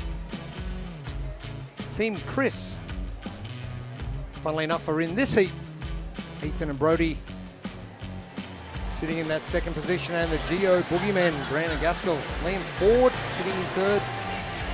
Greek and the Serb, George Rigas, Costa Ilic in fourth position. Tommy Woodham and Max Lees rounding out that top 5. That's Emily DeRoy said in her interview, it must be nice to sleep at home at a comp, and a major comp at that. This is event 2, it is the burden, and there are your lane assignments. We'll get to our event description shortly. Max and Tommy look like they are raring to go, big smiles on their face. And a grueling 7 minutes ahead. This is the final event of day 1 of competition. For time, partner 1, 10 overhead squats, while partner 2 does a 20 cal row. Then they swap, partner 2 does 10 overhead squats, partner 1 does a 20 cal row. Then they do 20 wall walks while the other holds a handstand. Then they go back and do 10 overhead squats and a 20 cal row, and then swap and do that one more time with partner 2 finishing with 10 overhead squats and partner 1 at 20 cal row. 92.5 kilos on the barbell, which our previous heat proved to be very challenging on that second round of overhead squats. Just the fatigue from the day setting in. Big thank you to our partners Alpha Fits for providing all of our equipment here on the competition floor. Gold Coast based. And big thank you also to our broadcast partners, Frog Grips, Sean and the team here on site at the Wynn Entertainment Centre. Team Chris taking their time. Brody Scott at the start, taking plenty of time with that barbell in the back rack position. No teams yet to move. Max Lee's looking in great position in the background with that blonde and blue hair.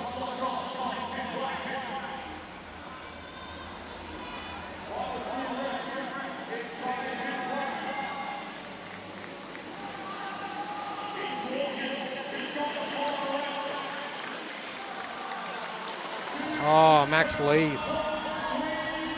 Take a bow. Some good reps there.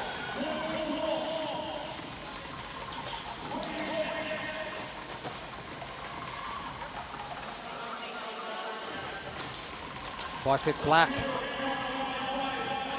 Vatos Locos. Marty Strong. Francesco Paradiso.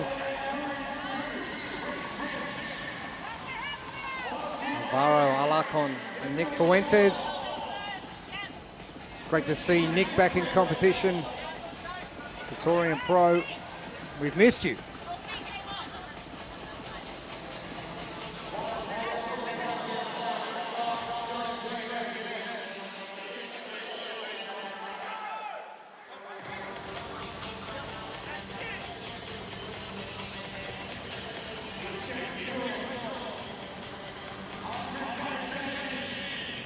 Star Strength DNF, Dylan Seeley, Dylan McGregor, just finishing up and coming to the wall now. They've got some time to make up. Athletes moving to the wall a little bit quicker this time around, but that back end is going to be grueling. Teeter making quicker work of their wall walks and handstand hold.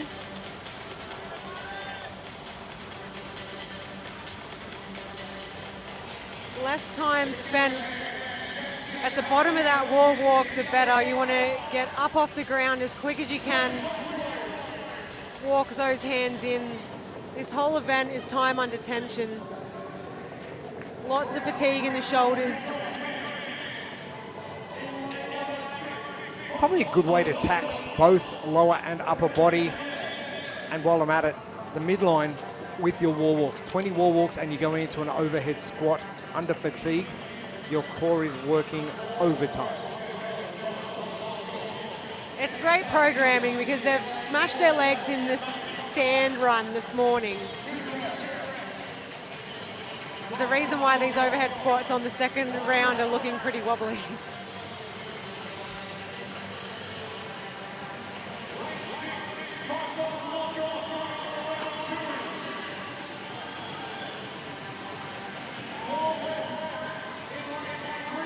Vatos Locos.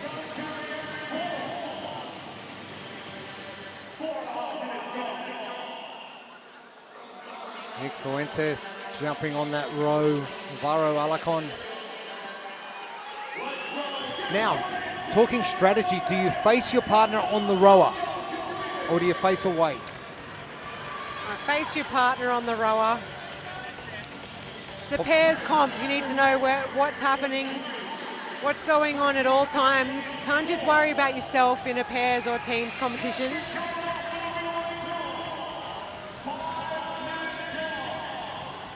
Oh, wow. Vatos Locos doing well. Bottom of the screen. Brody Scott on the left. Ethan van der Velden on the right. They struggled with the barbell early. Maxi and Tommy. Tommy Woodham. It's a very narrow position, but how good does that look? Great overhead mobility. the advantage of being able to bring those hands in a little bit closer and take the pressure off the wrists. Now Brodie Scott, his overhead position is going to be the important one here. Tommy Woodham fails that rep. Max Lees has got a little bit of time up his sleeve. Nick Fuentes just out of screen, out of the right. Trying to keep tabs with his partner, Alvaro Alarcon.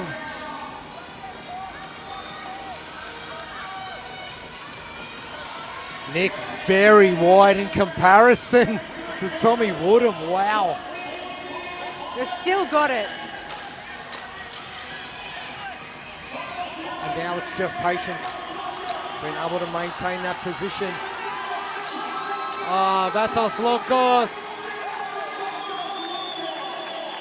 Alvaro and Nick getting the job done under time cap. Still 25 seconds up their sleeve.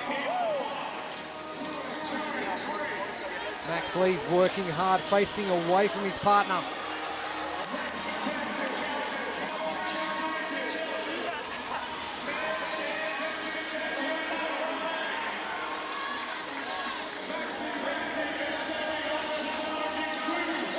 Oh, Tommy Woodham, he's going to make it. I think, no, just short. And talk about having the best time on the floor. Maxi and Tommy are doing it just that, but Vatos Locos, Alvaro and Nick, great results. The only team to finish under that time cap. Maxi and Tommy seconds away.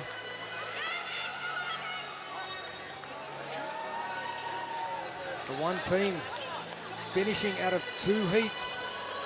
Can't wait to see what heat number 3 brings.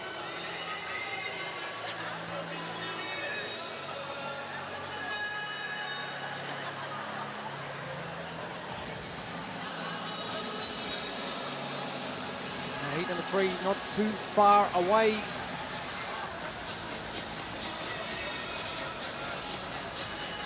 We'll get to the heat number 3 very shortly, but let's take a quick break. We'll be back soon.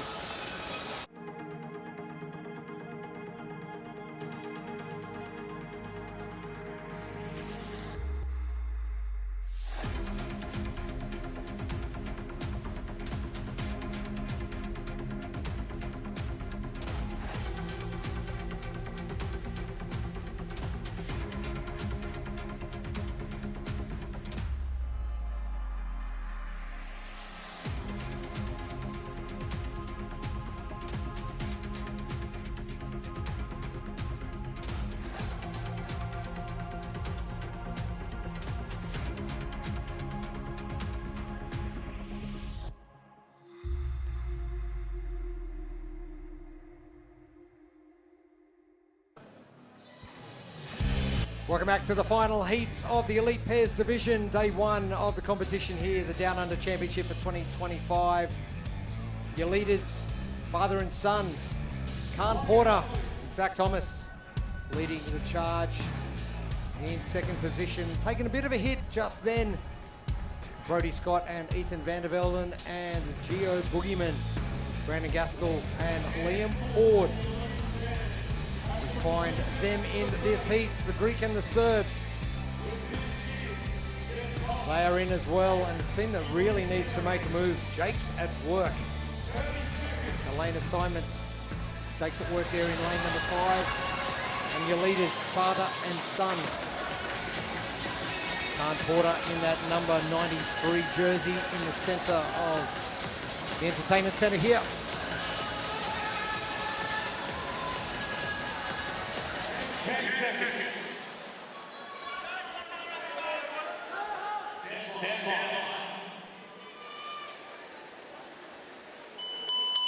Underway for our final heats. It is the male pairs. It is event number 2, the burden. For time, partner 1, 10 overhead squats, partner 2, 20 cal row. Then partner 2, 10 overhead squats, partner 1, 20 cal row. Then they're going to do 20 wall walks while the other holds a handstand. And then they'll go back in partner 1. We'll do 10 overhead squats, partner 2, 20 cal row. And one last swap, partner 2, 10 overhead squats, and partner 1, 20 cal row. 7-minute cap, 92.5 kilos on the barbell. Now Jake Douglas is going to make easy work of these overhead squats. All the Jedi. Yes, there's 2 more Fowler brothers. And there's another. Sam's back at home.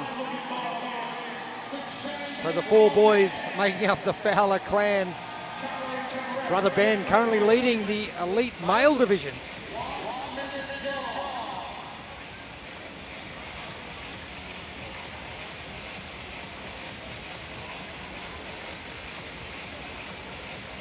And Jake's at work. Probably an event that's going to suit both of them. George Regas 2 in.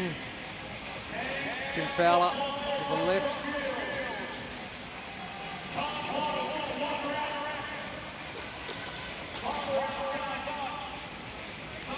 And Kant Porter really pushing Zach Thomas along.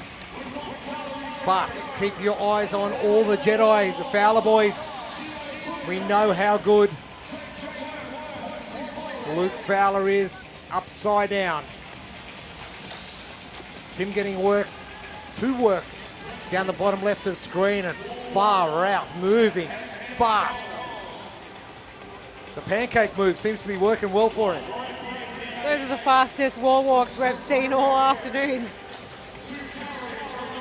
No time at all down the bottoms, just tapping and going straight back up.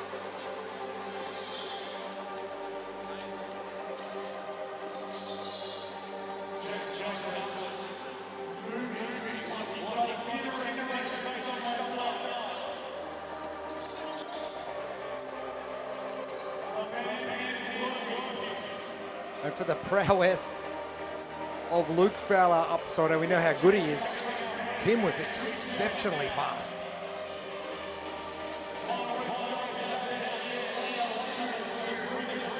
Greek and the Serb, now last to the wall. Oh wow, they are streets ahead, the boys from CrossFit Selwyn.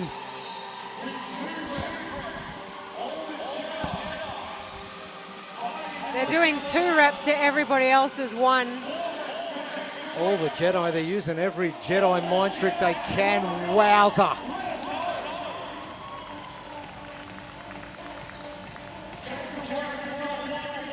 Whatever Big Bro can do, we can do better.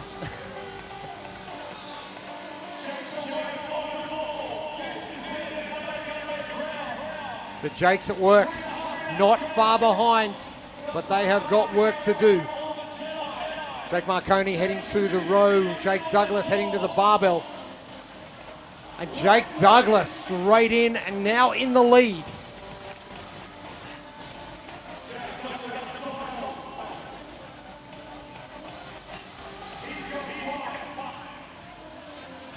Halfway through for Jake Douglas in the center of the arena, lane 5.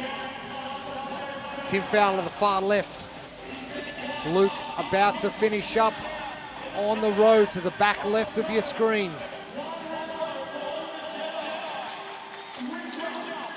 Tim done. Now this is going to be tight. Jake Douglas slowing down a little. Jake Marconi still got 5 calories left on the road. Jake Douglas has to wait.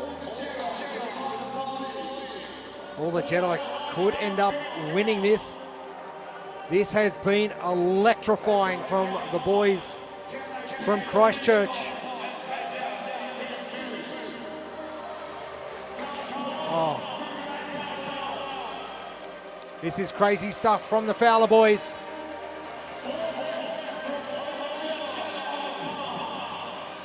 Two more overhead squats for Luke Fowler in lane number 1. Tim Fowler with 1 calorie remaining.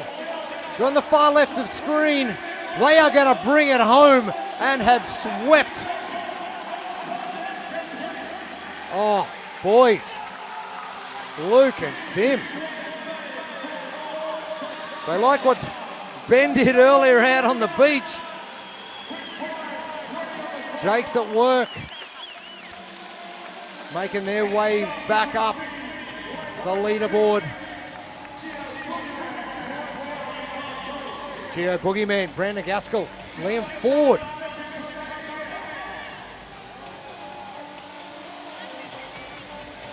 Oh, we've got so much time still. Considering the other two heats struggled to get a finisher. Tell you what though, it shows how heavy that barbell is. You've got some very strong humans on that floor. That last set of overhead squats just looks rough. Leaderboard shake-up coming. Khan and Zach, father and son, look like they'll probably hang on to that number one spot. It'll depend on the results from Geo Boogeyman. Brandon and Liam. The Concept Titans are in as well. Andrew Samble, Bailey Proud. Foster and George continuing on. We've only got 30 seconds to get this done. Grid programming as well. Top of your screen. Ben Thomas, Liam Mulligan are probably not going to get this completed. And the Greek and the Serb. Wow, that's going to be an interesting result for them. Sitting in that top five coming in. Probably fighting themselves out of that top five after day one. Let's head down to Gemma on the competition floor with a couple of Fowler boys. I have all the Jedi here, the Fowler brothers. I'm going to come to you first. Luke, you're a bit of a dark horse over here in lane one. How aware are you of what other things are happening on the floor when you're down there? On that one in particular, I was just keeping an eye on everyone and making sure Timmy was going as fast as he could, and then he doesn't have to worry. And does it increase the pressure being here with your brother? Nah, I think it's all good. I mean, Ben got a win just before, so we kind of had to get one as well, so we didn't let the house down. Epic. And how good does it feel to be winning that heat here on the floor with your family? Yeah, no, me and Luke thought we were going to come out here and win this one. It was definitely a wheelhouse workout for us. Had to bounce back after that run. And final question, all the Jedi, where did that team name come from? We all like Star Wars. I'm pretty sure it's the last sentence in the film. Rey says she's all the Jedi. We'll get on board with that as well, so there we go. Well, you had a stellar performance. Really well done, boys. Good luck for the rest of the weekend. Thanks, Gemma. And it's a Fowler-a-thon. Mum Linda must be damn proud. And the whole team at CrossFit Selwyn down there in Christchurch. All the Jedi, right. Now you know. We love a Star Wars reference. Don't we what? Our Elite Pairs division all wrapped up for day one of competition. Hasn't that flown past? Blink and you miss it. I don't think they felt that way running through the sand this morning. Absolutely not, and the legs definitely felt it. But our ladies started things off. Honestly, it all came down to execution and the pacing.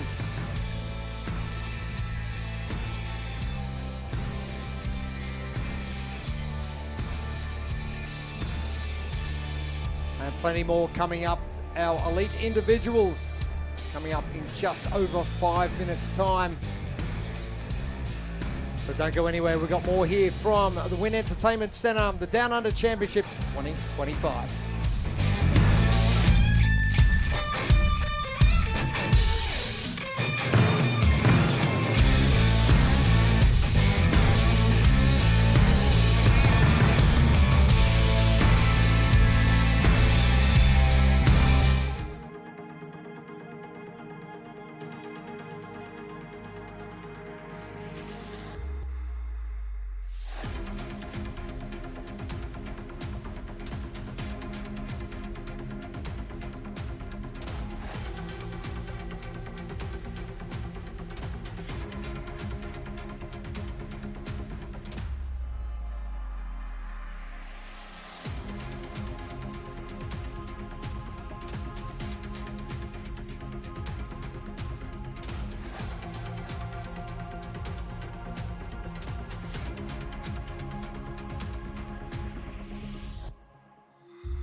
Welcome back. Day one of the Down Under Championship for 2025. We're live here from the Wynn Entertainment Centre in Wollongong. Thank you for joining us. Jeremy Austin, Pip Malone, Gemma Ashworth with you.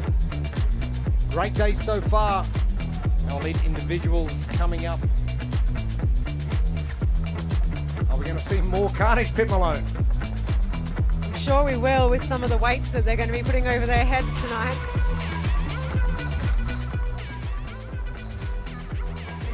Crowd very subdued, but no doubts they are going to bring it for tomorrow evening. Bella Vallejo, what a move she made in heat number 2 of event number 1. The Sandstorm to take out that win. Maddie Gilmore in heat number 3. Daisy McDonald rounding out that top 3. Jamie Goodwin for those wet feet. Getting onto that assault bike and the double unders. And Stephanie Collins. Blistering time to start things off in heat 1. But as we've seen over the course of the last hour, that leaderboard's going to get juggled massively. And this is event number 2. It is the Burden, your heatless. Verena Riemers from Germany. Training under the Krieger banner. I'm sure if many of the Krieger team watching on. It's got to be early morning over there right now. A big shout out to the Krieger crew.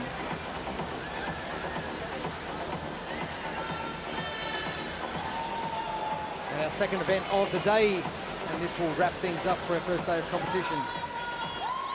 For time, 10 overhead squats, 15 strict handstand push-ups, 30 cow row, 15 strict handstand push-ups, and 10 overhead squats. Weight on the bar is 65 kilos for the females, 7-minute time cap.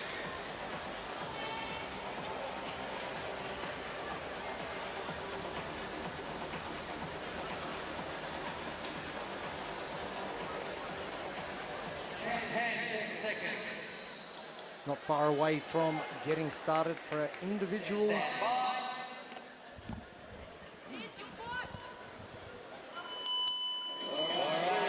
Athletes underway. We've probably just seen what has happened on the competition floor for the elite pairs and gone, uh-oh, we're in for a battle. Melanie Bingley to the right of screen, one of our last, if not the last, backfill. Girl from the ACT, having a battle already, trying to get that bar into position. Big thank you to our equipment partner, Alpha Fits.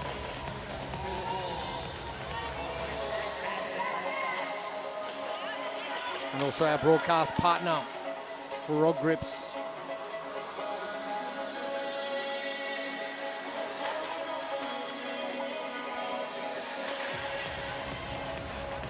The 20 strict handstand push-ups, no doubt is going to cause some headaches, and not because they're hitting their head on the floor. Well, they've got 2 sets of them to do. They're on their first set of strict handstand push-ups now. The back end of this event is where it's really going to count and where you're going to see who can manage the fatigue in their shoulders the best. Verena Riemers, she is the only one back currently. And I like the way she's using every single centimetre of that chain, making sure that handle goes as far into the wheel as possible.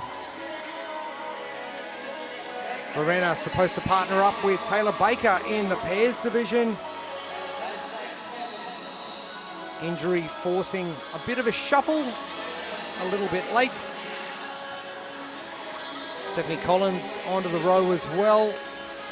Erica Palasti and Lysandra Larabina. Your first 4 female athletes.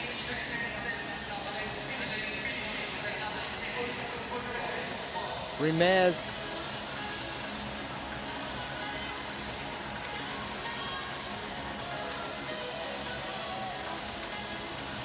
Taking plenty of time and making sure there's plenty of power in each pull. This is where you don't have to do more reps to be more efficient. You can just do less reps with more power. The athletes will really want to be pushing through their legs. Giving those arms just a little bit of a break. See a lot of the athletes are leaning back that bit more as they push through the legs, just a short pull at the end with the arms. Sarah Cabell works hard. 47 hours a week of work and then fits in training around that.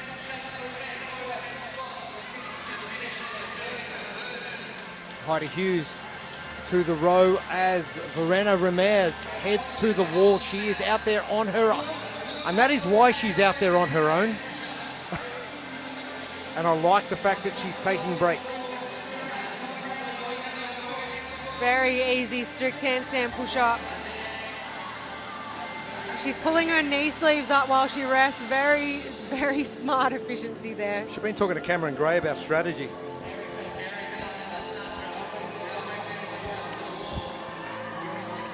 Verena in the background in the all blue, now bottom of screen.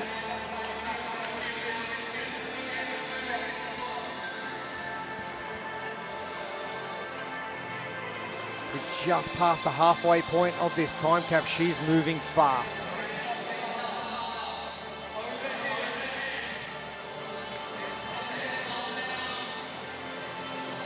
Not looking as stable as the first set on those overheads, but no surprise after doing 30 strict handstands. See those shoulders really struggling to stabilize after all those strict handstand push-ups. How do you stabilize them more under fatigue? Well, you can't. I thought you had all the answers. No. That's the nasty part of doing overhead squats under fatigue, is the more you fatigue, the worse the stabilization gets. Activation is massive for Verena Ramirez. And I don't mind that, breaking them up.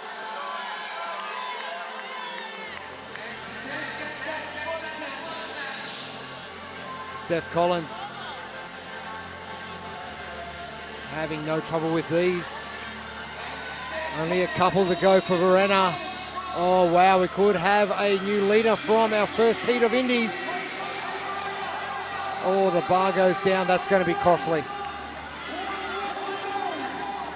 Final rep for Verena Ramirez. And she will win heat number 1 with a time of 5:21 unofficial. She managed her fatigue in that last set of overhead squats so well.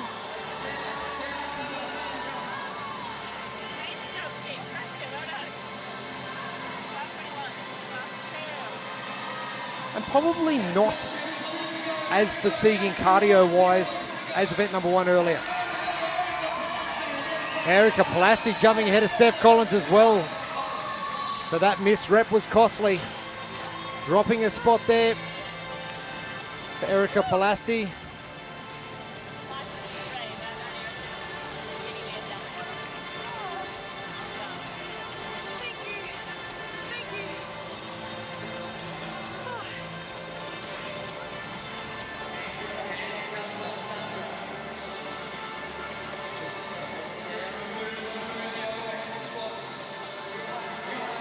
Judge Gillian O'Neill having to make some tough calls already.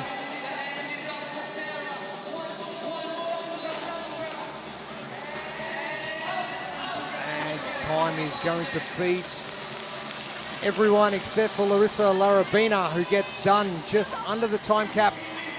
Sarah Cabell, our next athletes.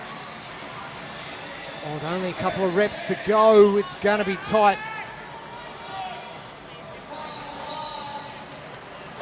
Oh, and the shoulders just don't want to work anymore. Our first heats in the books for Verena Ramirez. Impressive.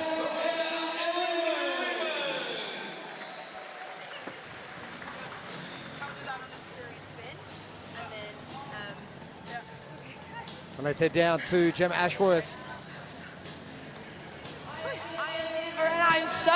great to see you here with me.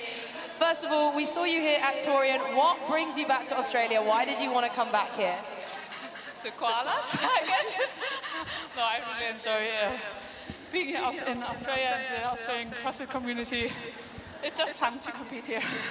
And how has your Down Under experience been so far? We started with a beach run, now you're dominating here with the overhead squats workout. How has your experience been? Yeah, the first one wasn't as I planned, whatever. I did a little mistake to run in the deep sand, so I think the Australians know better how to run in the sand.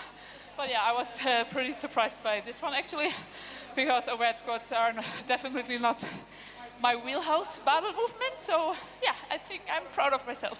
Well, you should be very proud of yourself. I'm very proud of you. Well done, lovely. Good job.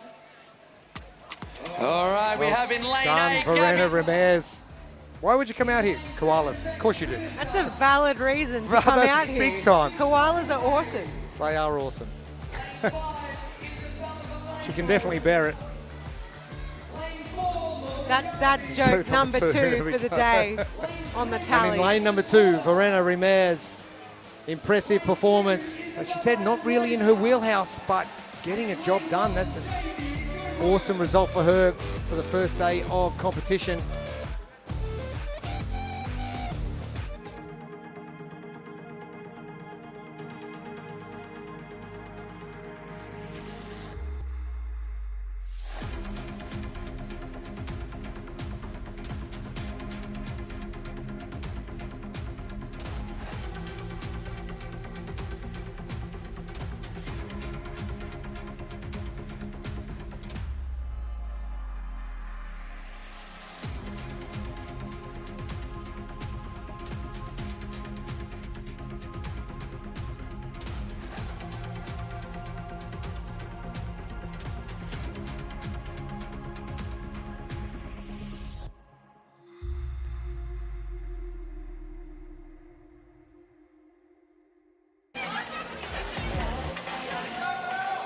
Welcome back. Heat 2 about to get underway. The Down Under Championships 2025. This is event number 2, the Burden.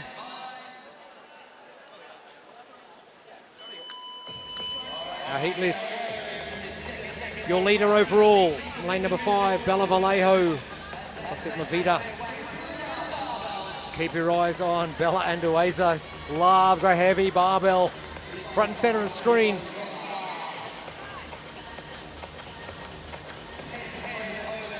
Event number 2, this is the Burden with a 7-minute time cap.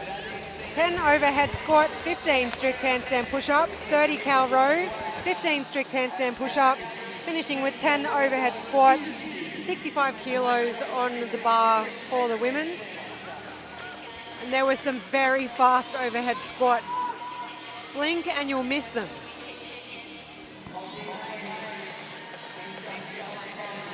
Jamie Goodwin with great position. It's just heavy.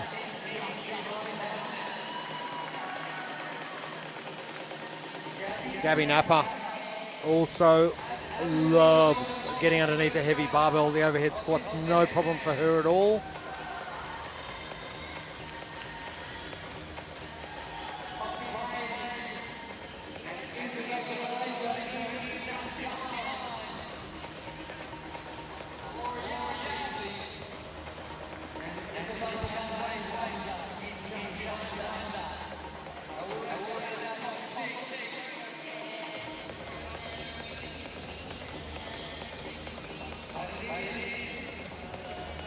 Jamie Goodwin heading back to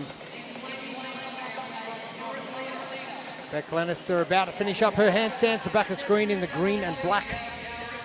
Gabby Napa really setting the world on fire. One of the youngsters. There's not too many 17-year-olds that can squat snatch 100 kilos. No, there's not. And I saw it last year in New Zealand. Absolutely impressive. I saw the footage and it was unbelievable. Gabby really testing herself in individual competition now.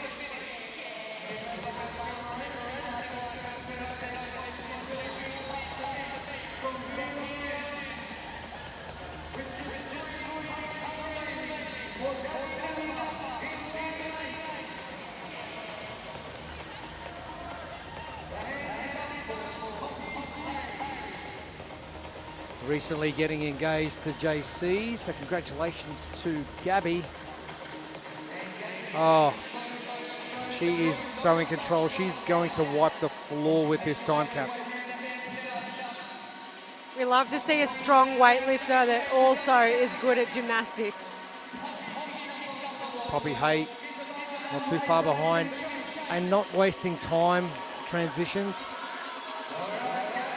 One thing you've got to train, an overhead position isn't going to be a problem for Gabby.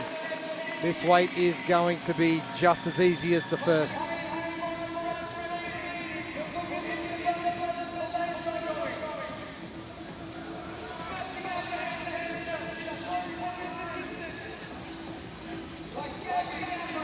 Gabby Napa. It's only halfway through the time cap and she's nearly done. There's a reason she can snatch over 100 kilos. So strong overhead.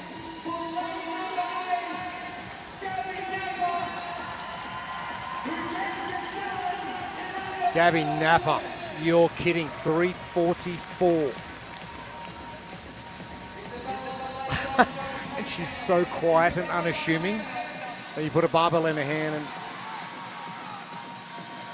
you introduce an assassin to the sport.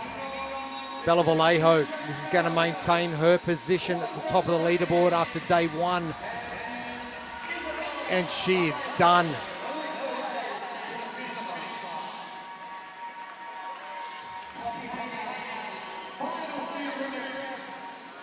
Poppy Hay's nearly done.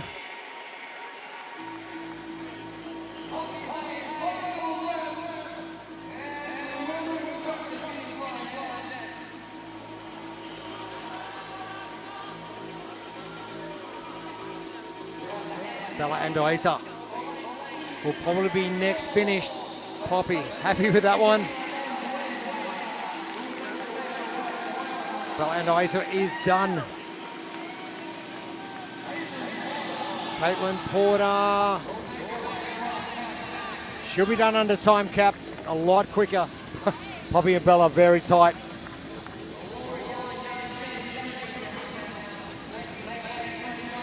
Laura Yardley in the center of the arena. To the bottom of your screen, Jamie Goodwin.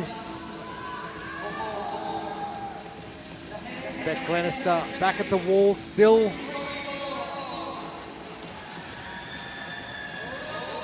Oh, Laura Yardley.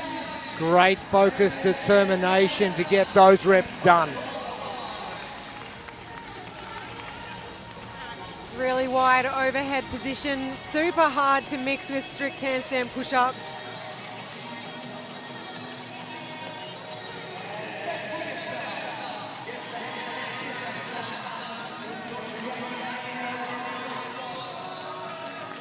And two of our most experienced on the competition floor right now, Jamie Goodwin, Beck Glenister. From CrossFit More Anchor Fitness is Beck Glenister, Jamie Goodwin. Nice and tight at the bottom, exactly what you want to see. Don't breathe out at the bottom ever.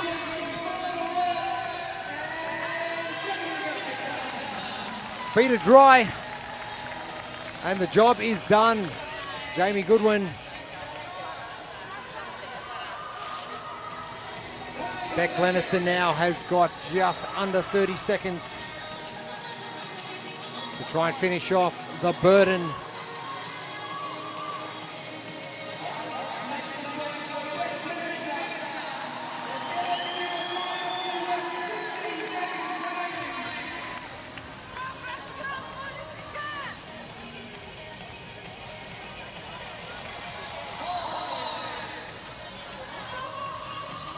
Beck working hard against that clock, which is going to end up beating her.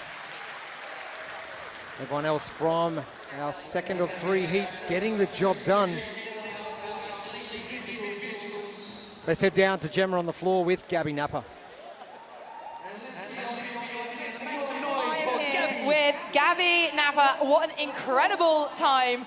3 minutes 44 unofficial time, but surely you must have been confident going into that. Yeah, I was pretty confident, just trying to execute it and not like crumble under the pressure, but it was fun. It was lots of fun.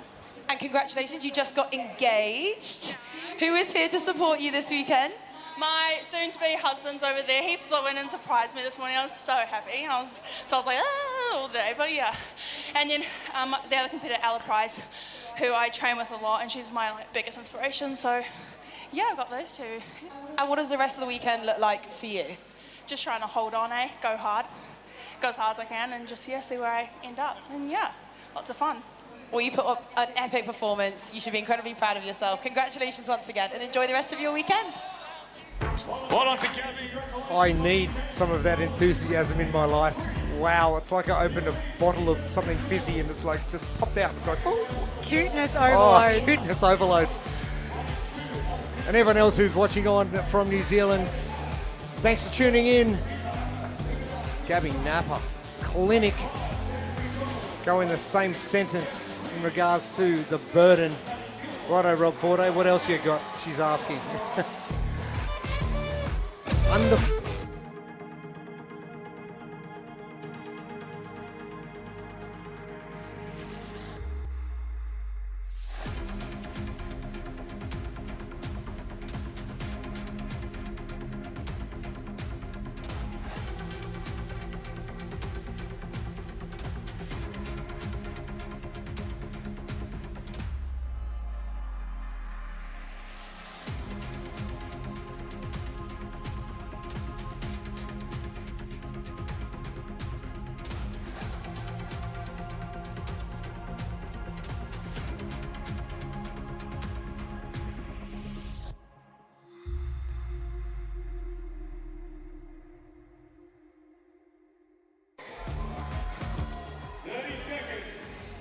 Our third and final heats of our individual females hitting the floor.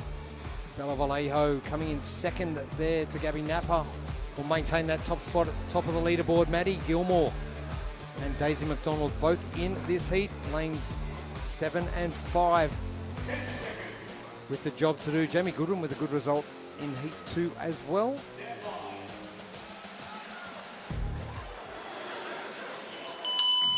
Underway for event number 2. This is the burden and the final 7 minutes of our elite females for today. For time, 10 overhead squats, 15 strict handstand push-ups, 30 cow row, 15 strict handstand push-ups and 10 overhead squats. 65 kilos on the barbell.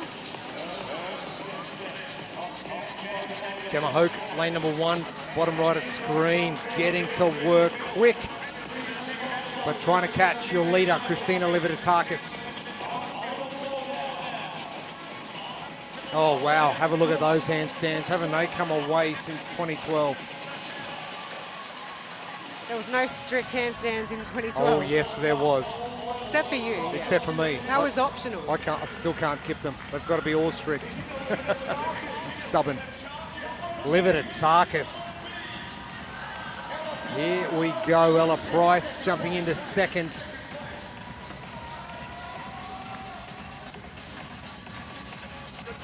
Gemma Hope will come equal third with Jess Green in all black in lane number 6. Christina looked sharp and looked good.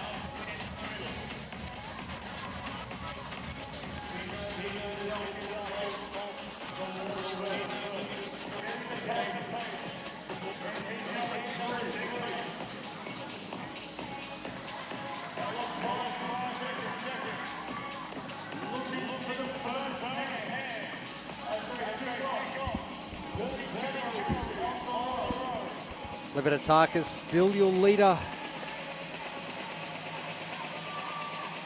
Gemma Hoke currently sitting in 8th position, 71 points. It is all going to come down to the second round of handstands and what's left in the tank. Hayley Adams.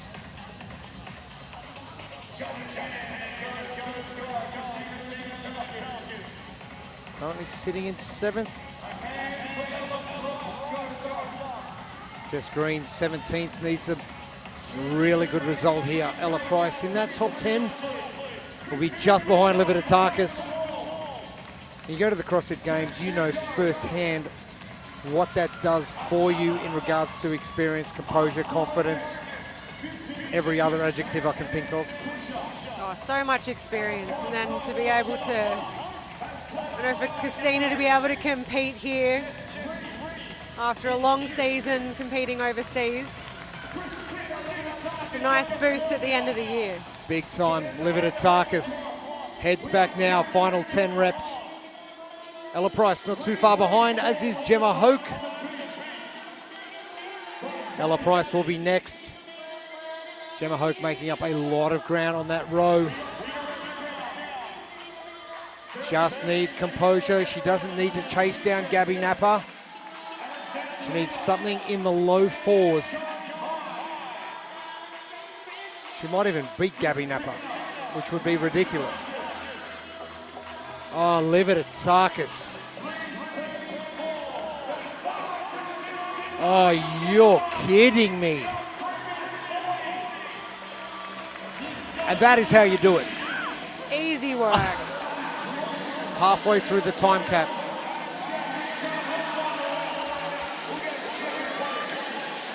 Ella Price finishing up as well in lane number 8. Training out of Dignus Athletica in WA.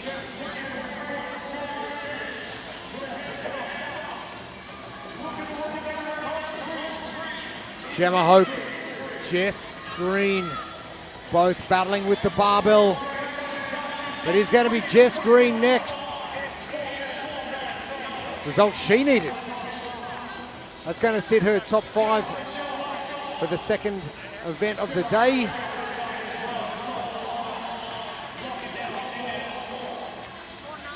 Gemma Hoke is done. I know that because her marker at the end of the arena is down, so I'm assuming she knocked it down when she went over. Alex Bullock, she'll be up next. Another CrossFit Games competitor in the team division, Alexandra Bullock.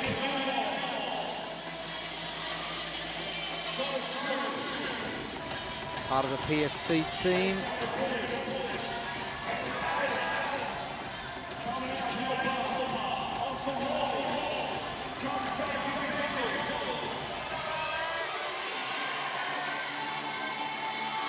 Maddie Gilmore now has got some work to do.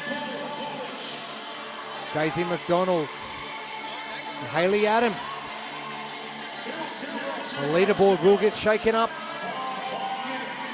Bella Vallejo will find herself at the top of that leaderboard.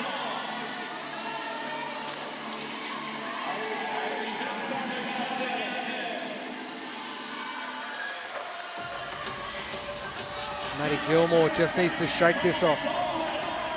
Maddie Gilmore looking really strong in the bottom and just losing it out in front. Daisy McDonald though. Talk about experience, having that composure just to be in your own lane, not worry about what's going on around you. Bullock finishes up as well. I'm not exactly sure how Hayley Adams' legs feel, but I don't think it's nice.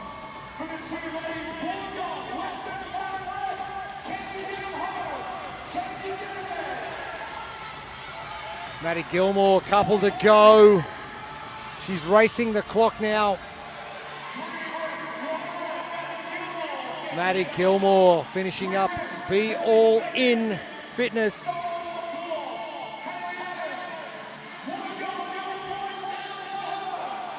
Hayley Adams now has got 20 seconds.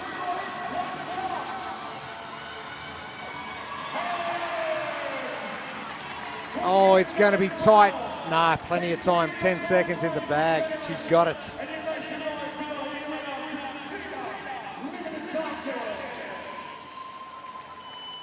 And time up.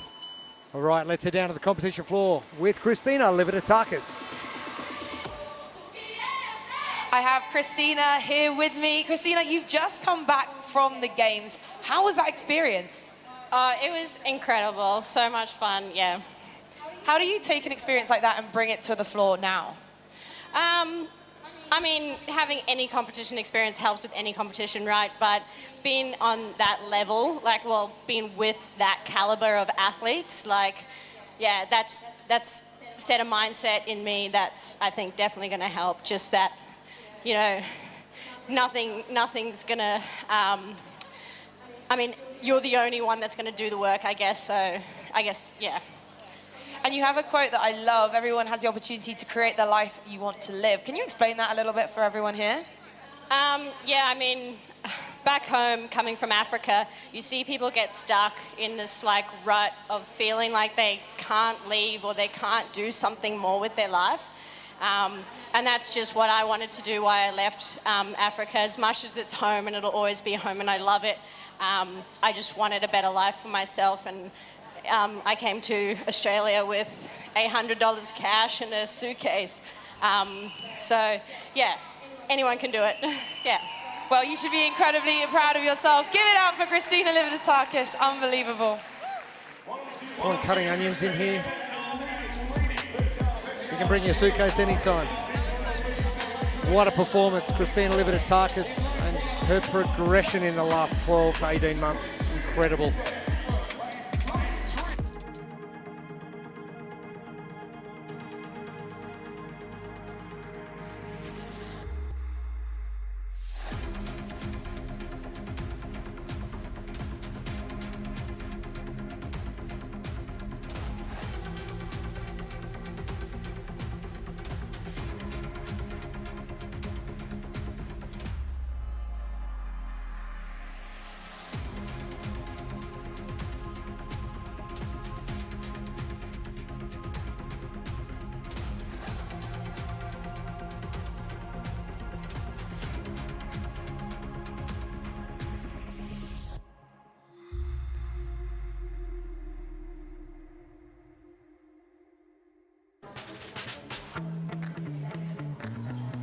The ladies are complete. The gentlemen remain. It is our final 3 heats of competition for day 1. Ben Fowler in the lead, 100 points. Joel Molina from Requiem Kirrawee in second. And Cameron Gray rounding out our top 3 at 90 points. Cameron Gray finds himself in lane number 5 in those blue shorts, no shirt. As our athletes get underway for a first of 3 heats. And it is event number 2, the burden.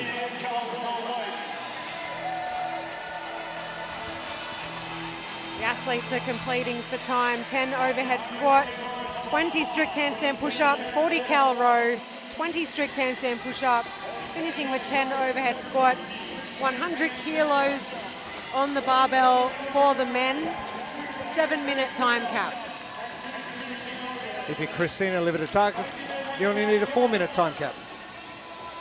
Our lane assignments, and Cameron Gray in lane 5 is the man to watch.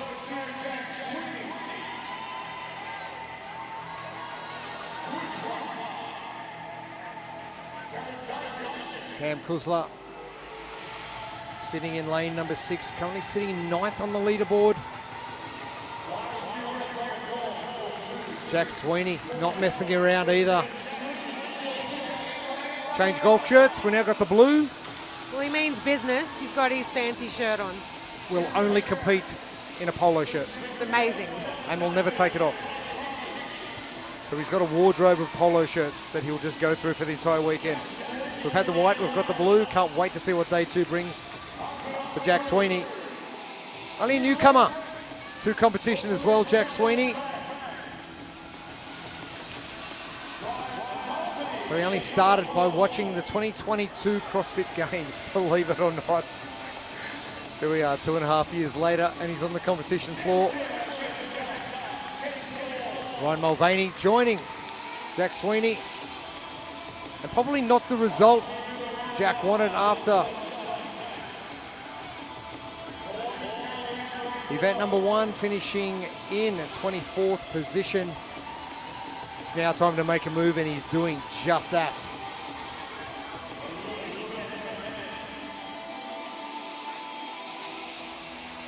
Felipe Chardonge next up from Jack Sweeney at the bottom of the screen. Ryan Mulvaney, Cameron Gray. Eyes are on him to see what he can do. And Cam Kuzla as well. There's Cam.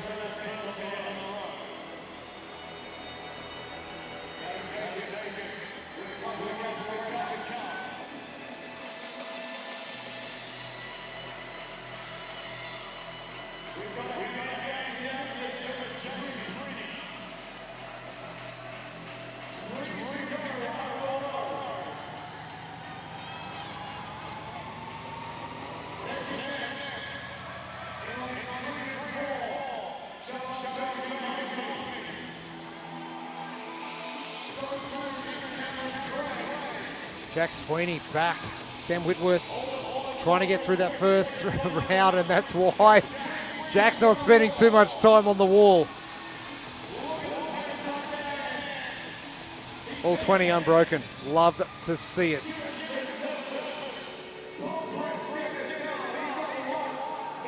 So strong. Oh, and the strut. I'm not even going to jog down. I'm just going to strut down. Love to see a second set of strict handstand push-ups that looks exactly like the first with a row in between.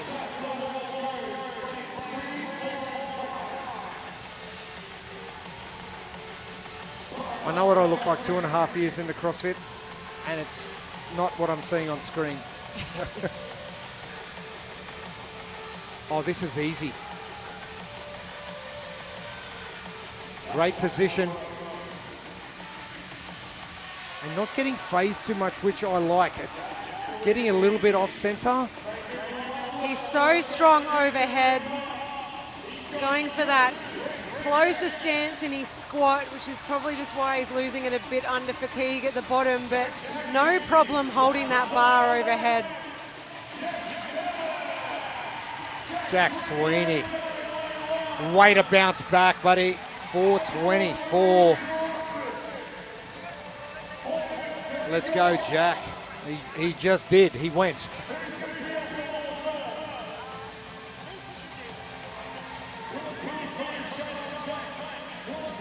Yep, we'll throw that straight up on the gram after. See, they love his shirt too. Polo shirts for everybody. Sam Whitworth, bottom of screen. Tyler Hickey at the top end. Cameron Gray now chalking his hands up and heading back to the wall. Forever the strategist. Felipe Chardonge.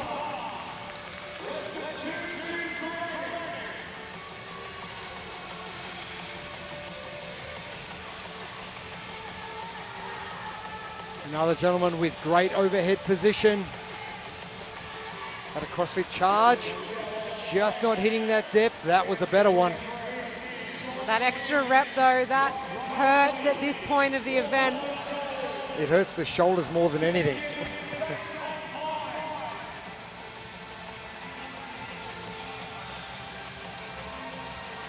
Lots of extra energy to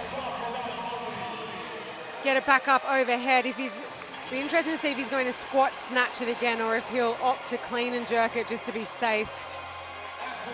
Sam Whitworth in the pink shirt, bottom of screen, out of CrossFit in town. It's in Bayern in Munich, in Germany. Come all the way out here as well. Marina Ramirez, another German joining us. British born, now living in Germany. Mulvaney not getting that one. For Chardonge. He is done. Time ticking away now, 30 seconds left. Cameron Gray is battling the clock.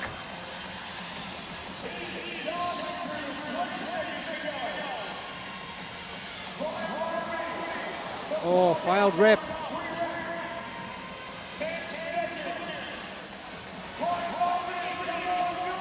Mulvaney, can he get that last one done? Gray can't, nor can Mulvaney. There's barbells flying everywhere. Oh, Cameron Gray face down. Tough going. But our first heat all done and dusted. Let's head down to Gemma on the competition floor with Mr. Polo himself, Jack Sweeney. I am here on the floor with Jack Sweeney. Now, real talk, first workout probably wasn't your favorite, but you must have been excited for this one. Yeah, first one, I'm a little bit subpar to the fitness of these guys, but I knew this one I could really take it to the field, and I know I've still got 2 more heats to come, but I'm hoping my time stands. A last in the first event, and hopefully a first on this event would be good. Get me up the leaderboard a little bit. And you're returning to Down Under for the second time after being here last year. How does it feel to be back? Yeah, I'm really appreciative of the opportunity again. Got a little backfield spot last minute, so I thought I'd take any opportunity to get out and compete with the big dogs, and I'm glad, at least in this event, I could hold my own. And last question, you've got to tell us, what is the story behind the polo shirts? I'm a big old school bodybuilding fan, and I've seen plenty of pictures of them in the polo shirts. I started doing it when I first got into the gym, and it's just stuck. Well, you look pretty good out there. Really well done. Great heat win for you there. Well done, Jack.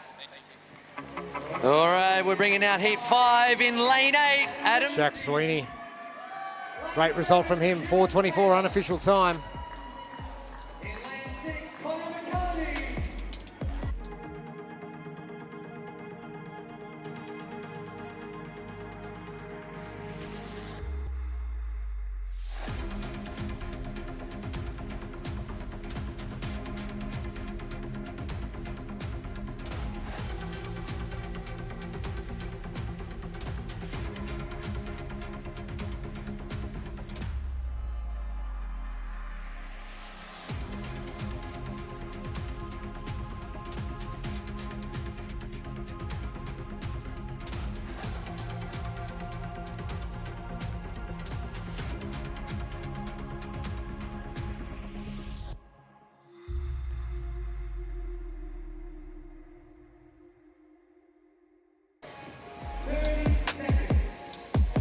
Heat number 2 of our male individual competition about to get underway. Ben Fowler, Joel Molina, Cameron Gray are your top 3 after our first event this morning, the sandstorm out on the beach and the field.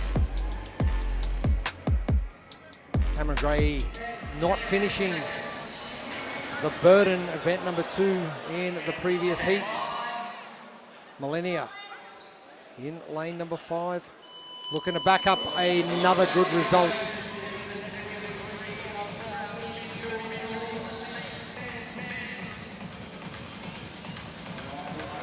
Event 2, our final event of the day. For time, 10 overhead squats, 20 strict handstand push-ups, 40 cow row, 20 strict handstand push-ups, and 10 overhead squats. 100 kilos on the bar for the men, 7-minute time cap. Molina wasting absolutely no time. First 10 reps done very quickly. We'll find Joel Molina in lane number 5. Who can keep tabs with Molina? We are about to find out.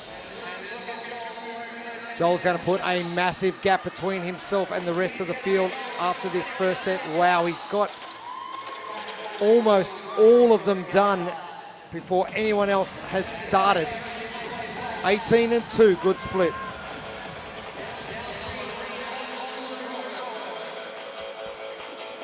What makes a good handstand? Obviously upper body strength, but what else? Body positioning. Learning where your body needs to be, what position it needs to be in. With nice straight stacked body over the shoulders. No major arch in the back. A big thank you to our equipment sponsors, AlphaFit, the rig, the black and white rig back again down here in Wollongong, and all of our barbells that the athletes will get to at the back end of event number 2, the burden. Connor McElhaney is next up, and that's the greener shirt that we're used to seeing from Connor. It's like Isaac Sheriff in a mad rush to get to the row. Tony Vesey will be moving back as well. Big thank you to our broadcast partner, Frog Grips. Great to have them on board. Our top 4 all chasing down that time from Jack Sweeney, 4 minutes and 24 seconds.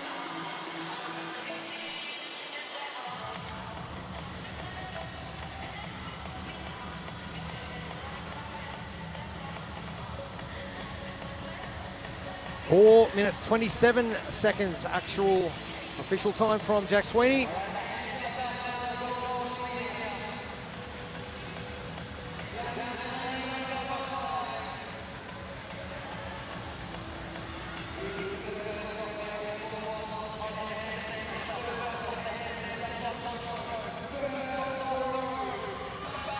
Millennia on fire. Being chased down from Isaac Sheriff and Connor McElhaney, the Scottish Australian. And another of our West Australian contingent.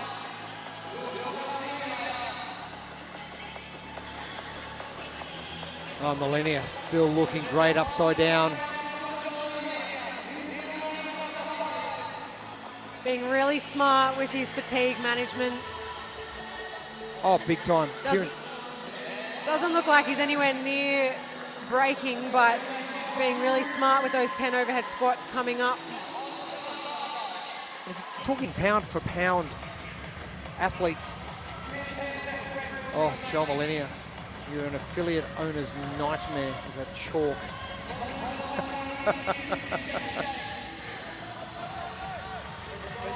But not the biggest athlete there is, but strong.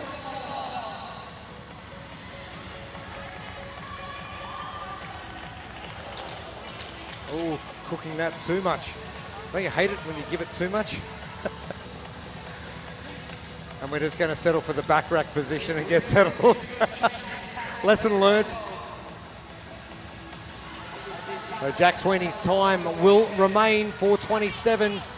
Still the fastest time. You always have to commend the gutsy go at the squat snatch on a set of overhead squats. But if it doesn't pay off... I can't remember, did you do it back in the day? No, you back rack, didn't you? Played it safe. Played it safe. A few came and went. They tried and failed. McElhaney now just ahead of Sheriff and Millennia. 1 to go. So that squat snatch, he has definitely paid for it twice now. Well in control of this heat, but time's important. He's going to play it safe. Millennia currently sitting in second, 95 points. And that's going to be frustrating. And I'm sure you've been there and done it many times. Oh yeah, you can see he's frustrated with that one, but he's still got it done, still over the line, first in the heat. He knows. The forced smile. Oh, true competitor, never satisfied. That's right. Be content, but never satisfied. I had that conversation with Grace Walton a few years back at Torian.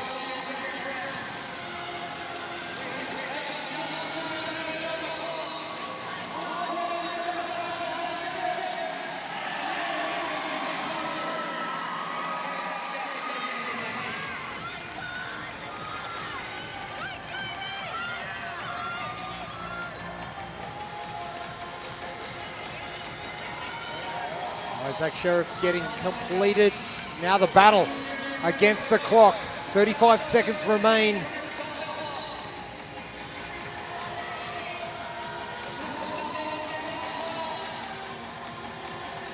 Jamie Vesey, bottom of screen, can't get it. Sean Young trying hard. Connor McElhaney will come home.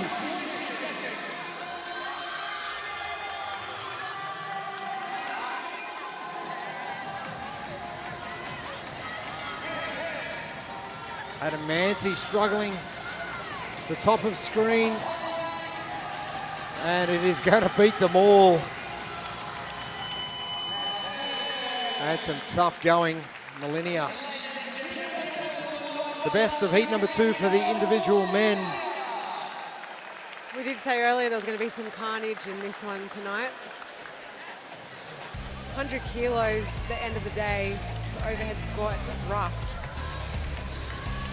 Jack Fleming starting off very well on event number 1. That came crashing down in round number 2.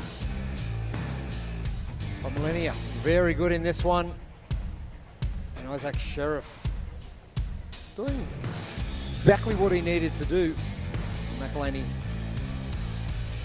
third place finisher or behind. Joel Millennia is going to probably find himself remaining in that top 5 coming into day 2 of competition tomorrow. Our second heat's done. Our third heat's coming up very shortly. We'll be back soon.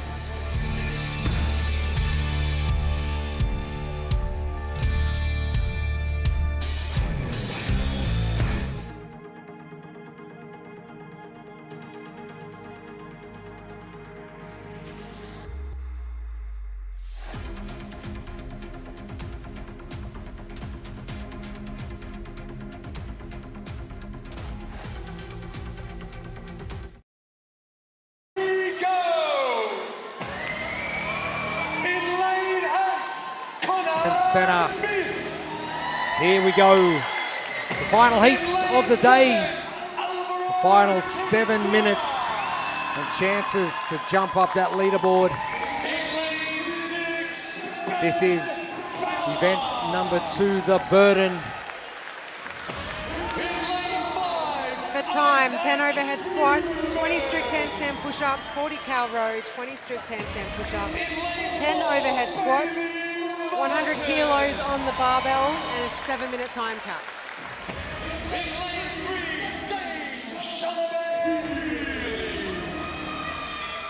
The heavy hitters have hit the floor. Current leader, Ben Fowler, sitting in 6th position. Isaac Newman, Bailey Martin, Zane Shellabere, Healy. The middle lanes. We're talking about barbell cycling at a heavy weight. Riley Martin as well. Hiko Tarangi Curtis as well. 30 seconds. And Ben, Joel, Cameron rounding out your top 3. Zane's in there. Isaac Newman's down there in 8th position. I think someone like Riley Martin's just got to try and reel himself in and not get too excited if he is going to go this first squat snatch. And Fowler, he's just seen what his brothers have done. Can he back it up? No pressure. I think you heard me. Smiling away.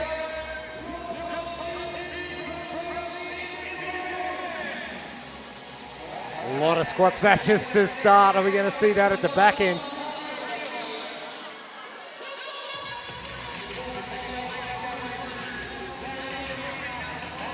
This is going to come down to composure. Some really strong athletes across that floor.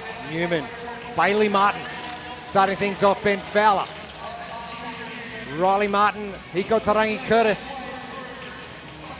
Oh, Isaac Newman, no shirt, center of screen. Ben Fowler as well. There is some fast handstands going on, far left of screen. Riley Martin, now center of screen. Hiko Tarangi Curtis.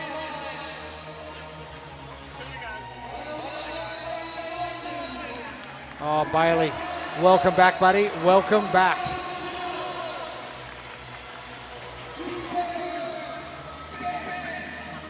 CrossFit Games competitor in the open and team competition, Bailey Martin.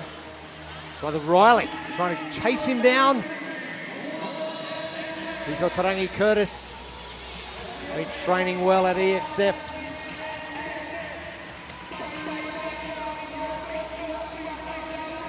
Zane Shellabere, Healy. Doesn't need to panic just yet. Some good results early on. Bailey needs to start making a move up that leaderboard. Oh, the grit, determination. Newman, we know he's going to come home strong with that barbell. Ben Fowler, 100 points in the bag already. Just needs to stay consistent. You know as well as anyone, consistency is the winner here. They're all as fast as each other on those strict handstand push-ups. It's really going to come down to who can stay the most composed. and who can manage their fatigue on the overhead squats. Alvaro Teixeira and Connor Smith, top of screen. Riley Martin, bottom of screen. Getting the jump on brother Bailey. Ben Fowler coming home strong in the row. He did the same on the assault bike earlier this morning, Ben Fowler.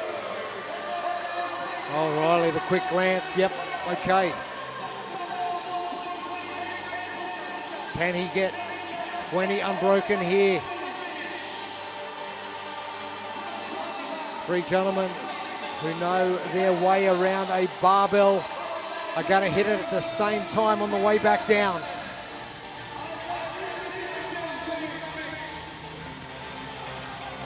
Hiko Tarangi Curtis to the right. Getting to work. Ben Fowler. Looks like he's going to finish first. Yes, he is. The final 10 reps. Can he go 200 points? This would be a start. Bailey Martin, couple of reps to go. Riley Martin with one. Ben Fowler having a look back. Oh, the ball, bar out the back. A risky squat snatch. Riley, what can he do now? Power snatch first, clever. Ben goes for the squat again and gets it. Riley Martin, Bailey Martin, Ben Fowler. The Kiwi contingent and Hiko Tarangi Curtis into that as well. Bailey Martin is going gangbusters. Bailey Martin, 4 minutes and the fastest time ahead of Riley Martin. Ben Fowler, can he hang on? He's going to go faster than Jack Sweeney as well. And that's going to keep Ben Fowler in the lead heading into the second day of competition.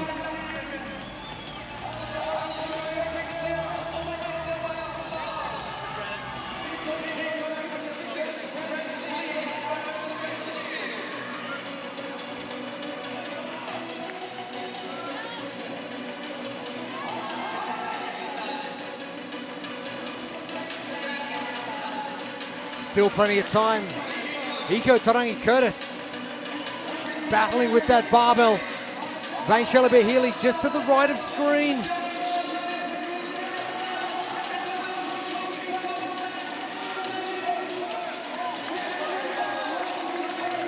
Hiko Tarangi Curtis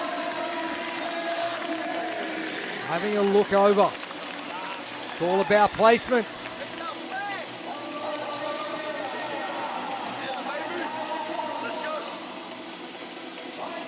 Yardley watching on first row of the bleachers. Isaac Newman struggling a little.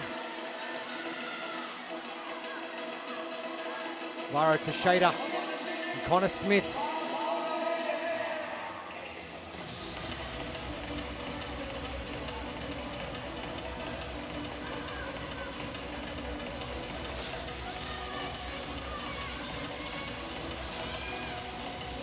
Newman maybe gone out a little bit too hot. But this weight for him is normally very easy. Teixeira.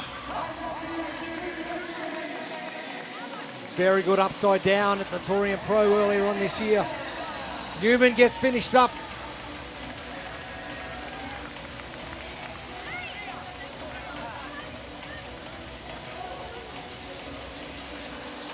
And the final 35 seconds coming up now. Connor Smith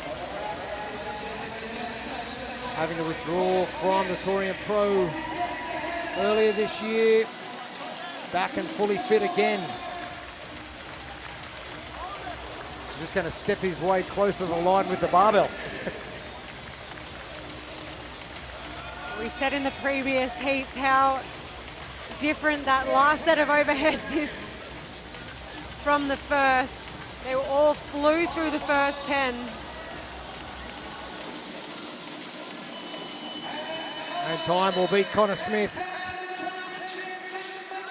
Ben Fowler doing himself some massive favours on day one of the Down Under Championship and find himself on top of that leaderboard. Let's head down to the Bailey and Riley show with Gemma Ashworth. I am here with another set of brothers. I'm here with Bailey and Riley Martin. Riley, I'm going to start off with you. You've been giving it out a lot on socials recently. Does doing that add to the pressure when you come on the floor? I don't really feel pressure, to be honest. I love the pressure if there's any. You know, I put it on myself. I love talking shit and going out there and showing you that I can actually do it as well. Yeah, I love it.